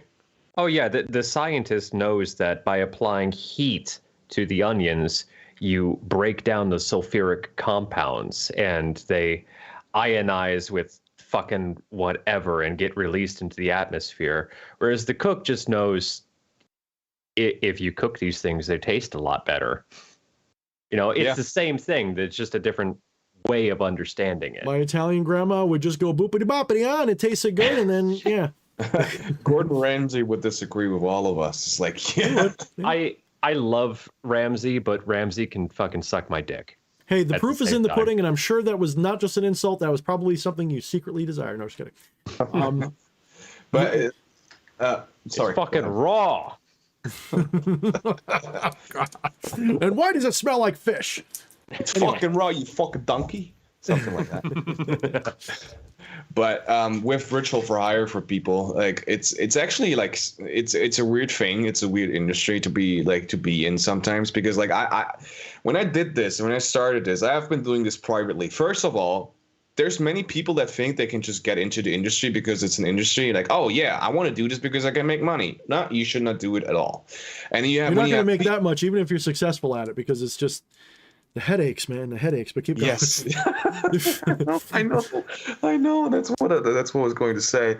It's so then you have other people, going into this, Okay, I'm losing my thought. What I wanted to say is that when you do magic for others, there's so many different factors that play a role into this. I know how I can do my magic, but I will never give you 100% success rate on that. Never, ever, because there's so many things that go into it. If someone tells you, I will make this 100% successful, run to the hills. If they tell you I can make your dick bigger with magic, run for the hills, because it comes down to many different factors. I know how it's done, but you, as your consciousness and how you're observing that, you can actually block that spell just by observing it in the wrong way. If you're anxious about this thing, I want money. I hire you for money ritual, actually spending money on that.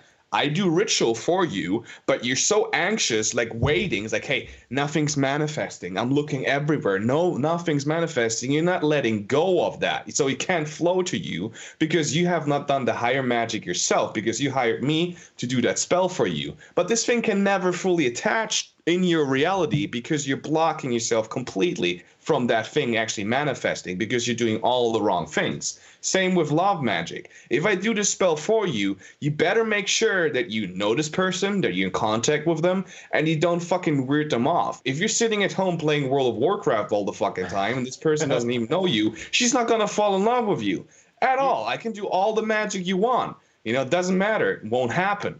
But if you work with me and I give you the exact, precise procedure, what you have to do when I do the ritual for you, we will have a success rate for sure. I can promise you that. But you need to do the work on yourself, on what you need to do for that. And there has to be fertile soil for the seed to land in. And Exactly. like when I did one of my first rituals that I did when I came back to all this, that was an intent based, like an outcome based ritual, not just initiation or gnosis or whatever, was to write a book that would be a success, that would be remembered, that would be somewhat, famous, whatever.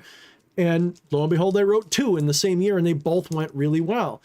But I had to write them. I couldn't just sit on my ass and wait. I had to do it. So this is what I'm saying is that, also you have to put you have to make it rational. Somehow, some way you've got to open the door that makes it so that, yes, it will still be a miracle in your mind, but it will be a rational miracle. It'll be, am I sure that was magic, or did that happen because I put good cologne on and got her attention that day? Well, I don't know, but it must be the magic, right? So honestly, I went from, I'm not gonna say I made a lot of money doing rituals for other people. I don't think, I think some people can get, I think a lot of why people get successful financially doing rituals for other people is largely the same reason musicians do. And it doesn't necessarily mean that you're good at it. It just means you're good at marketing. Most of the time, I'm not talking about you specifically or anybody, but I'm saying that a lot of the time, a lot of it is marketing. And because a lot of the people who are going to hire you for rituals can't do it themselves, so they don't know how to tell whether somebody's good or not. So they get a lot of clients, or they can charge a lot or whatever. Like we were talking as a joke the other day, we were looking on Etsy and some other pages where people are paying thousands, $3,000 or $4,000 for an initiation pact with Lucifer, like something that a person can do themselves for like nothing. For like, are you kidding me? I wouldn't even charge. I'll charge $100 for something like that, and most of it is because it takes me 3 hours to do the ritual and the video for it. That's really the reason it costs what it costs. It really does. It's not because I figure, okay, my time is worth at least between $25 and $40 an hour, depending upon the complexity and the materials involved. I think that's fair for what I'm doing. So if it takes me 3 or 4 hours to do a ritual, then I'm charging you potentially $200 or $300 for a really big, plus I'm doing a consult with you because I don't believe in doing those expensive rituals without a consult. If I'm doing a simple jar spell, a simple candle spell, that's different. $50 because it's not my problem. You tell me what your problem is, I put my best into it, then it's on you, motherfucker. It's not about me anymore. The more I'm exposed into this community, the more it feels like the really true, my heart is into this ritual for hire, or consultants, however you want to phrase it, occultists are really just like goth therapists of how does that make you feel? What does that symbolize for you? Like, okay, well, you need to do the work, but we're going to help you along that. It's a very structured, I need to understand you before this can work. It's not the snake oily, correct. Yes, this is just going to work because bibbity boppity boop. Correct. I think that's very true. I'm going to steal that from you, Aserial. I fucking love the bibbity boppity boo.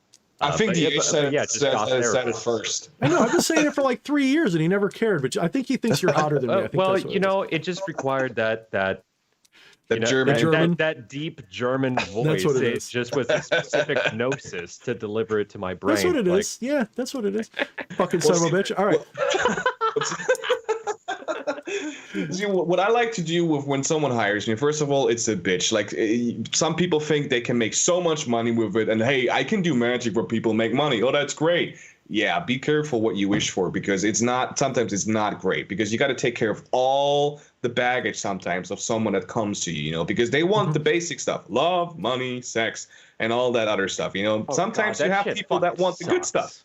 Like essential. And not for nothing, Aserial, but in my experience, magic is really, besides all this quantum leaping shit that I talk about, magic in the practical sense, in the everyday, you don't need to know the deeper mysticism behind it. In the practical sense, what magic really is always in every situation is a form of road opener. It's literally spiritual colon cleanser. It is not, I don't make it happen. I let you get there, help you get there, help you, whatever your blockage is. Even if it's to curse somebody, there's a blockage somewhere in your life, because most of the time, most people don't, their truest intention is not to harm someone, no matter what they tell you with their mouth.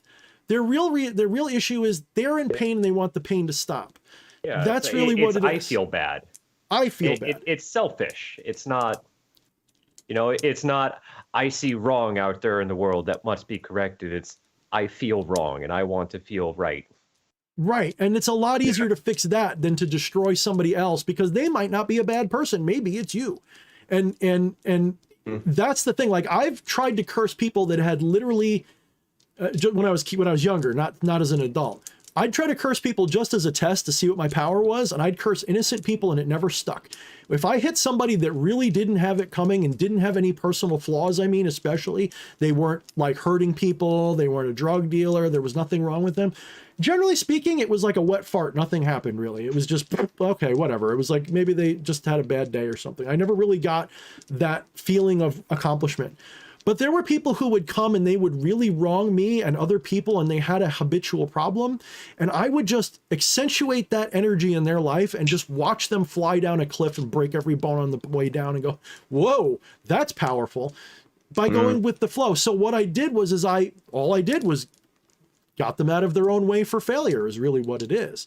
So, well, you teach them a lesson in a way too, But I can't speak from experience, because I have never cursed someone that has not deserved it, because I am not curse happy, even though we have so many people out here that say, I will kill you, or I will curse you for just like, disagreeing with me online. Sure, fair enough.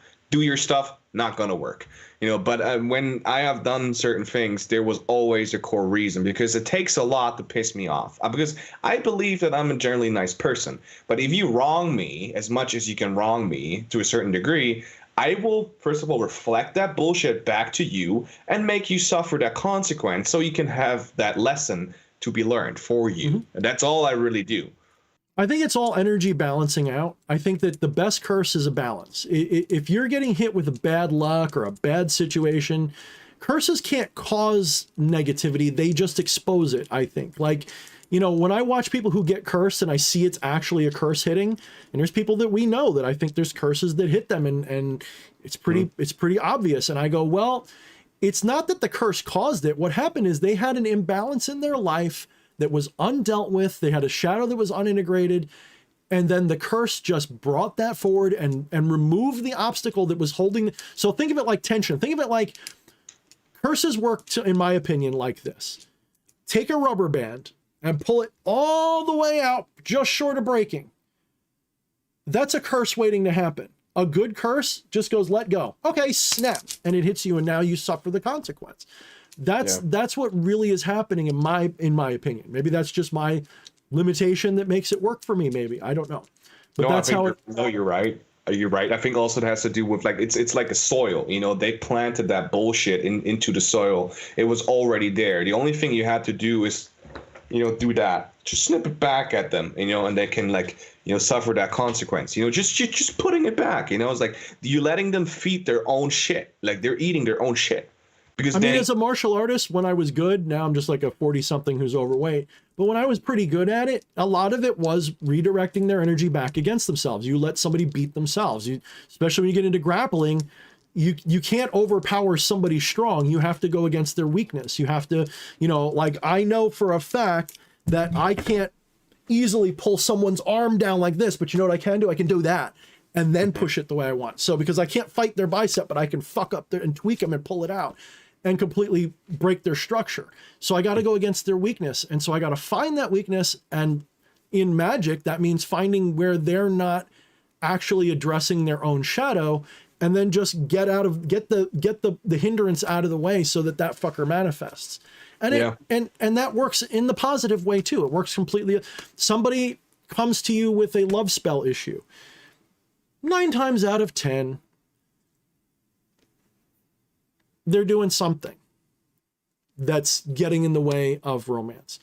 Sometimes they don't realize that they're not going to get romance, that maybe their life lesson is singleness. Maybe that is what their highest self is telling them. We're all supposed to be loved, sure, but that doesn't mean we're all supposed to get married and have kids and have what society tells us love is. So you're going to get love. You'll probably get romance. You'll probably get laid. You'll probably get this. No guarantees. You'll probably get that. But to get like the storybook romance, maybe you're not supposed to. When I say not supposed to, I don't mean like God's preventing you, like some external thing. I mean it the same reason why, well, like I can't help myself. Truly haven't learned how to love yourself to allow somebody else to love you. That's a good example. Or in my case, for example, I can't help but talk too much. It's not that I am stuck. It's not that I'm trapped. It's just my nature to do this. Well, maybe your nature is to be single forever. Maybe. So how do we deal with that? If you can't deal with being single forever, I don't think the magic will work. You have to be able to accept that nothing will happen before it will work. And this is why I think a lot of the times you have to give up on the magic sometimes for it to work. I've done rituals. I've done one recently, not too long ago, that pissed me off because I didn't get the results I wanted. And I got so mad. I'm like, fuck you. I remembered being 20 again. It reminded me of when I was 20, I started giving up on magic because same kind of shit was happening. I was trying to change the world, change big stuff. Nothing was working the way I wanted. And I got frustrated and put it down and walked away. And then in time, it manifests anyway after you start to just go, I don't give a shit anymore. Yeah. That's letting go of it, right? That's letting go of that attachment. That's holding it holding the manifestation back, as you would put it. That's why I think the whole industry of doing like ritual for others and like magic is sometimes a paradox, because they come, first of all, like let's say, like we're magicians, we're into the occult, we know about this stuff. The people that come to us for this stuff don't know. Mostly they don't know how to do it themselves, and they're not well read on anything, don't have any experience, so they think they hire a magician and it's going to be like the same thing like in the movies or Vampire Diaries. They do their spell and it just fucking works. That's not how it's going to work. But they buy into that because they're desperate. So they go for the last straw, which is magic, something that should not be possible. But you do it for them, in a way that, this needs to manifest. Well, at the same time, there's so many things that flow into it, like me doing the spell for you, but also the others going into that, meaning if you're blocked, you're not doing the right thing, you're not doing the right actions towards that, it's not going to happen. I had someone that I'd done a love spell for because, love, money, and all that stuff is the usual stuff that people, come to, people that do magic most of the time. And I did all of this, and I even after the ritual, I went in again to further, manipulate that person to go into a certain direction.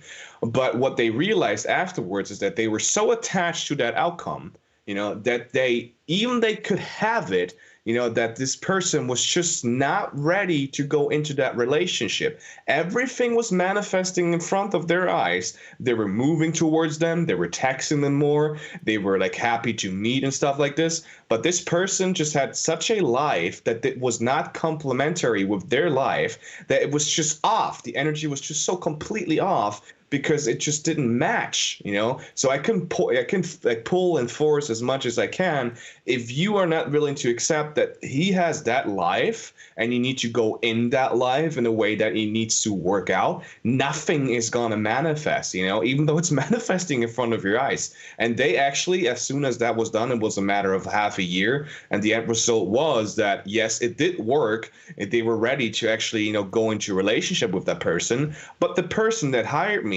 realized that this person was not the right person for them, so they just left it. I'm like, okay, there you go. Maybe that was what you needed to experience, that you need to love yourself and that you deserve someone that's much better for you compared to what you actually wanted. Now she's in a much happier relationship because she found someone better.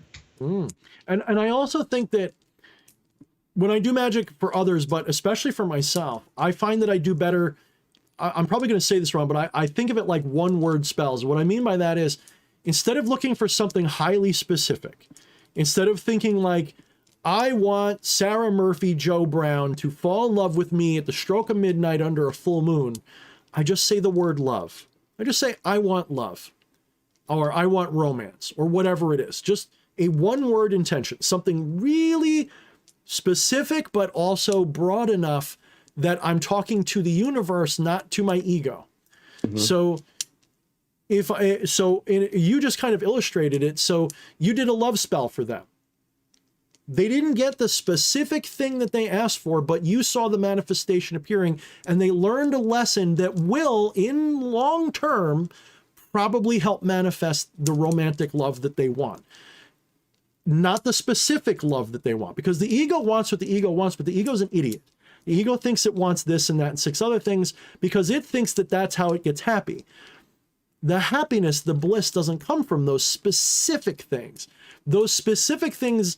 So it's kind of like in a dream when I say if you're being chased by a Bigfoot, it's not that you're afraid of Bigfoot. It's that there's a fear in your soul, in your psyche that you're not addressing, and it's manifesting as that Bigfoot. Not that Bigfoot specifically means something. It's that the chase, the feeling of being chased. So there's something you're not dealing with that you feel is chasing you in your life. Maybe it's time's catching up to you and you haven't finished your career, or whatever the fuck it is. In the same way, when someone says, Thorne, I need you to do money magic for me, I look at it like, what's the subtext you're not telling me? What is it that you're missing that the magic will show you? And then how do I help you see that? So like Fleshy said, it is like therapy for goths. I was just about to bring that up, actually. It's like with a lot of people, I think that's the subtext whenever somebody goes for ritual for hire or consultation. In fact, I did this with CM Helnikainen, who's in the chat right now. He's the only one.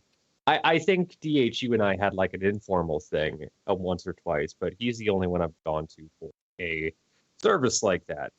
And our service mostly revolved around like, okay, so here's what you've done, here's what you've tried and the meaning for you, but let's get down to the roots of things, because otherwise your intention is just, you can want this thing, and that's just taking scissors and chopping down the weeds as they appear. It's never fucking addressing the root. And that's really what, as goth therapists, you guys are ideally trying to do, is addressing that root and striking to the core.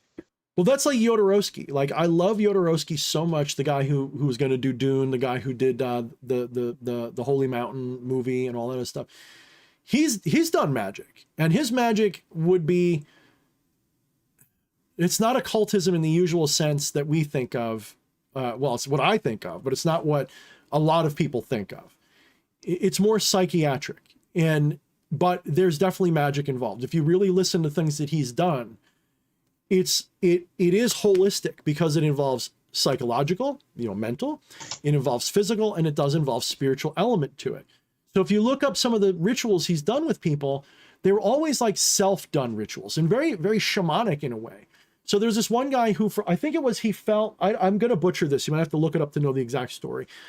I'm going from bad memory here. Someone came to him because they felt a whole big issue about, they were rich and they had first world problems. They felt guilty about being rich, and it was really fucking with them, and it was hindering them. It was a blockage. They couldn't live life to the fullest and prosecute their dreams and everything else because they were always feeling weird about it. So he told him to fill his pockets with marbles, to dress up like a bum and fill his pockets with marbles, and go to a really fancy restaurant, stand outside the window, and just stand out there emptying his pockets slowly and just letting the marbles hit the floor as everybody watched him and mocked him. Now, something he did with him, he did a tarot reading, he did all this stuff, and I'm probably butchering the story a lot, but the end of the story is the guy was completely released of this weird guilt and tension he had and went on to do great things because of it. Was it a magic spell? Was it something psychological? Was it NLP?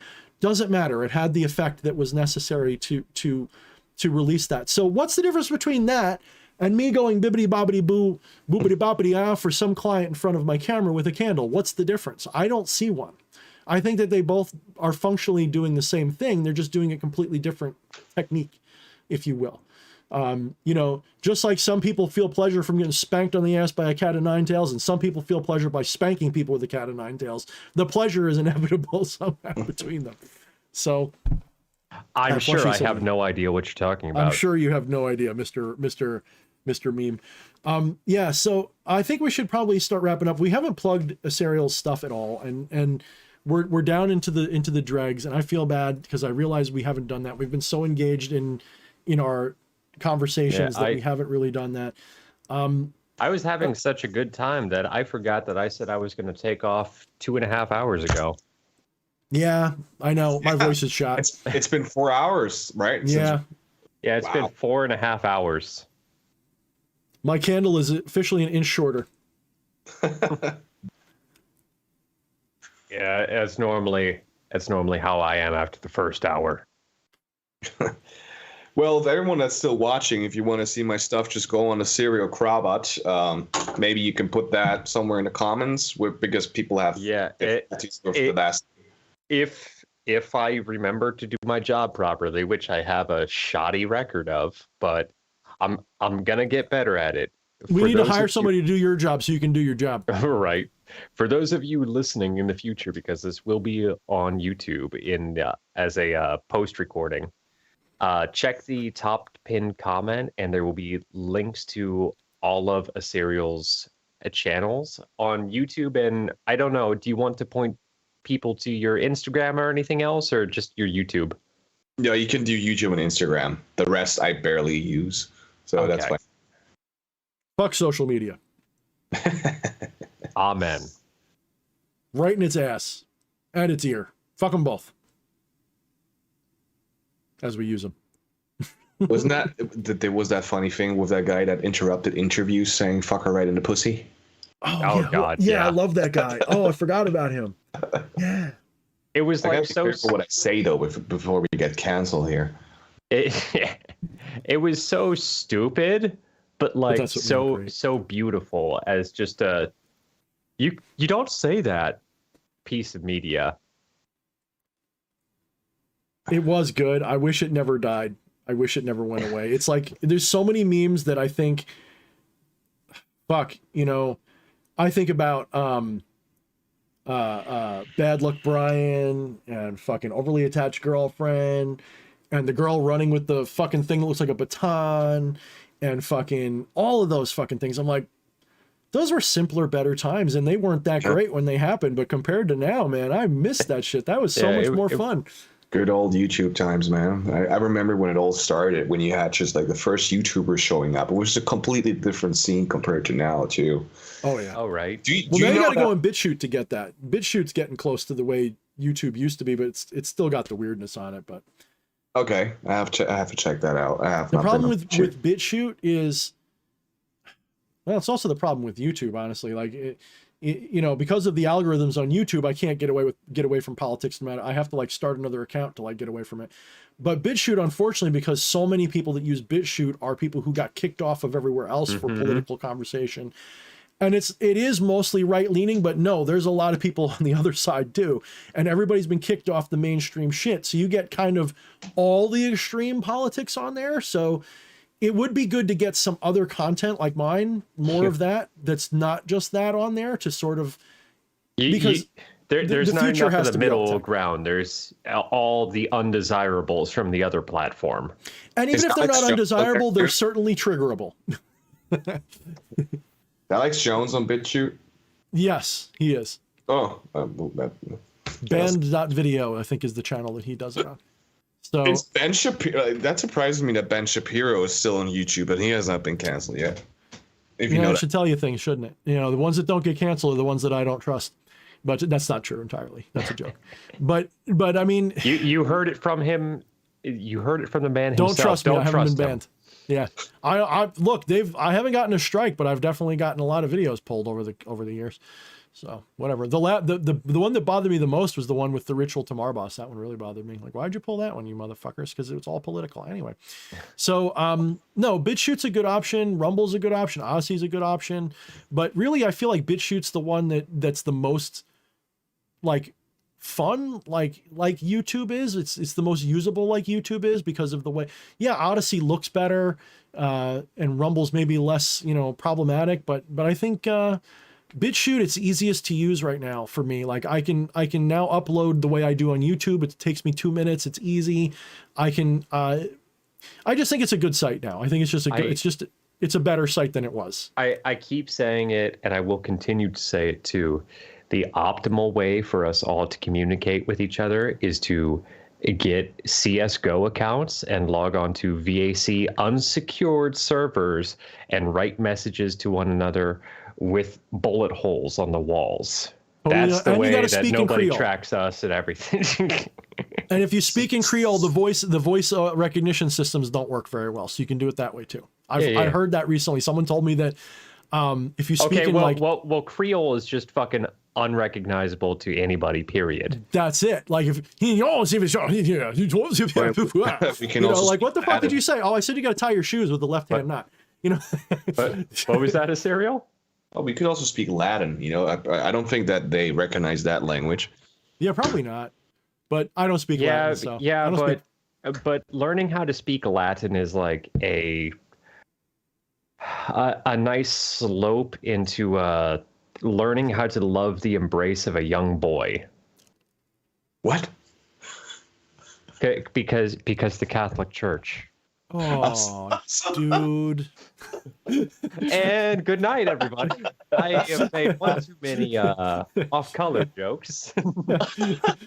Skeletor meme, activate. Sorry, I had a brain fart. It just took me a second to get that one. No, I'm just a little neurodiverse and my brain fucking processes differently. The real joke is we're going back to elite speak for almost the same reason, but in a different way. It's really, we got to go back to leet speak for everything because the algorithms still aren't smart enough to pick up on shit like leet speak. So you can still do it that way. But okay. Oh, fuck. All right. Well, all right, guys. So if you didn't hate this conversation, if you loved this conversation, fuck it. If you felt like this conversation just made your life a little bit better and it was fun, if nothing else, make sure you like, share, and subscribe. Not just my channel, but Aserial's channel. He was good enough to come on here and endure the abuse that Thorne is well known to dish out to people that he likes. And making the big sacrifice of, like, I know you slept throughout the day, but dude, he's up at a fucking early hour. Like, throw him a bone. Go check out his channel. Like, one way or the other. Like, he's making a sacrifice by being on here. So please, go check him out. Exactly. Link down below in the pinned comment. Well, it has been a blast. I mean, thanks for having me on, first of all. You know, without that, this conversation wouldn't have happened. I mean, I wanted to jump on for a while now, but every time, like, when I jump on, and I, like, not jump on right now, but, like, I see your live stream and I comment, it's like when I can't sleep. That's why I used to be on, but now it's like I slept throughout the day. It's 8 o'clock in the morning now, so it's fine. I probably will go back to sleep, though, right after this.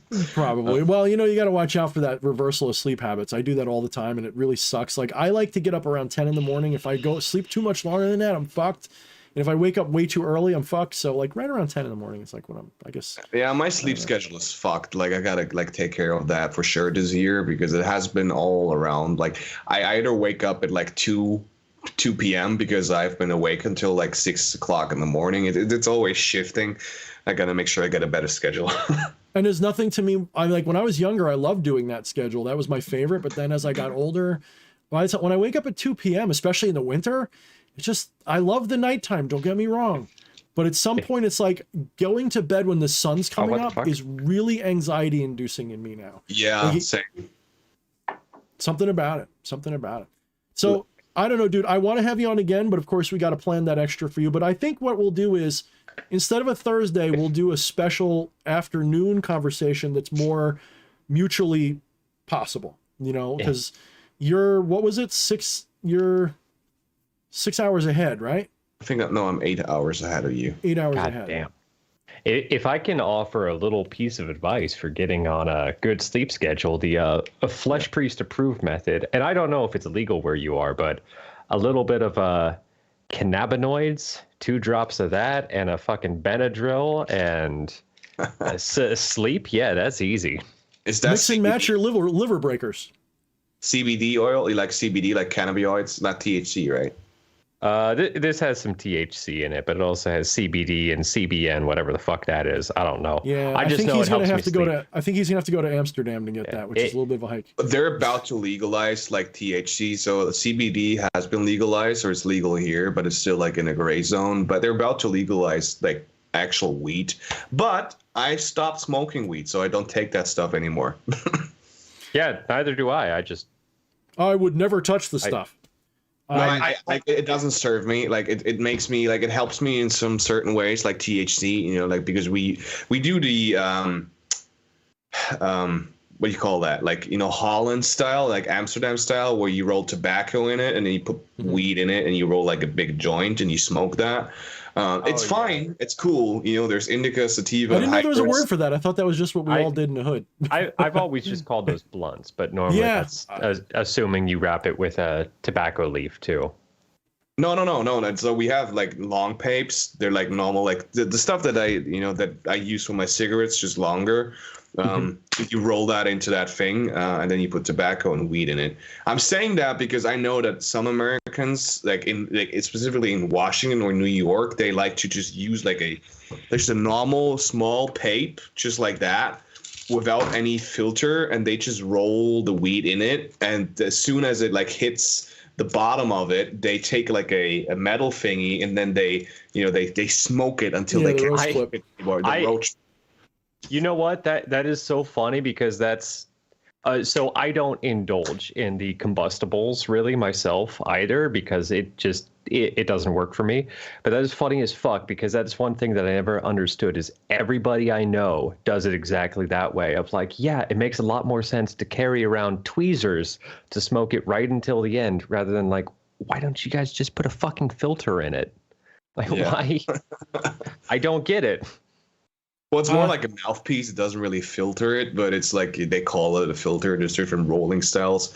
I don't know. But I had to stop smoking it because it just messes with my anxiety and a lot of other things. Makes me lazy, couch potato, stuff like that. Look, everything, even meditation, should be medicinal, not dietary. If you're doing it all the time, you're doing it wrong. You should probably, I think that all those things when done in a spiritual, medicinal way are valid. Not everything, but most things are valid. And if that means giving them up, that's also valid. So what can I say? So, all right, guys. So, Aserial, we'll have to do a schedule for a weekday or something when you're up and I'm up and we've got nothing better to do and we feel like rehashing things, and talking again. But I want to thank everybody for being here and watching this. And make sure you go check out Aserial's stuff. He's been doing this for a while. And I remember when I was like, dude, you got to come out and do professional stuff. And he's like, well, I need a little bit more time. And now he's out and man, he's got beautiful setups. I don't know if you still got that tree, dude, but that tree was intense. Yeah. I don't know what you still have. You got so many cool freaking things going on in your rituals that, there's times where, yeah, my stuff looks cool, but it's very austere. Yours is just so full of different cool freaking elements that I really enjoy. So I highly recommend Aserial. We may differ, but I respect the shit out of his practice and I have absolutely nothing but respect for his practices. So check it out and shut up, Fleshy. And just remember all these differences are just fucking weird motions of the stars. Go out and fucking shoot a horse with a bow. There you go. No, I mean, honestly, if you come to me for a ritual, I'm going to be more inclined to tell you how to do it yourself these days than to do it for you. So I don't even care that like my ritual work has been going down. I really don't care. It's really like, yay, get off my back, motherfuckers, do it yourselves. I'd rather just be an annoying asshole that talks about it all day. So that's a joke. But Aserial, if you want to pick up my work, check out Aserial stuff. He does really good work. And of course, check out his stuff on Balg, right? I think you still got the two stuff you did, the two books you did work for, and whatever else you want to plug, just go for it, dude. Yeah, I think the companions are still selling. I think so. I think that the original like editions are all sold out. But yeah, you can definitely check out like the Lucid Future Compendium or the Baal Compendium, which I was part of. You can check out the Necromancer by Connor Candle, which I did the entire design for. So if you want to check out my design and Connor Candle's work at the same time, check that out. And you can check out my YouTube channel, Aserial Krabat, and also on Instagram to see what I'm doing, with rituals and other stuff. But it has been a blast. Thanks for having me on. I'm definitely down for another live stream. Yeah, it was fucking amazing. Thanks. Yeah, and you're welcome anytime. So thanks for being here, and thank all of you in the chat for sticking around. Man, I feel like somebody said it felt like 2 shows, and yeah, we basically gave you 2 shows. So I hope you all enjoyed, and I look forward to speaking to all of you next week. So mind the motherfucking shadows. Tell your friends, warn your enemies. Oh, yeah, sorry about